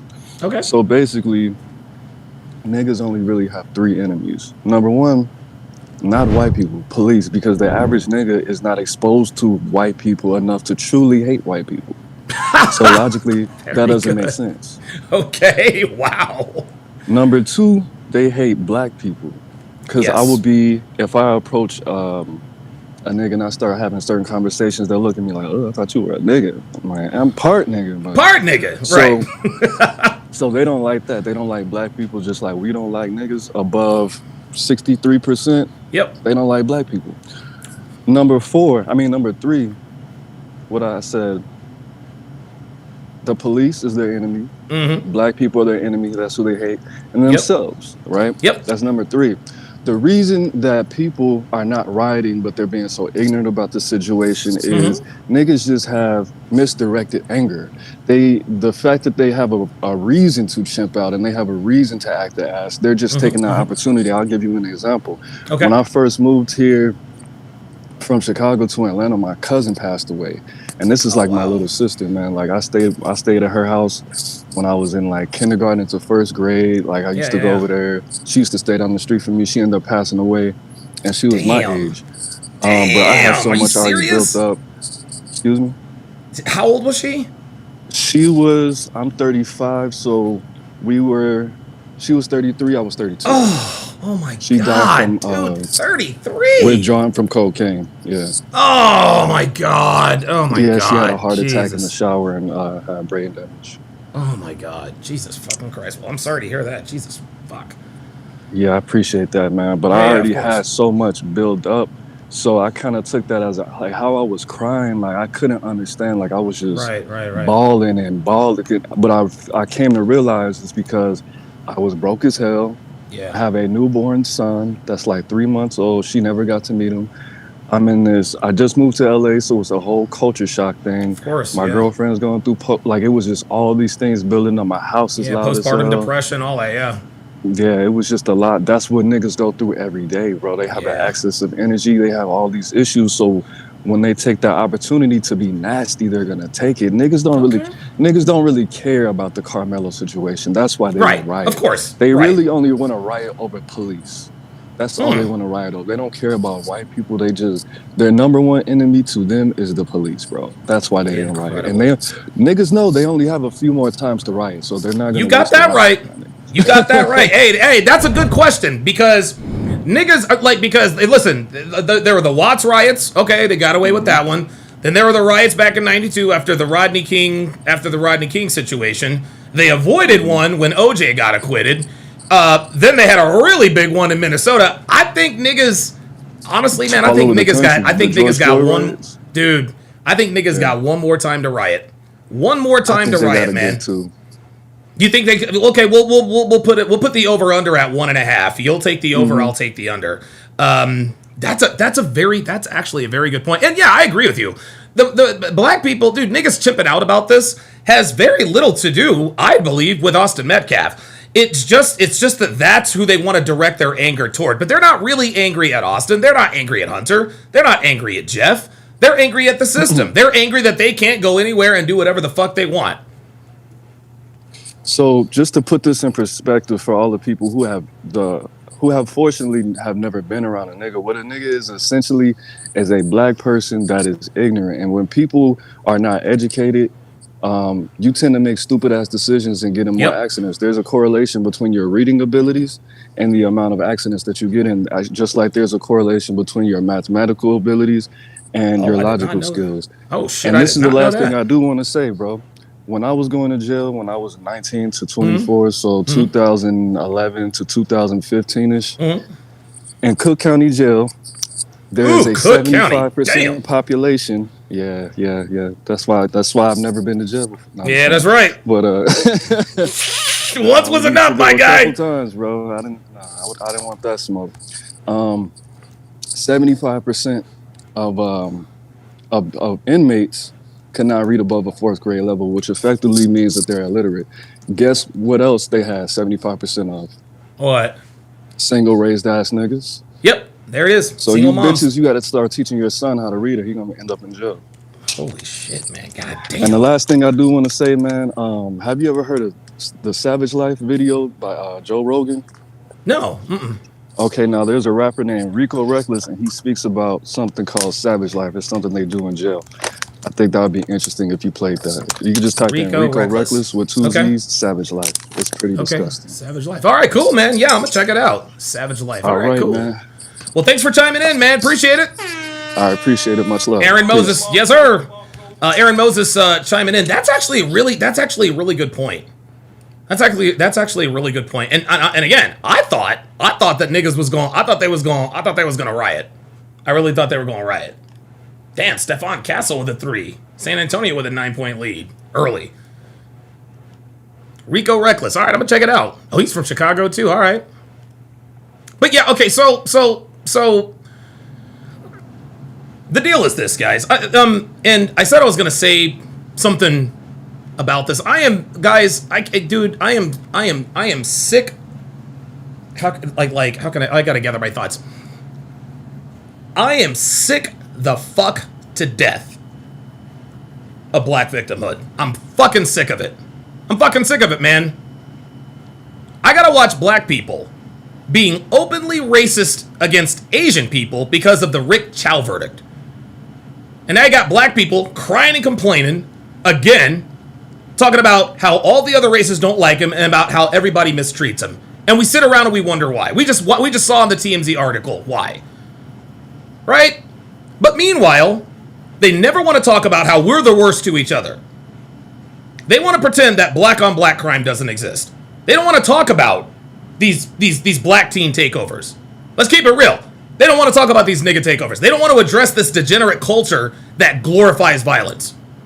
They don't want to talk about all the abortions happening to the black babies. They don't want to talk about all the black on black crime.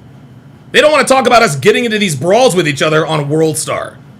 They don't want to talk about all of the violent negative rap that they listen to and glorify. They always want to point the finger at other races. What do white people do? They ask. What about Mexicans and Latinos? What about them?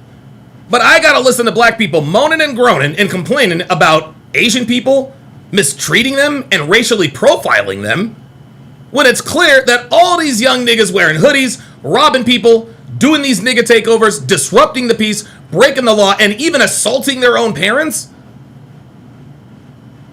YNs are out here robbing Asian women and killing Asian elderly people.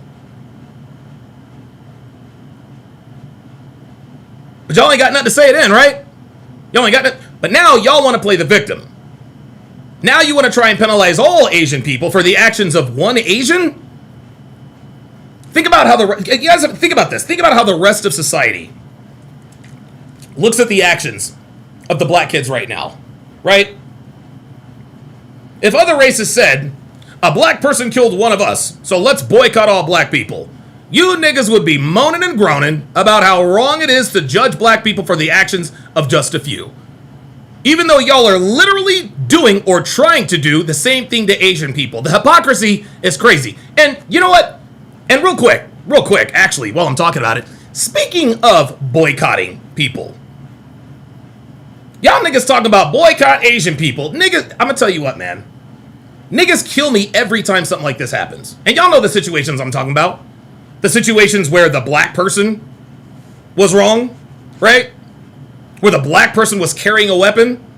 Y'all are always talking about boycott this and boycott that. And they've been telling you people to boycott for 4 fucking decades and you haven't boycotted a goddamn thing. Remember Tasha, what was her name? Tasha Harlem? What was her name? Latasha Harlins. I think it was in LA. Back in 91, 92, I can't remember exactly. But y'all were supposed to boycott Asians, since the early 90s? How about you know what? How about this? Instead of boycotting Asians, how about you boycott these ghetto-ass rappers and entertainers who are literally pushing death, murder, crime, sex into your communities. K-Tay or Tay-K, whatever the fuck his name is, King Von, NBA Youngboy, all these mumble rappers nobody can understand except for YNs, why not boycott them? Because you know damn well, when you get hungry, when you niggas get hungry, you're going to take your ass down to the Chinese restaurant, you're going to get you some orange chicken, you're going to get you some shrimp, you're going to get some shrimp fried rice, and some goddamn egg rolls. Every one of y'all, stop it. Y'all ain't boycotting shit. Y'all ain't boycotting nothing. And here's the thing, guys, psychologically, the only reason why niggas talk about boycott this is to keep this whack-ass black card they've been carrying around their whole lives. You want the community to give you black points for being unapologetically black. You're not actually taking action when you people don't take action on any goddamn thing. We've been telling you people for decades that single motherhood has decimated the black community. For decades. And it has made it has made our community an absolute fucking joke around the world. And you people have done absolutely fucking nothing about it.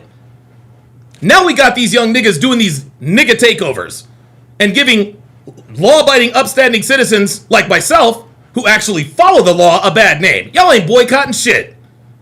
You want to know who y'all need to boycott? You need to boycott the politicians you guys have put in office, I don't know, the last 40, 50 years, who have done absolutely jack fucking shit for the black community. Why not boycott them? Huh? These blue state politicians have been far more detrimental to the black community than the Asian community ever has. Am I wrong? Am I lying? Put a 1 in the chat if you agree. Boycott the politicians. That's who you should boycott. Aren't they the ones pushing abortion in y'all's communities? Aren't they the ones pushing this overly sexualized music, which creates single moms and more STDs in the black community? Aren't they the ones telling you to only patronize black businesses, and if you don't, then you're a racist? Aren't they the one? What was the quote? What was the quote? Vote blue no matter who. Despite the fact that your very communities have never been more dangerous, and then whenever someone like me comes along and says it's time to change things, it's time to take accountability, it is time to raise our children better, it's time to clean things up, you look at us like we're the enemy. You people have your priorities all fucked up. Y'all ain't boycotting shit, and you know it. Soon as you niggas get hungry, y'all are going to get sushi, y'all going to get fucking egg rolls, and y'all are going to the little Asian fucking markets. Y'all ain't boycotting shit. So miss me that nonsense. Dumb niggas. Niggas always talking about slavery this and slavery that. Fuck out of here, man. And you know dude, and you want to know, look, check this out. I guess while I'm on my soapbox. Okay, I get it. Yeah, listen.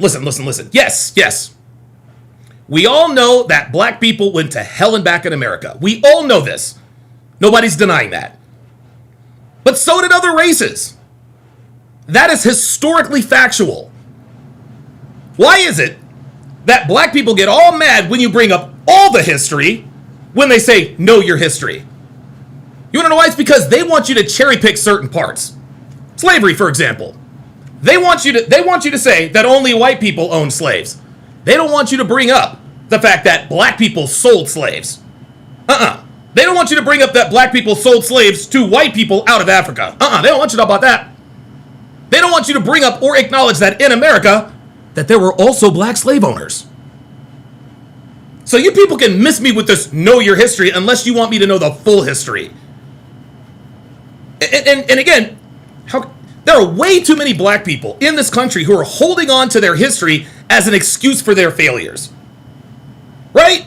You don't look. You don't see Jewish people blaming the Holocaust for their failures. Nah, you only see black people blaming their history on why they can't improve in life. It's 2026. I am sick and fucking tired of hearing black people talking about the government is doing this and the white man is doing that. My question is, what the fuck are you doing? Why do you people continue blaming white people for your choices in life right now? And again, nobody is denying that the Holocaust was very bad. Nobody's denying that. But people died in the Holocaust and people died in slavery. But you don't see Jewish people using the Holocaust as an excuse to endorse a trash culture.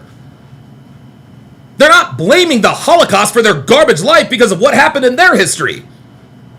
American black people are the only group of people in the world who do this. And until they start owning their mistakes, until they start course correcting and taking accountability, nothing is going to change. Ever.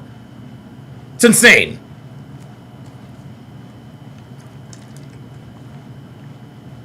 All right. Arch Survival said, I read a story today that the Aryan Brotherhood put a head out on Karmelo. Well, I'm not worried about that. I'm not worried about the Aryan Brotherhood putting a head out on Karmelo, man. He's gonna be protected. He's gonna be protected. I do know that. He's gonna be protected, at least in the short term. Long term, yeah. Listen, look. At some point, Karmelo's gonna have to have this conversation. I like you, and I want you. Oh shit, Jay Blaze is there. And we can do it the easy way or the hard way. So the choice is yours. All right, let me bring up Jay Blaze is in the motherfucking house. What's going on, brother? Hey, yeah, I'm a brother to two twins. Dude, Karmelo has no idea what he took from Hunter. Dude, my brothers, they're each other's best friend. Yep. They live like 3 to 4 blocks away. I see Hunter and Austin as like my brothers. Yeah. Like, so I could not imagine one of them losing the other one at 17. I couldn't imagine. 17. And listen, man, twins usually, I don't know what the statistics are, right? Twins generally, I would imagine, die given any unforeseen circumstance like instant death or some sort of disease. Twins generally, die or live around the same age. Yeah. Dude, losing your twin brother at 17 this is why Hunter looks like he has the face of a hunter. Holy moly. Like, I'm for Hunter becoming the new Bruce Wayne, and give him an acting lesson. But this is the turning point of some young men's, because you'll see like a woman whose mother or father cheated on her spouse, and the daughter becomes an absolute killer as a defense attorney, or there it is, or divorce attorney. Yep. This could be Hunter becoming like a prosecutor or someone, like something like you have, because as long as he channels the fire, that fire is either gonna consume him or he's gonna channel it into something great. Listen, listen. The kind of fire that Hunter, I haven't even seen this kid talk. I just see the look in his face, man. Yeah. The fire within him. He can either. I agree with you. He can either. He's gonna have to channel it, because if he doesn't channel it, it is going to destroy him. That fire could absolutely destroy him, man. I guarantee he's been killing the weights because that's the only thing stopping him from thinking about his brother. Yep, absolutely. Well, not only thinking about his brother, thinking about avenging his brother's death. Yeah, and the worst thing to ever happen to the black community is white liberal Karens took pity on them. Oh my god! And they have killed, or with Noit Roba, 40 million black children. And Insane. Now, like the white liberals now don't even care about any of you because they've replaced you with Hispanics and like Somalians and stuff. Like they don't even care about you anymore because they did what they wanted to do because they put all those Noit Roba centers outside of black communities and took the bait. And that was no accident. That was no accident. Yeah. And they said, hey, as long as you remove the black father, we will give you all this money. And they took the bait. Hook, line, and sinker. You have the black community who now thinks as a sisterhood.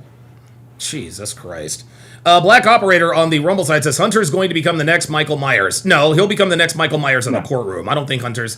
Listen, now, there is potential. There is potential for Hunter to go sideways. There is. But I think if he keeps the memory of Austin, because again, like I said, he's human. I know this kid has had thoughts. You can look at his face and you can tell that this dude has fantasized about shit we probably can't even imagine, and rightfully so. And right? if you look at Hunter's room compared to Karmelo's room, because we saw the stuff he posted on with guns and stuff, dude. Yeah. We need to stop the glorification of just hood stuff or like or death, because that it only leads one way. Yep. And that's it. I gotta go. Okay, all right. Dave Blaze, thanks for coming up, man. Yeah, dude, great. That's a good point, man. He made a very good point. He made a very good point about the fire that burns within Hunter Metcalf. And in case you guys are wondering what we're talking about here, this is Hunter Metcalf. I don't know, like the day after his brother Austin died. This is Hunter Metcalf yesterday at the press conference. Look at this man's face. It is like, honestly, guys, it is still, like, I'm still shocked by this. I'm still, like, this still absolutely, I just can't believe it. I just can't believe it, man. And you know what, it's interesting. I don't know why we're surprised. I don't know why we're surprised, as the San Antonio has a 17-point lead on the Knicks. I don't know why we're surprised, but I think maybe we kind of, you know, we lost track of Hunter, right? He was a focal point in this case, but not really, because it was his brother that was slain. But dude, seeing this kid at the press conference, I was like, holy fuck. Holy shit, man. Let's see. Do I have anything? No, I think that's it. I think that is it. We had What's Right with America. We did that. Yeah, the nigga that threatened everybody. That was crazy.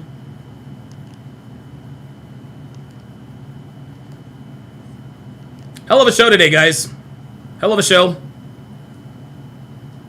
Thank you guys for... Thank you guys very much for tuning in and supporting the show. Jay Blaze says he might become Batman. Yeah, look, man, we laugh and we chuckle, but you might actually be right. You might actually be right, because I'm going to tell you what, man, I'm going to tell you what. He might actually become fucking Batman. Incredible. I just can't. Look, I know I keep talking. I just cannot. I cannot get over how shocked, how different this dude looks, man. It's just like, as soon as I started watching, I'm like, holy shit, look at Hunter. Whoa, wait, what? Incredible, man. But hey, listen, man, when you lose your twin brother in that way,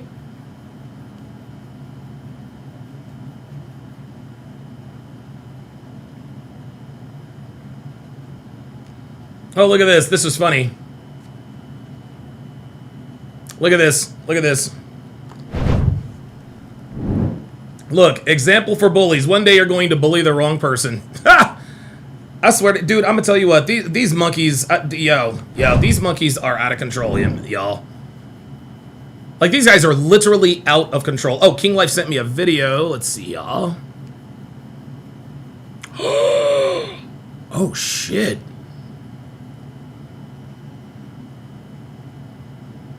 Less than 24 hours after being sentenced for the murder of Austin Metcalf. Damn. Yo, check this out. They already shaved this nigga's head.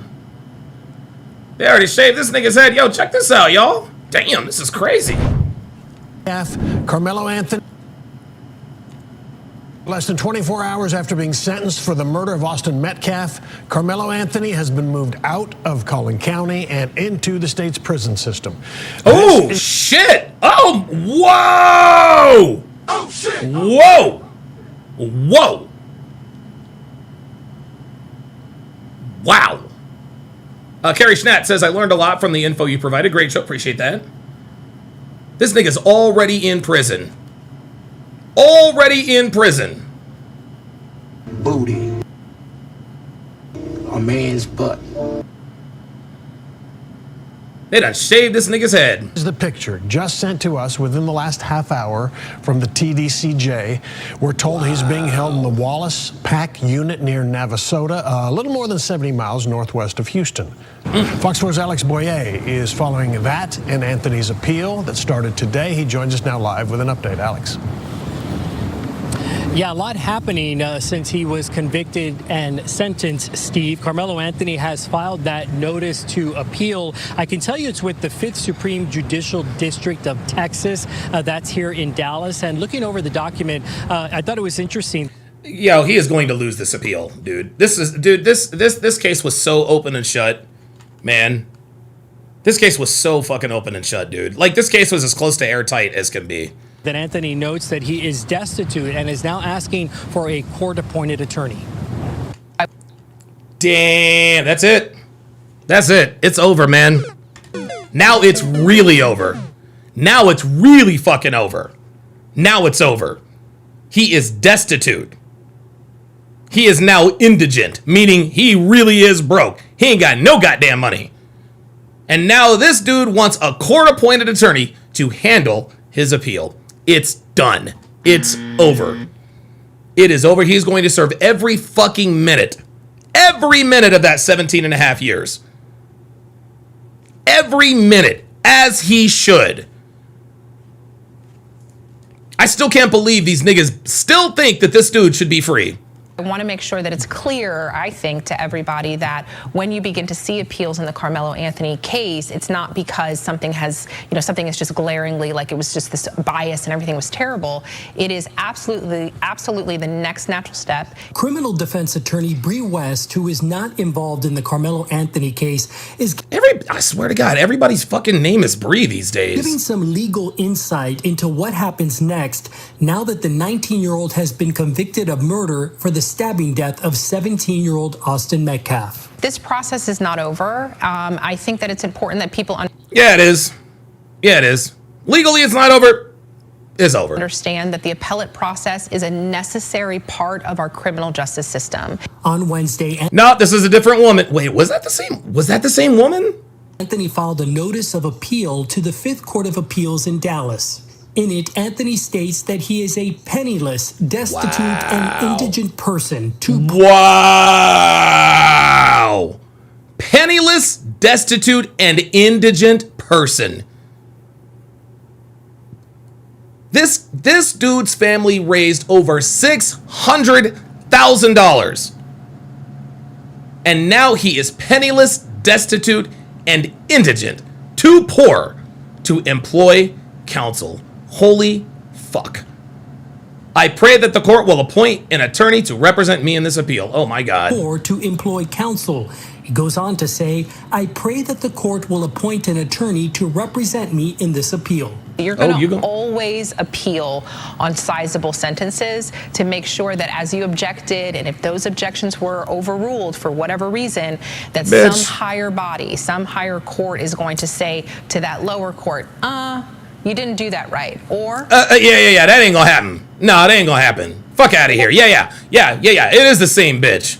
Dude, fuck this bitch, man. All good. And if everything is all good, that sentence stands. While that appeal plays out, Anthony, who had been under house arrest up until his conviction Tuesday, will begin serving his 35-year prison sentence. Anthony must serve at least half of that, more than 17 years, before he is eligible for parole. Parole eligibility here comes this bitch. Release are not the same thing. No, they're not. At the halfway mark is when Karmelo Anthony becomes eligible for parole. Whether or not that parole will be granted is up to a totally different body that's inside of the Texas Department of Criminal Justice. Yeah, I was gonna say it. Yeah, there it is. King Life says, how about this bitch be his attorney? It sounds like she might want to represent him. John Doe says there's some grounds for an appeal. Like what? Oh, here we got a John Doe ass nigga up in here. No, they should have objected during witness. Bro, you ain't no fucking attorney. Shut the fuck, man, nigga. Shut the fuck up. No, fuck that. No, I'm timing your dumb ass out, nigga. You don't know what the fuck you're talking about. Well, they do have. They should have objected during the witness. Shut the fuck up. Objected during witness what? Shut the fuck up. You got no clue what you're talking about. Again, dumb niggas just coming in here lying. Yeah, they have grounds for appeal. Fuck out of here, man. Casual Germ with the $5 super chat says he is definitely on self-deletion watch. Start the clock. I was going to say this. I was actually going to save this prediction for last. Guys.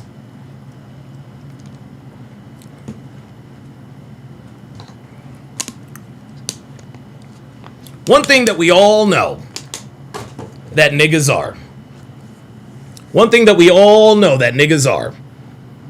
Karmelo Anthony is absolutely a nigga. Niggas are cowards. Okay, niggas are cowards. You know what cowards don't do? Cowards don't do what's difficult. If Karmelo Anthony really wanted the smoke with Austin Metcalf, he'd have fought him straight up, one-on-one, toe-to-toe, instead of putting his hand in that knife. He was a coward, and that's why he's in prison. Gentlemen, you heard it here first. Karmelo Anthony is not going to survive his prison sentence. Nope. Nope. No. Karmelo Anthony is not going to survive his prison sentence. You want to know why he's not going to survive his prison sentence? Because Karmelo Anthony is a coward. Karmelo Anthony is a coward, and that is why this man will never see the light of day again. I said it. You heard it here first. Karmelo Anthony is not going to survive his prison sentence, and it's not going to be because he is killed in prison. I think Karmelo Anthony is going to take his own life. I think he is. Because again, he is a coward. He doesn't want to do what's hard. I can't even imagine what must be going through his mind right now. I got to spend the next 17 years in prison? Mom and dad weren't there for me at sentencing. I know I'm not, dude, I'm broke, I'm penniless, I'm indigent. I'm destitute. I'm going to prison. I'm 19 years old. Yeah. No. No. Niggas are cowards. They want all the smoke, none of the responsibility. I believe, and you heard it here first, I believe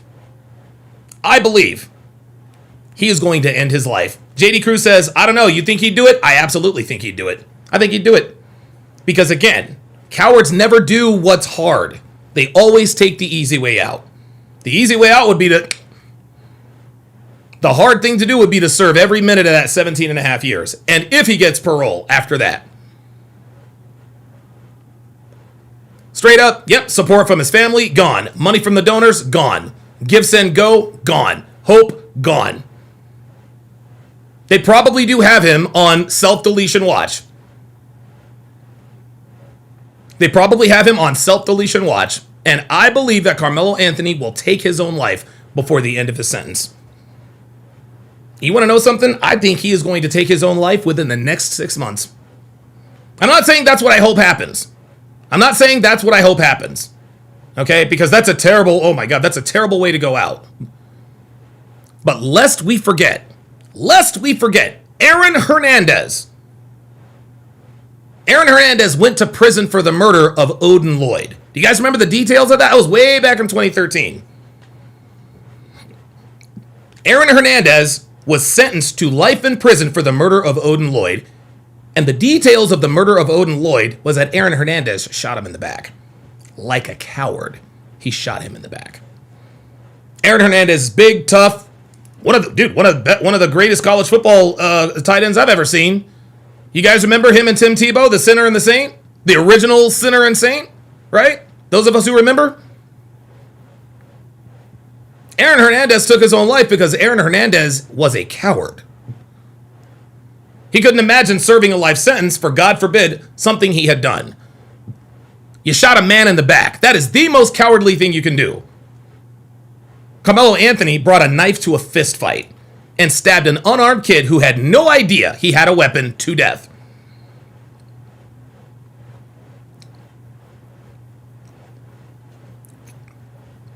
Aaron Hernandez was a coward. Karmelo Anthony is a coward. And cowards always take the easy way out. Karmelo Anthony, I believe, is going to end his life within the next 6 months. And that will mark the tragic end of a Shakespearean tale. And it didn't even have to happen. It did not even have to happen. Incredible.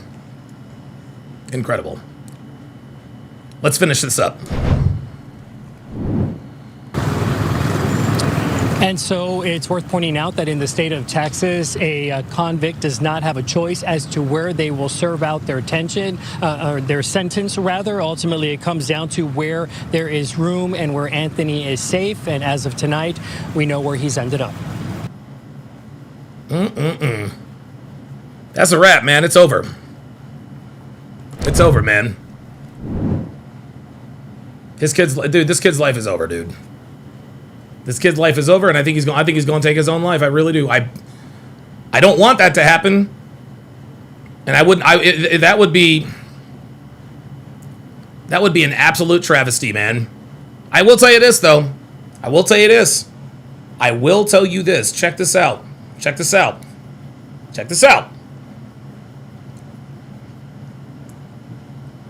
There is a way. Hear me out. There is a way forward for Karmelo Anthony. There is.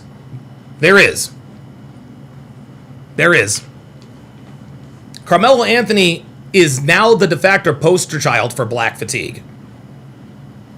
He is now the poster child for black fatigue. Let's just call it what it is. When the hashtag black fatigue came, I remember when the black fatigue came out a couple months later, Karmelo took out Metcalf.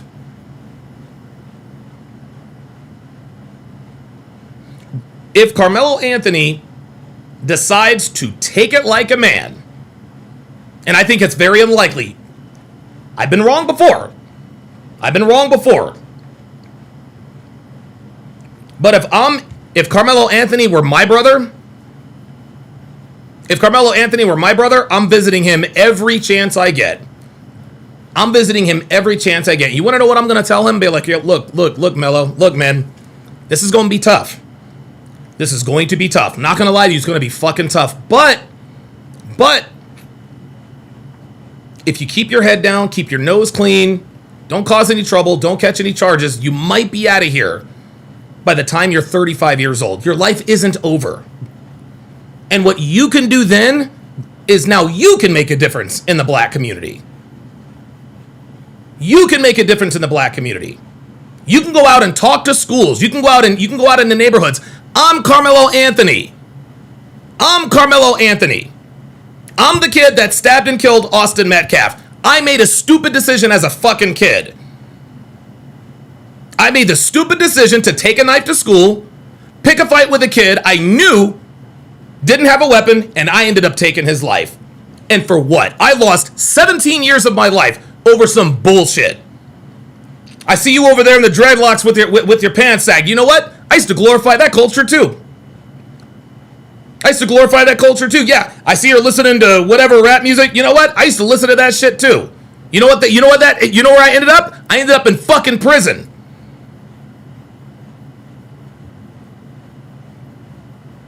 Do not be like me. Divorce yourself of this nigga culture. I was a victim of it. I fell for it. I thought I was being cool. I thought I was going to bring a knife to school, and I thought I was going to brandish and talk shit. No, man, I got in over my head, and I made a stupid decision, and I fucking paid for it with my life. I am here to tell you the culture is a myth. It's a myth. Don't fall for it. Guns, kill, murder. You see, back in my day, when I was 17, I used to listen to NBA Youngboy. I used to listen to King Von. I used to listen to all them niggas. And I was like, yeah, that's it. I remember taking pictures of me with like guns and shit. I thought that shit was cool as fuck. No, that shit was not fucking cool. That shit was fucking whack. That culture landed me in prison. And you are all headed in the same direction if you keep going the way you're going. But hey, look, you don't have to take my word for it. Go on. Bring knives to school. Keep playing with fucking guns. Keep endorsing this nigga culture and see where it ends up. Remember the last kid 10 years ago? I'm sure if there's a case. Remember the last kid 10 years ago? Remember the last kid? Stabbed a white kid? Remember him? Jamarcus Taylor? We're making this up? Jamarcus Taylor? Can anybody tell me how many years he got? Yeah, 60. Yeah, you guys all know. 60 years in prison. 60 years in prison. I got off light. I got 35. I was out in 20. I was lucky. I consider myself to be lucky to have served 20 years for the crime that I did. This kid got 60 years. No parole. How old are you? 15? What's 15 plus 60? 75. What would go through your mind if you had to stand in front of a judge who told you, I sentence you to 60 years in the state penitentiary? What would you do? Exactly. You do that right there. Think about what you're feeling right now. Think about that right now. And we're just playing make-believe. This is not even the real thing. I faced that shit. I had to stand in front of the judge and tell them and them read me my sentence. 35 years. That shit broke me. That shit fucking broke me. That shit broke things in me that cannot be fixed again. All because I decided to make a stupid ass decision. Do not be like me. I am Karmelo Anthony. I'm the guy that stabbed and killed Austin Metcalf in one of the most infamous murder trials in this country's history. And I'm here to tell you, you do not need this life. You don't need this life. That's what I would do if I were Karmelo Anthony. It's going to be hard. It's going to be tough. I'm telling you, there is a way forward for Karmelo. There is. There truly is. I'm not being facetious. I'm not being facetious. It's going to be fucking tough. But, if he can ride this out, if he can educate himself a little more, I don't know, maybe develop a skill, a vocation, whatever. Distract yourself. Dude, he'll be in prison for 17 years. Get a fucking college degree. Learn to code. Learn shop. Like, it's not completely over for this kid. It's not completely over for this kid, man. If he behaves himself, if he keeps his head down, and he doesn't get into a bunch of trouble, he could be out in 20.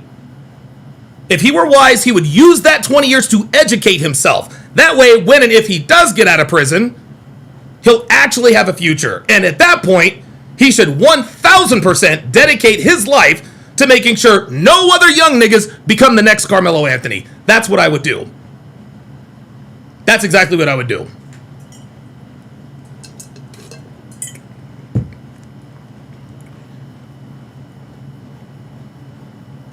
Oops. Well, wait a minute. I'll read the last few comments here. Black Operator says, survival at this point. Free-thinking heterosexual black men need to separate themselves from the gynocentric cesspool called the black community / culture. These people are an abomination. You better believe it. There it is. Sir God says he could write books in prison. You're goddamn right he could. Listen, man. Listen. Karmelo supporters, I'm talking to you now. I'm talking to you. And I mean genuine Karmelo supporters. I'm talking to y'all. We know his mom and dad are not going to visit this kid. These motherfuckers weren't even there for his sentencing. What makes you think they're going to visit him now? You really want to support Karmelo Anthony? 1, 2, 10 of you. Make it a point to visit this fucking kid and let him know it's not over.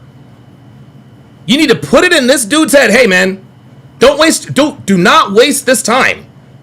You got nothing but fucking time. Use this 17 and a half to 20 to maybe 35 plus years to educate yourself. Become a diesel mechanic. Get a degree, get a doctorate, become a public speaker. Somebody's got to get somebody from the black community, the real black community. Somebody needs to go down there and be a mentor to this kid. Because the only people that call themselves, they're not really supporting him.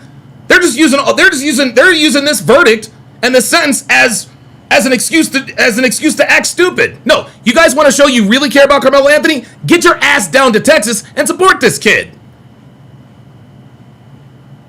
Don't put money on his book. Bring him books. Give him ideas. Give him hope. Because I'm telling you right now, if you guys really do care about Karmelo Anthony, I'm telling you right now, I think he's gonna snuff himself out in 6 months or less. I'm being dead ass. I'm not being facetious. No, sir. Not a chance. Not a chance. But if one of you, just one of you, can go down there and just take the time to at least mentor him, maybe this kid has a second chance at life. Maybe. But I'm telling you, black community, the so-called black community, Karmelo Anthony is not going to survive this without you. Because he's damn sure not going to survive it alone. Karmelo needs you. His mom and dad have shown us they don't give a fuck about this kid. They raised $600, they spent all the fucking money, and then hired a public defense attorney. Kid said in his paperwork, I'm broke, alone, destitute. Does that sound like somebody who has support to you? If you guys really care about Karmelo Anthony, if you really do care about this kid's life, somebody has got to get down to Texas and mentor this kid. That's the only way he's going to survive this. That's the only way he's going to survive this.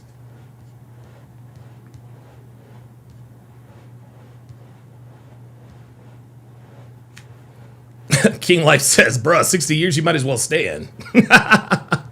Molten Mage Gaming says, Spurs blowing out the Knicks. How do you think the New York black community will react tonight? Oh my. Well, apparently they've got heightened security.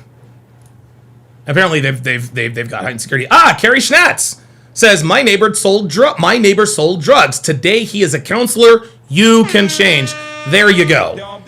There you go. And listen, man, look. I'm gonna have an honest moment with you guys here. Because yes, I am extremely angry at the so-called black community for the way they have acted in light of this conviction and subsequent sentencing. Their behavior is fucking appalling. But I'm not angry at Karmelo Anthony. I'm really not. And listen, I know I have reason to be. I know Karmelo didn't do anything to me. Austin Metcalf was not my brother. I don't have a reason to hate him. Okay? I hate the culture. I don't hate Karmelo. Yes, he killed Austin Metcalf, and yes, he is going to pay the price. But at the end of the day, Karmelo is still a human being. All right? He still has likes, dislikes. He's not a waste of space. He's a human being.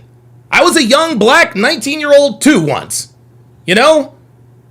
And we say all the time, you can't use someone's worst moment as a referendum on your overall character. Right?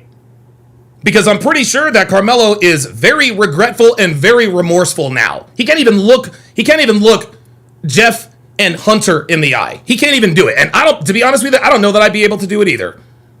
But at the end of the day, and again, it's easy for me to say, hey, we all make mistakes. It wasn't my brother that was killed. I get it. But that's what makes me and other people out there uniquely qualified to talk like this, because we are not emotionally connected to the situation. Karmelo is still a human being. He's probably scared out of his fucking mind right now. But we gotta remember, yes, he made a huge mistake. He is going to pay the price. But again, if the black community really does say they support this kid, somebody has got to go down there and mentor him. We've got to remember, yes, he committed a heinous crime, and he did it in the worst way. But we can't forget. We got to be human about this. Listen, we can be angry at the reaction. Let's be angry at the reaction. Let's be angry at the community. Don't be angry at Karmelo. And I know if you're a white person, I know that's easy for me to say. I get it. I know Hunter and Jeff. Listen, you're not gonna get any argument from me. But for those of us who are on the outside, or from the outside looking in, right? When we see the situation, we have no emotional ties to Karmelo Anthony. We have no emotional ties to the Metcalf family. He's still a human being. He's still a human being. So, look, man, like, the black community shouldn't give up on this kid. Unfortunately, it looks like his parents already have. Dogman Plus says we can all be safe. And dude, and guys, look, check this out. Look, man. You guys know my story. You guys know my goddamn story. Guys, I'm a four-time convicted felon of violent crimes with my fists. Nothing with weapons, nothing with women. 4 times, guys. The worst breakup of my life left me literally homeless. Literally homeless. Look where I am now. I could never have imagined, that after going through what I had gone through and the choices that I made to put myself in that position, that I would be sitting here right now. Never in a million lifetimes. Yet here I am. Now, I didn't kill anybody, right? And I didn't serve 17 years in prison. Okay? But Karmelo's only 19 years old. If he's out by 38, that's right around the time right around the time I started rebuilding my life. So, if the black community really cares about this kid, somebody needs to go down there and mentor this kid.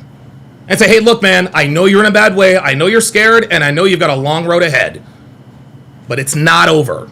I know it feels like it's over. I know you're feeling hopeless, and somebody needs to put it in. I know you're probably even feeling like you don't want to be around anymore.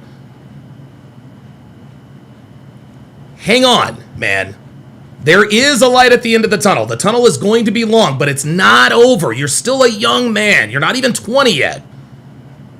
Use this time to educate yourself. Use the time to enrich your mind. Use this time to reflect on the culture and the sequences that led up to this bad decision making. Use this to fuel you.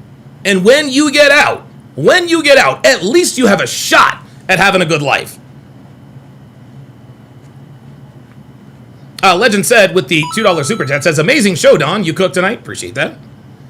Jeff Hoppin with the $5 super chat says he is never getting out of prison. I say he's going to fuck around and find out in there and get more time. He is all alone and uneducated. You might be right. You might be right.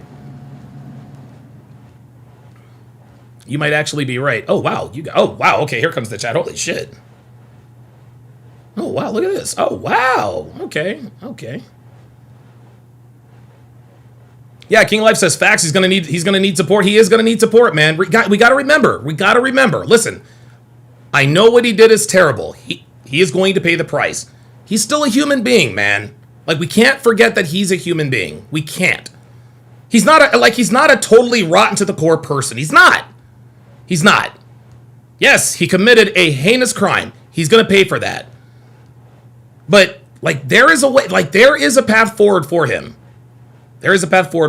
Holy shit. God damn, New York is up by 21. Or I'm sorry, San Antonio is up by 21 on New York. God damn. They're getting their ass kicked.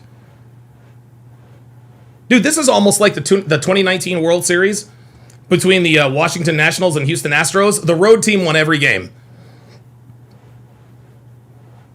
Carrie Schnatt says, yep, you're 100% right. Amen.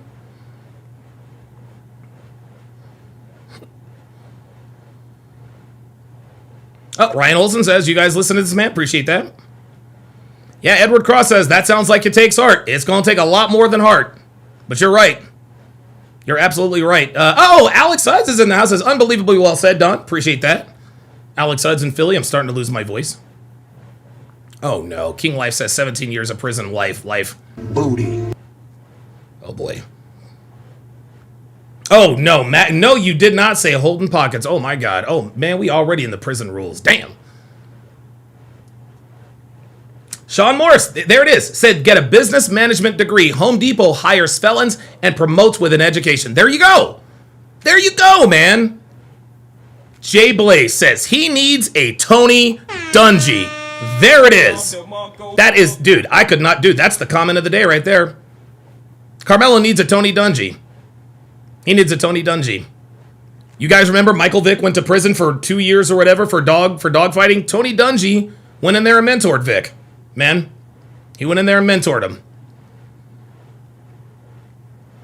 King Life, who is actually on the ground in New York City, says, niggas acting a fool near MSG. Damn, are they... Dude, I thought they had more security. Damn, that's crazy. I thought they said they're going to increase security. God damn. Dude, the Knicks better win, man.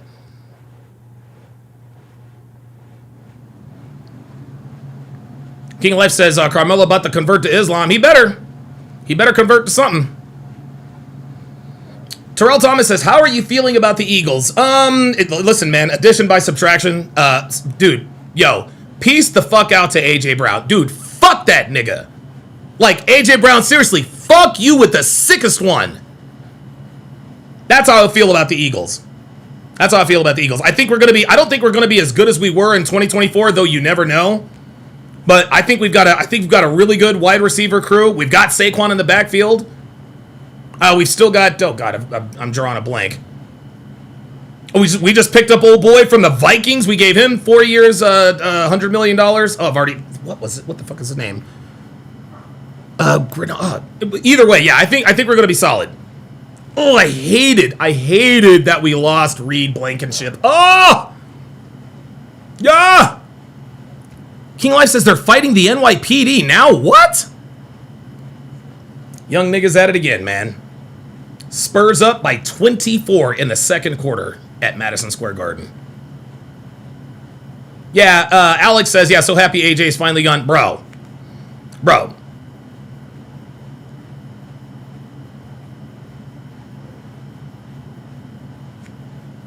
All this time, Jalen Hurts and Nick Sirianni have been getting dogged in the media for the last 2 years. Dogged. Jonathan Grenard, thank you, Machiavelli. 2 years, the media has been dogging Nick Sirianni and Jalen Hurts. It was fucking AJ Brown the whole time. Get his bitch ass up the fuck out of here. I hope the Patriots go fucking 1 and fucking 20. Fuck that nigga. Fuck that, like that emotional ass nigga blew up the fuck. Dude, we won a goddamn Super Bowl after he requested a trade. Fuck him. Fuck him. Straight up. All right, guys. Hell of a show today. 3:33 left. I'm gonna water my flowers and go down and watch the rest of this blowout. Jesus, they are up by 27. Oh my God, dude, they are boat racing the Knicks at home. Ryan Olson says, Donovan, can they do a martial law in Texas if there's a lot of riots? I don't know what the martial law standards are down there, but my guess is that if they need to take action, then they can take action. So